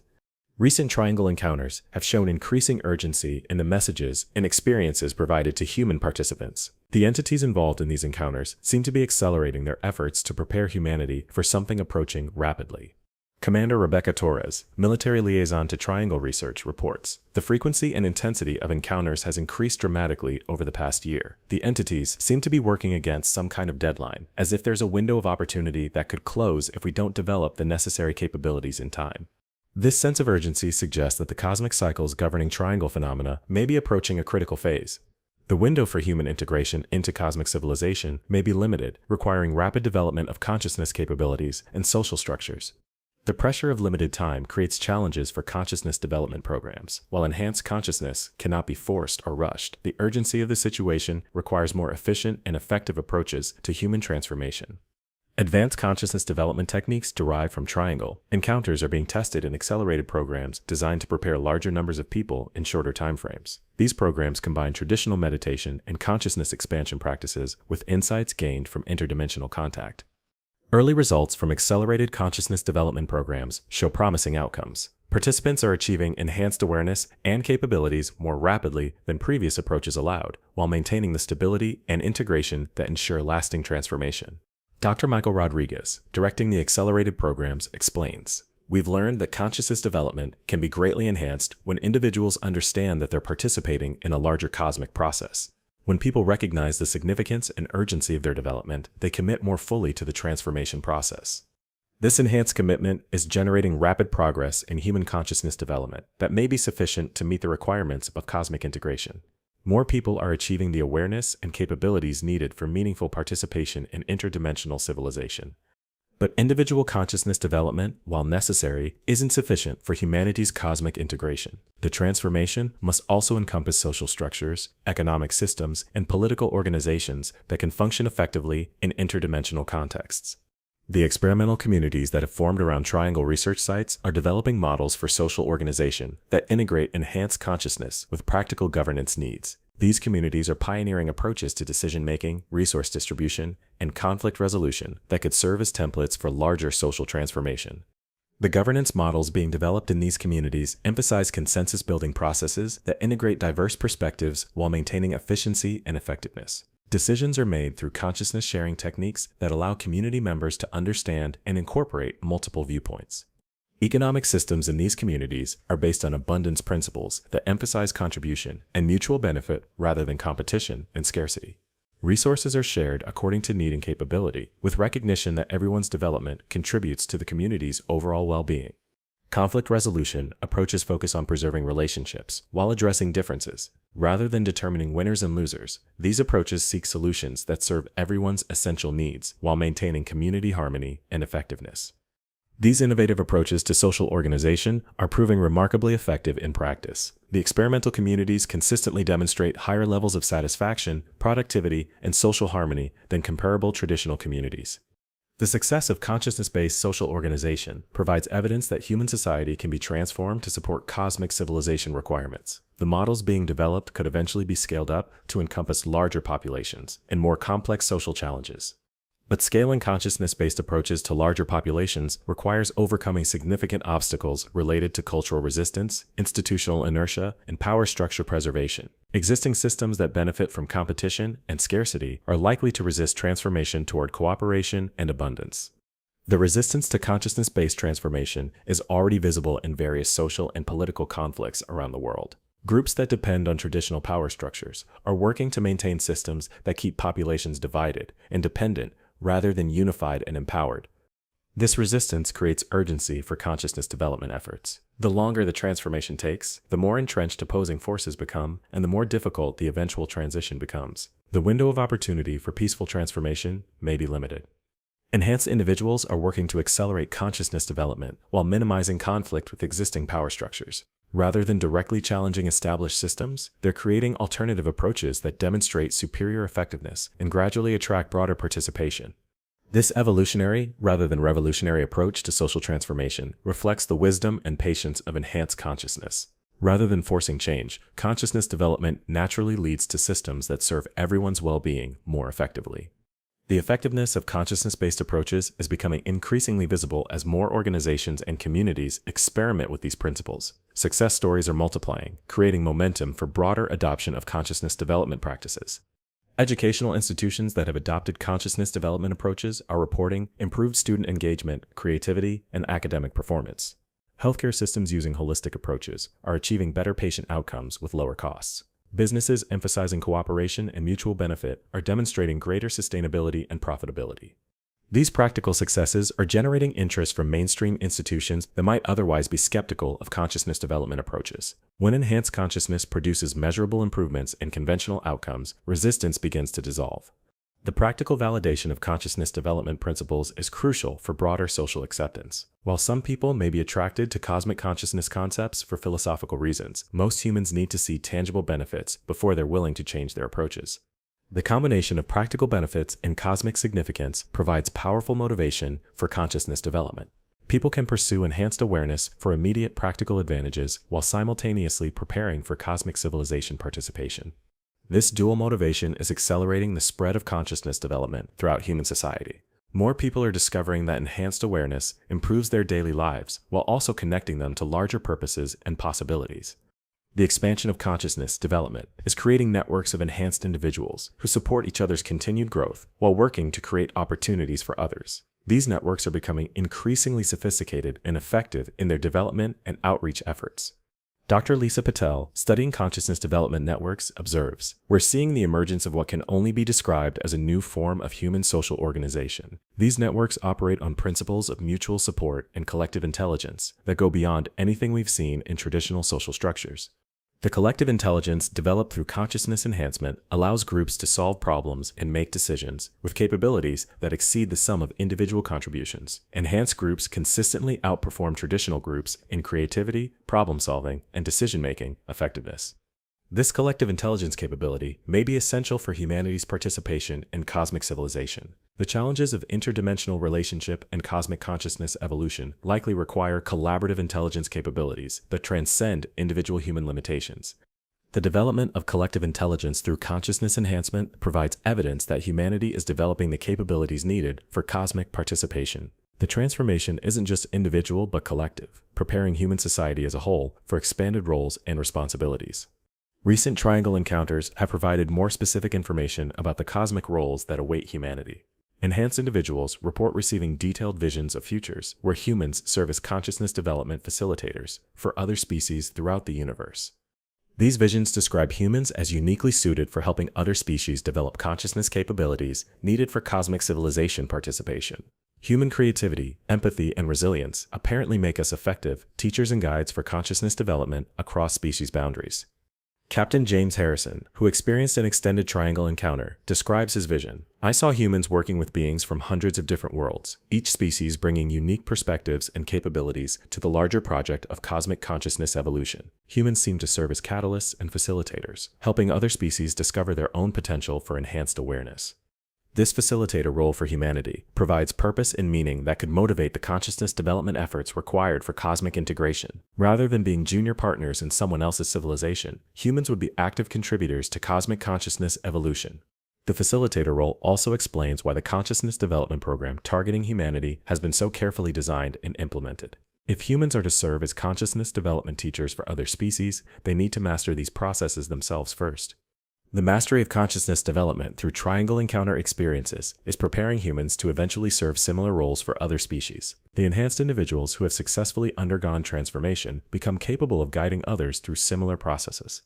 This teaching and mentoring capability is already being demonstrated within human society as enhanced individuals work to help others develop consciousness capabilities. The techniques and approaches being developed for human consciousness development could eventually be adapted for other species.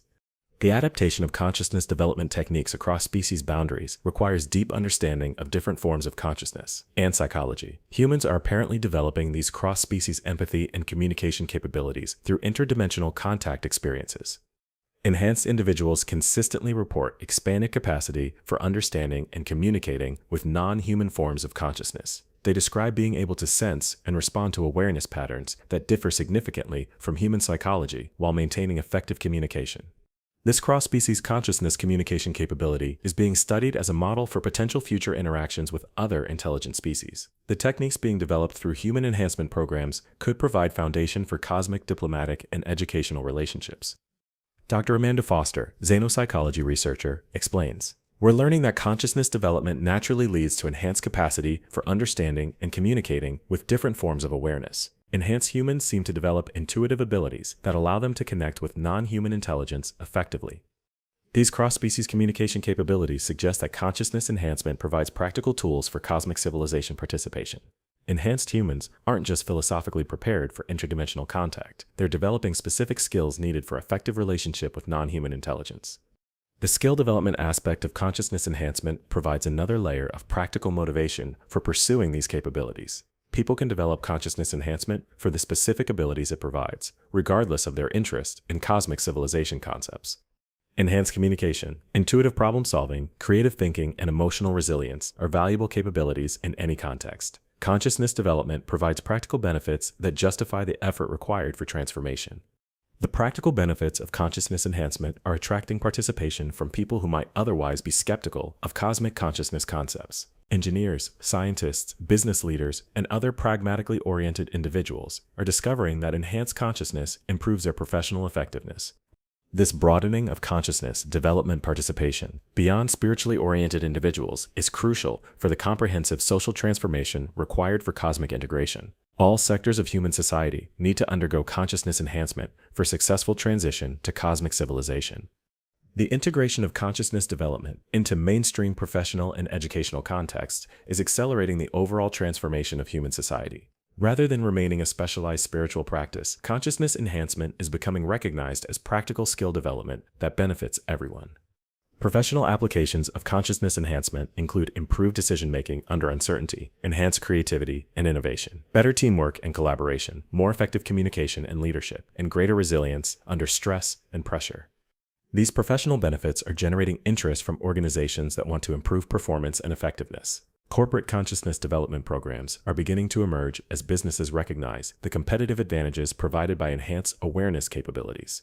The corporate adoption of consciousness development practices is particularly significant because business organizations have resources and influence that can accelerate the spread of these approaches throughout society. When major corporations demonstrate the effectiveness of consciousness enhancement, other organizations quickly follow.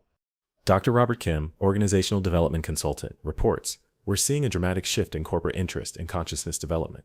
Companies that have implemented these programs are seeing measurable improvements in productivity, innovation, and employee satisfaction. The results speak for themselves." The measurable improvements provided by consciousness development in corporate contexts are generating broader acceptance of these approaches in other professional contexts. Healthcare organizations, educational institutions, and government agencies are beginning to explore consciousness enhancement applications. The spread of consciousness development across professional sectors is creating cultural momentum for broader social transformation. As more people experience enhanced consciousness in their work lives, they naturally begin to apply these approaches in their personal and community relationships. This organic spread of consciousness development through professional networks is creating the comprehensive social transformation needed for cosmic civilization integration. The change is emerging from within human society rather than being imposed from outside.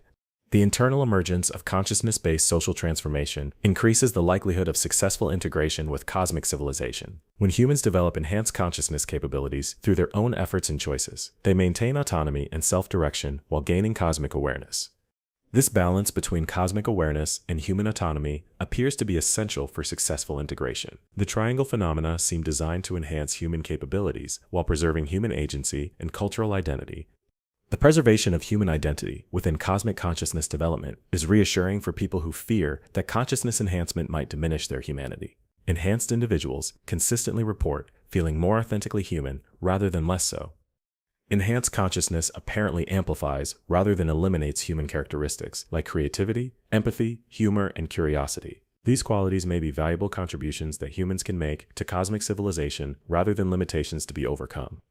The value of human characteristics in cosmic civilization provides motivation for maintaining human cultural identity throughout the consciousness development process. Rather than abandoning human nature, the goal is to enhance and evolve it in directions that serve cosmic purposes.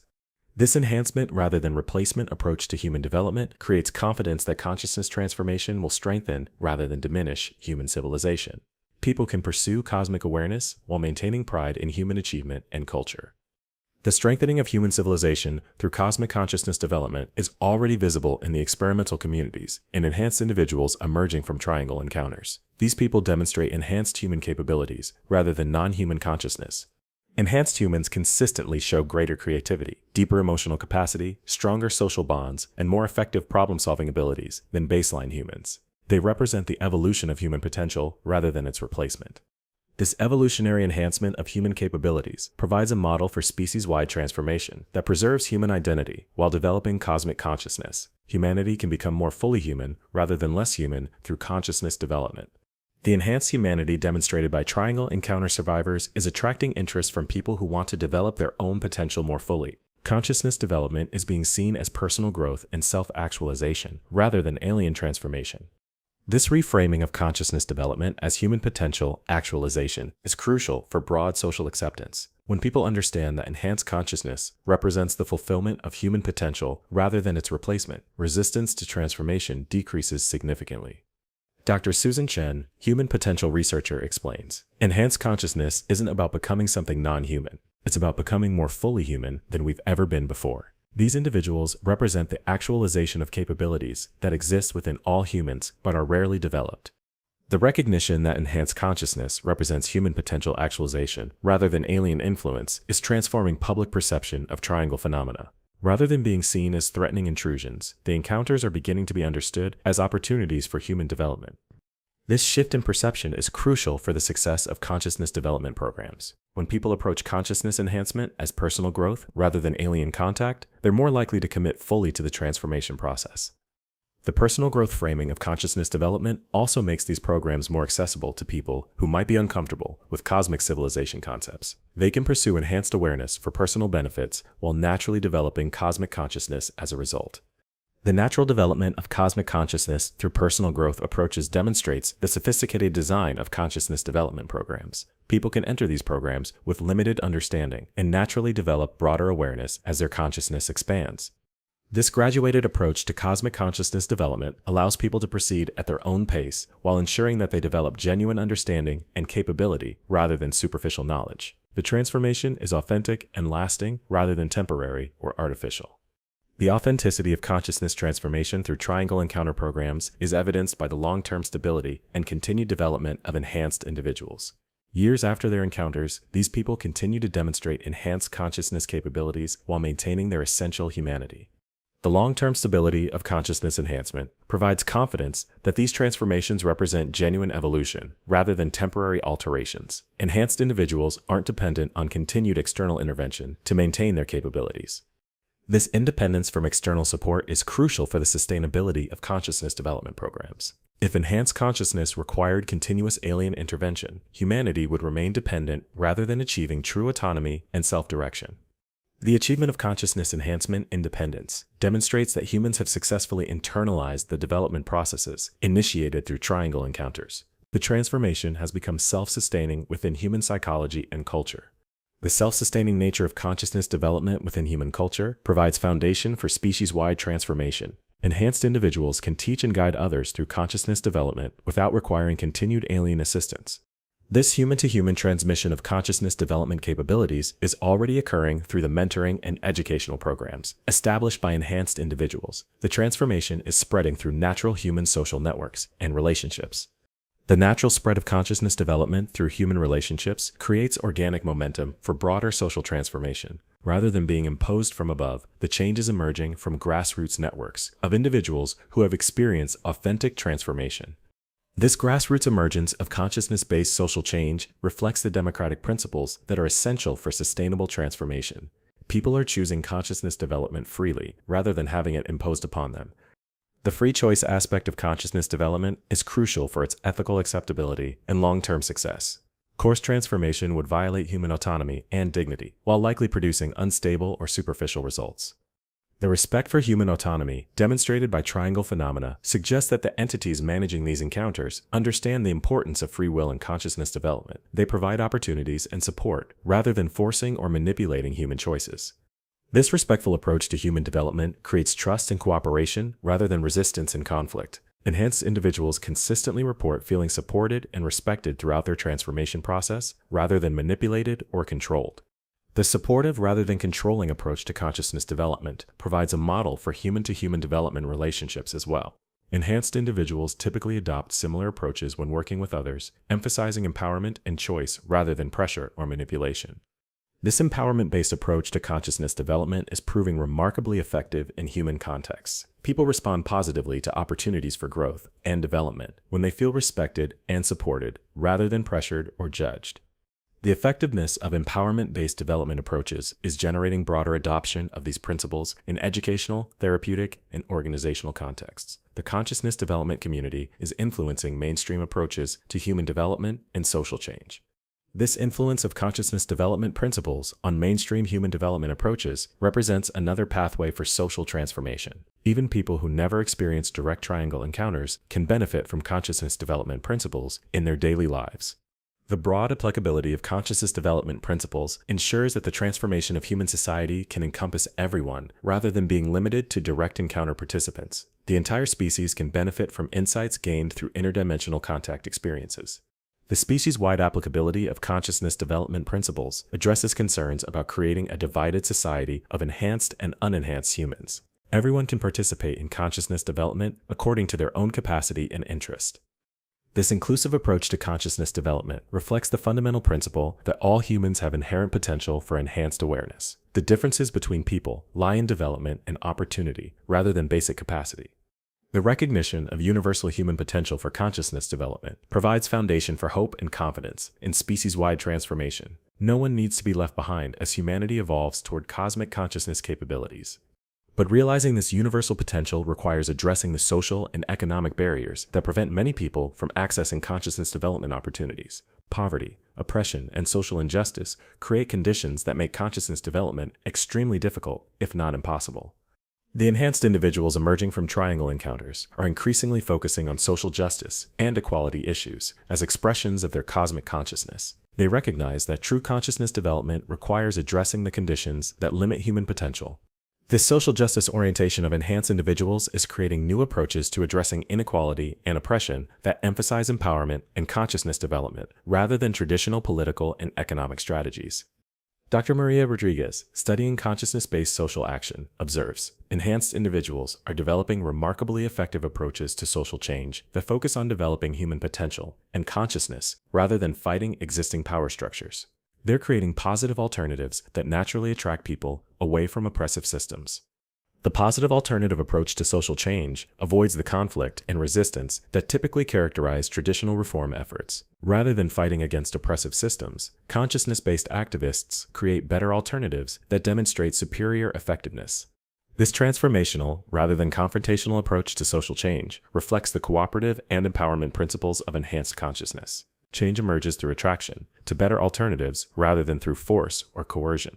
The effectiveness of transformational social change approaches is generating broader adoption of these strategies by traditional social justice organizations. Even groups that haven't embraced consciousness development concepts are recognizing the superiority of positive alternative approaches. The adoption of consciousness-based change strategies by mainstream social movements is accelerating the overall transformation of human society. The principles derived from interdimensional contact experiences are influencing all aspects of human social evolution. This comprehensive influence of consciousness development principles on human society suggests that the triangle phenomena are successfully catalyzing the broad social transformation required for cosmic civilization integration. The change is emerging across all sectors and aspects of human culture. The comprehensive nature of social transformation through consciousness development addresses the systemic nature of the changes required for cosmic integration. Individual consciousness enhancement alone wouldn't be sufficient. The entire social system needs to evolve. The systemic evolution of human society through consciousness development is occurring simultaneously across multiple dimensions: individual psychology, interpersonal relationships, community organization, economic systems, political structures, educational approaches, and cultural values. This multidimensional transformation is creating coherent evolution toward consciousness-based civilization that could support effective participation in cosmic community. All aspects of human society are developing in directions that align with cosmic consciousness principles. The alignment of human social evolution with cosmic consciousness principles provides confidence that humanity is successfully preparing for its cosmic role. The transformation isn't random or chaotic, but coherently directed toward cosmic integration. This coherent direction of human evolution toward cosmic consciousness suggests that the triangle phenomena are successfully implementing a comprehensive development program that addresses all aspects of human civilization. The scope and sophistication of this program indicate extraordinary intelligence and capability. The intelligence behind the triangle phenomena appears to have deep understanding of human psychology, sociology, and cultural dynamics, combined with advanced knowledge of consciousness development processes and cosmic civilization requirements. The program demonstrates remarkable skill in managing complex transformation processes. The skill and wisdom evident in the consciousness development program provides reassurance that humanity is receiving competent guidance and support for its cosmic transition. The challenges are enormous, but the assistance appears to be adequate for successful navigation.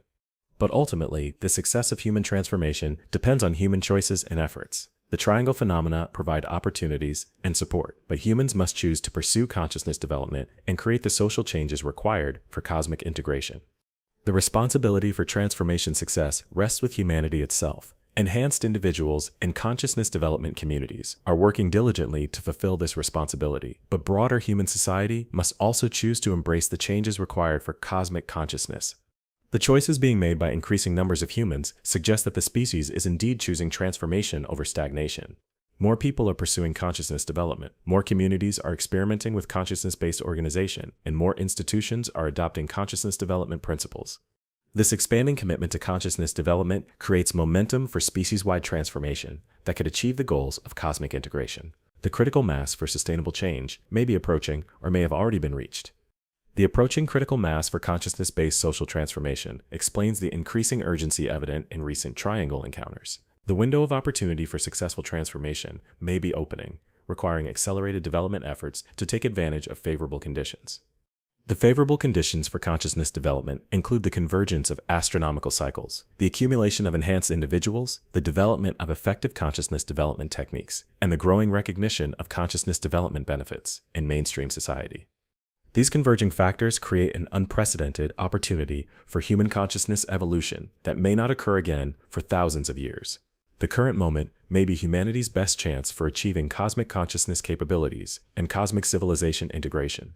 The unprecedented nature of current opportunities creates both excitement and pressure for consciousness development communities. They recognize that they're living through a pivotal moment in human history when the species' future direction is being determined.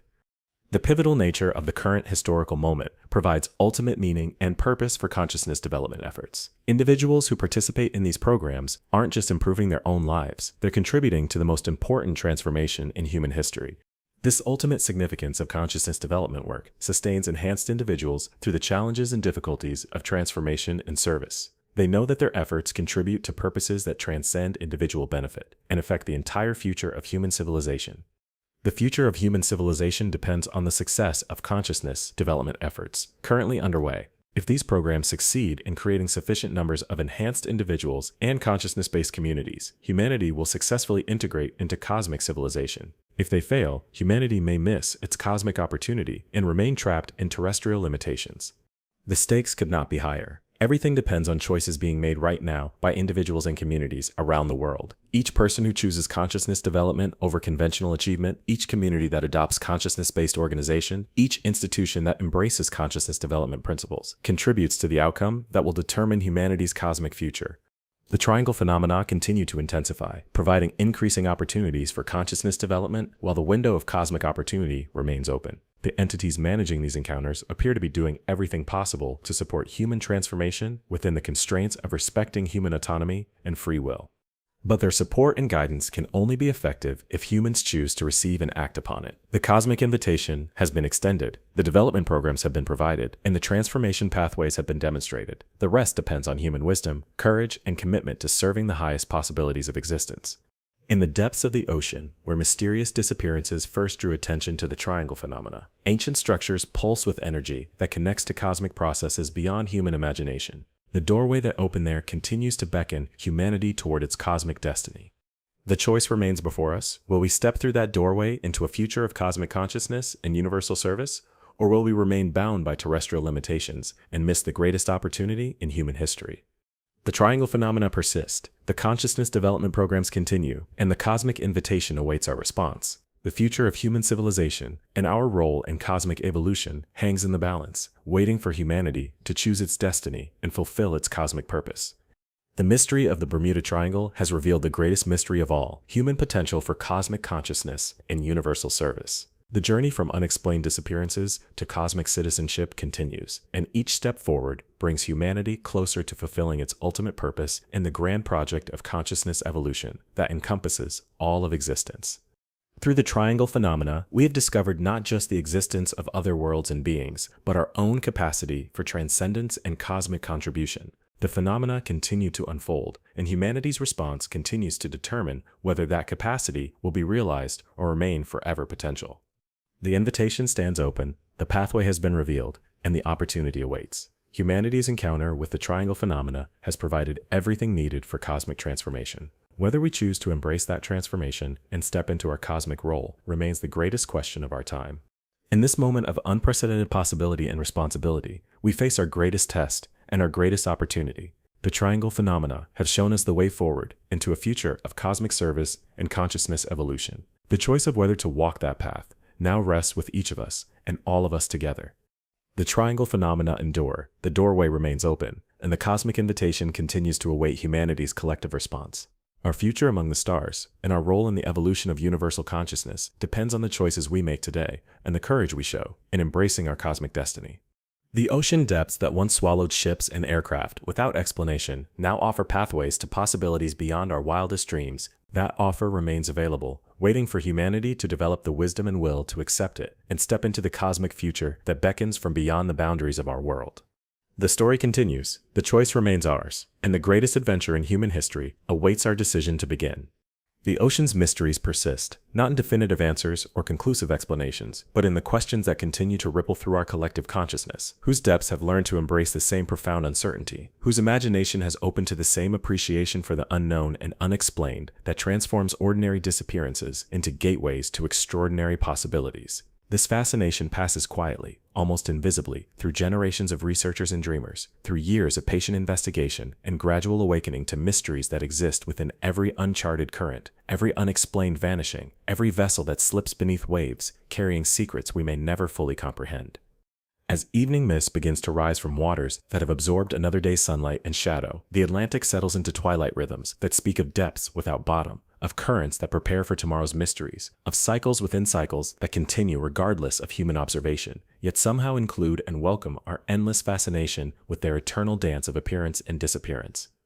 Our exploration concludes not with dramatic revelation, but with gentle acknowledgement, like morning fog, touched by strengthening sunlight over the Sargasso Sea, leaving behind only subtle traces of wonder and the taste of something too vast to grasp, yet too compelling to deny. Viewers depart carrying more than theories, their very perception altered by exposure to mystery and possibility that will continue working its transformative influence long after our documentary has ended. In this way, the ancient enigma of the Bermuda Triangle continues its patient work of awakening human consciousness to questions that have always been present but rarely examined in the rush toward explanations that somehow never provide the certainty they promise. Through careful examination of disappearances, testimonies, and scientific inquiry, we discover that what we have been seeking through complex theories and distant answers has been waiting patiently in the eternal mystery itself, available to anyone willing to slow down enough to contemplate what is constantly offered through each unexplained vanishing, each survivor's account, each conscious moment of wonder at the vastness of what we don't yet understand. And that brings us to the end of today's journey into the enigmatic world of the Bermuda Triangle and oceanic mysteries. I hope this exploration has offered you a new perspective on these enduring questions and perhaps inspired you to approach unexplained phenomena with both healthy skepticism and open curiosity.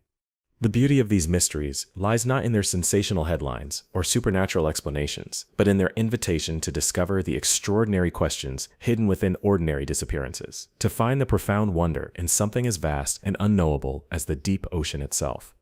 If this video resonated with you, I'd love to hear about your own thoughts on maritime mysteries in the comments below. Have you ever experienced something unexplained at sea? What unsolved disappearances or oceanic phenomena capture your imagination? Your insights not only enrich our community, but often inspire future investigations and video topics.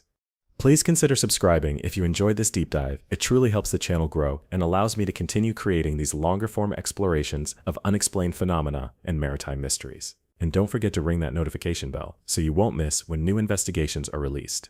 I'm also curious, would you like to see more content exploring oceanic mysteries like this? Perhaps a detailed investigation of specific Bermuda Triangle cases, or an exploration of other mysterious maritime regions around the world? Let me know in the comments what mysteries draw your interest.